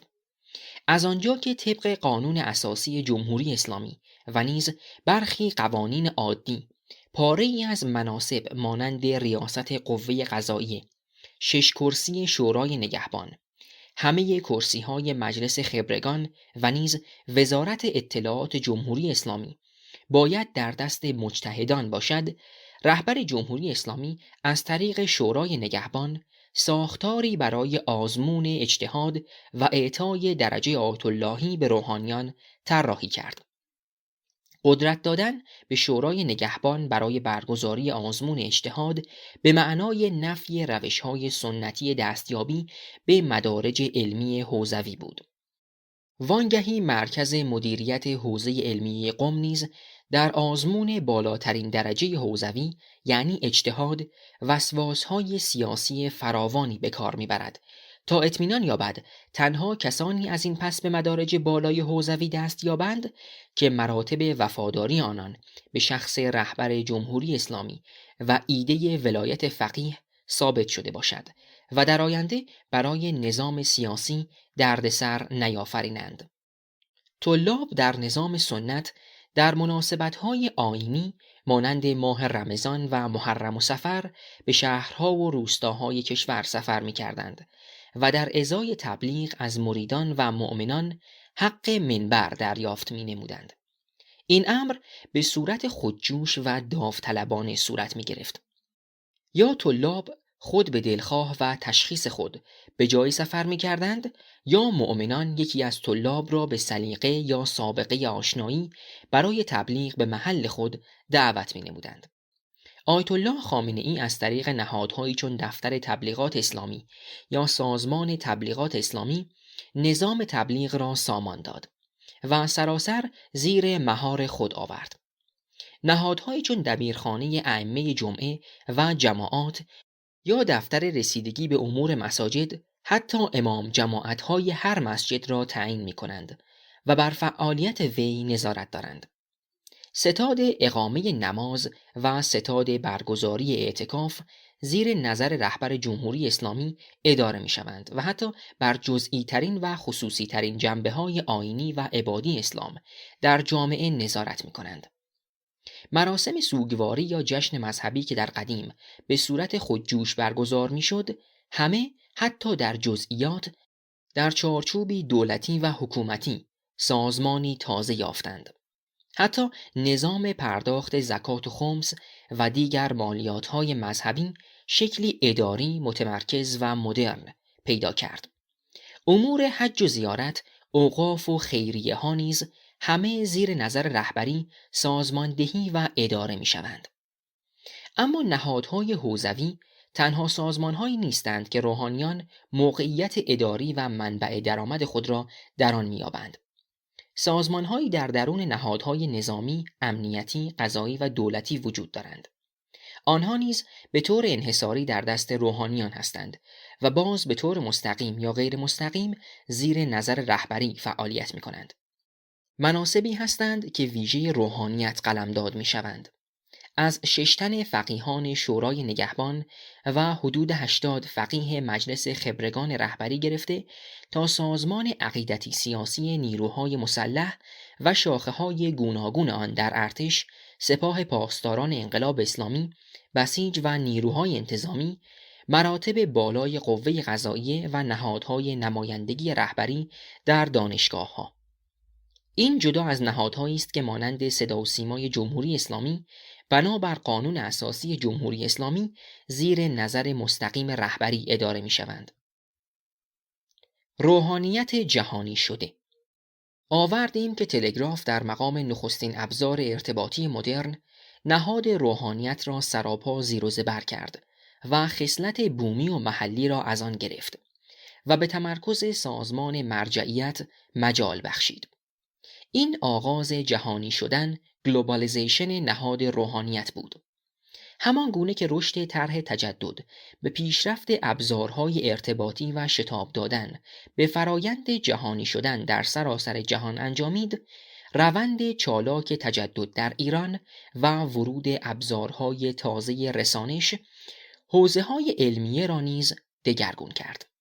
تا پیش از انقلاب اگر رابطه مقلد و مجتهد یا نهاد روحانیت و مؤمنان تنها از طریق تلفن و تلگراف و نامه برپا بود، اکنون آسانی و شتابی که در وسایل سفر پدید آمده و نیز اینترنت و ماهواره سرشت نظام ارتباطی حاکم بر شبکه مقلد مجتهد یا روحانیت مردم را از بن دیگر ساخته است. پیش از آن که حتی کامپیوتر در ایران فراگیر شود، آیت الله خامنه‌ای دستور تأسیس مرکز تحقیقات کامپیوتری علوم اسلامی در قم را صادر کرد. اکنون به ندرت روحانی میتوان یافت که ضرورت داشتن کامپیوترهای پیشرفته در خانه خود را از تلفن و برق کمتر بداند. سایت‌های رسمی برخی مراجع تقلید گاه حتی به 16 زبان زنده جهان به کاربران مؤمن و مقلدان خود خدمات می‌دهند. مقلدان از سراسر جهان با بهره‌گیری از کارت‌های اعتباری مالیات‌های مذهبی خود را از طریق سایت‌های مراجع به مجتهدان می‌پردازند. گسترش شبکه‌های ارتباطی یک راست به گسترش شبکه مالی روحانیت انجامیده است. پیش از انقلاب مرجعیت همچنان خصلت محلی خود را حفظ کرده بود. برای نمونه مراجع قم قادر نبودند به طلاب نجف یا کربلا یا دیگر شهرهای مذهبی شیعه در خاورمیانه شهریه یا حقوق ماهیانه پرداخت کنند. به یمن جهانی شدن شبکه مالی روحانیت اکنون مراجع تقلید می توانند در هر حوزه خرد و کلان در سراسر جهان به طلاب شهریه دهند. طبق معیاری سنتی هر مرجعی بیشتر شهریه بپردازد اعتبار مرجعیت و محبوبیت عمومی خود را به رخ کشیده است. پرداخت شهریه بیشتر طلاب را تشویق می کند مقلدان را به مرجع ثروتمندتر ارجاع دهند. در نتیجه گسترش شبکه مالی رویه دیگر بسط اقتدار مذهبی مراجع است.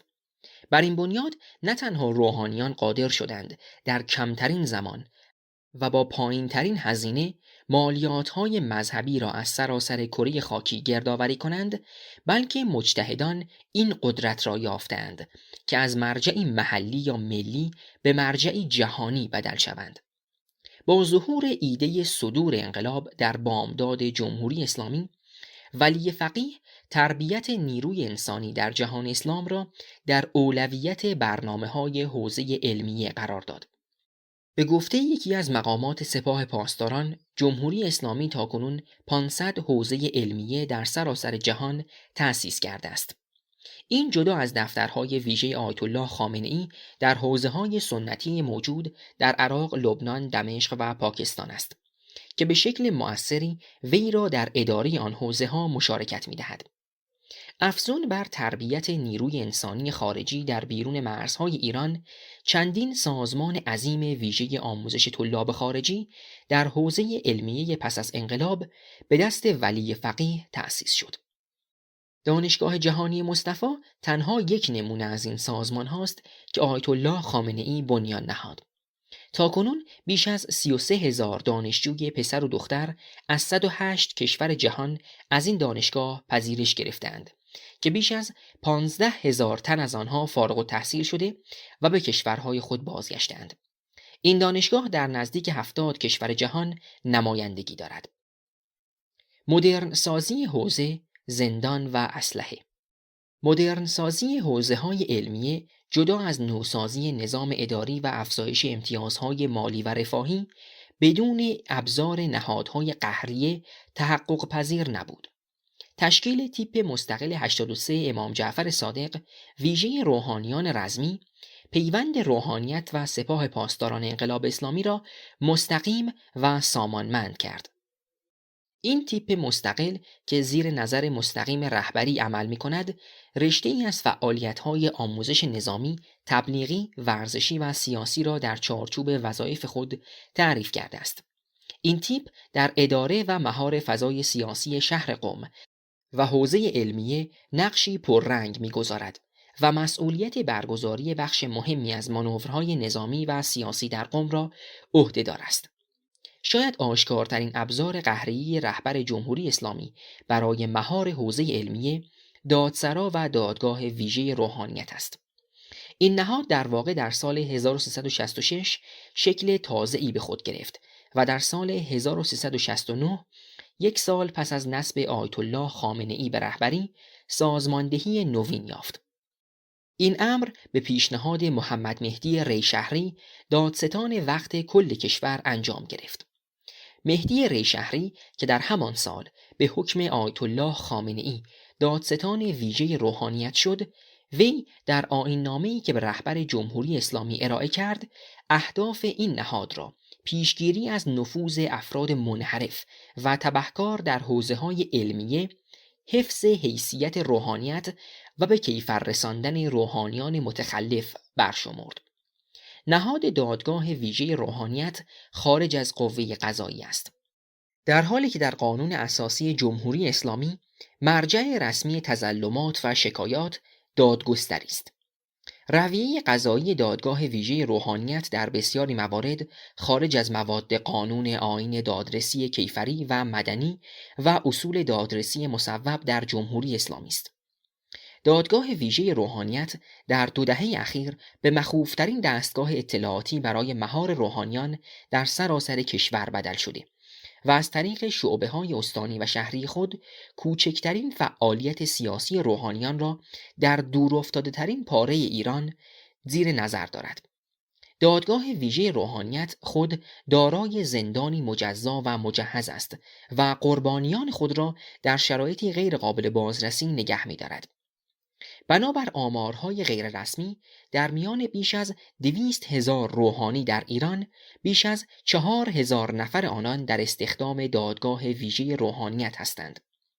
آیت الله خامنه‌ای را میتوان بنیانگذار نظم نوین حوزه علمیه‌ای خواند که حوزه علمیه را از نهادی سنتی و در تعامل با ساختار سیاسی به نهادی مدرن و یکپارچه و وابسته به حکومت بدل کرد. او این کار را با سازوکارهای مدرن انضباط، نظارت و مجازات عملی ساخت. به سخن دیگر، نهاد دین مدرن شدن خود را به بهای سلب استقلال فکری و مالی اداری به دست آورد.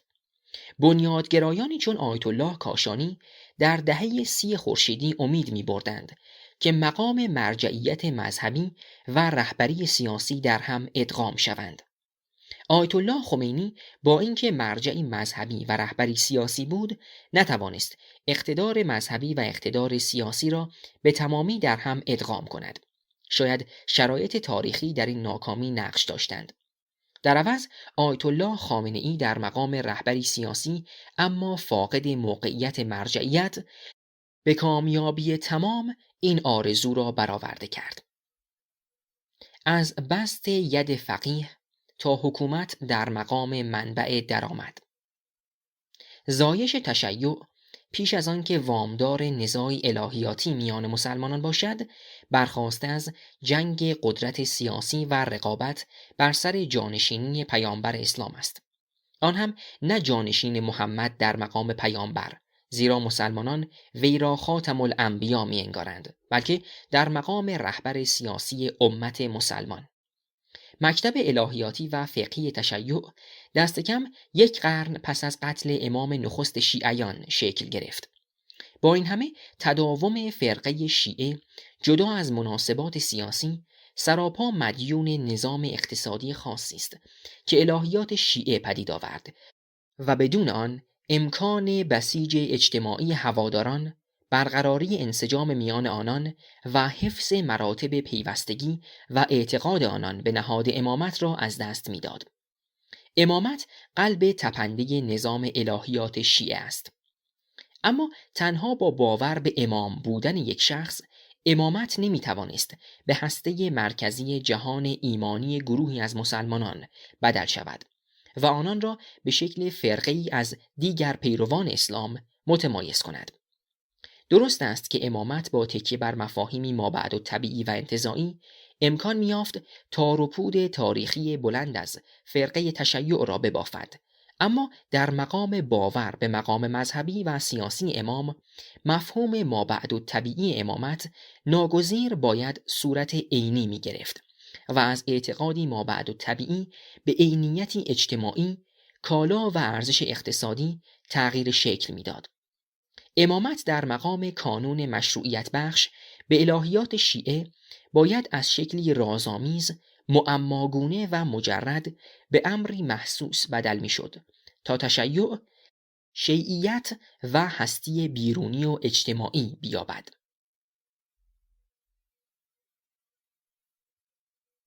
نهاد نیابت، اجتماعی کردن امامت.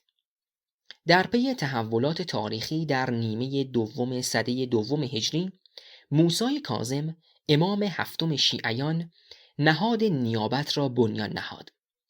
وی که زیر فشار و سرکوب حکومت وقت مدتی دراز از پیروان خود دور بود، از طریق نهاد نیابت به نمایندگان خود این اختیار را میداد که مالیات مذهبی و هدایا و نذورات را از جانب امام گردآوری کنند و به سوی وی گسیل دارند. پیش از وی محمد باقر و جعفر صادق، امامان پنجم و ششم شیعه، از پیروان خود خمس دریافت نمی کردند و آن را تنها حق امام قائم می دانستند. امامی که به خونخواهی حسین ابن علی برخیزد، بر حکومت وقت بشورد و حکومت عدل برپا کند. اما موسی کاظم بی آنکه مدعی امام قائم بودن باشد، اخذ خمس و دیگر مالیات مذهبی را حق خیش قرار داد. نهاد نیابت خود شبکه، سازمان و بوروکراسی به تدریج گسترش یابنده‌ای از نایبان و نمایندگان امام پدید آورد که پس از درگذشت موسی کاظم در سال 183 هجری نیز تداوم یافت.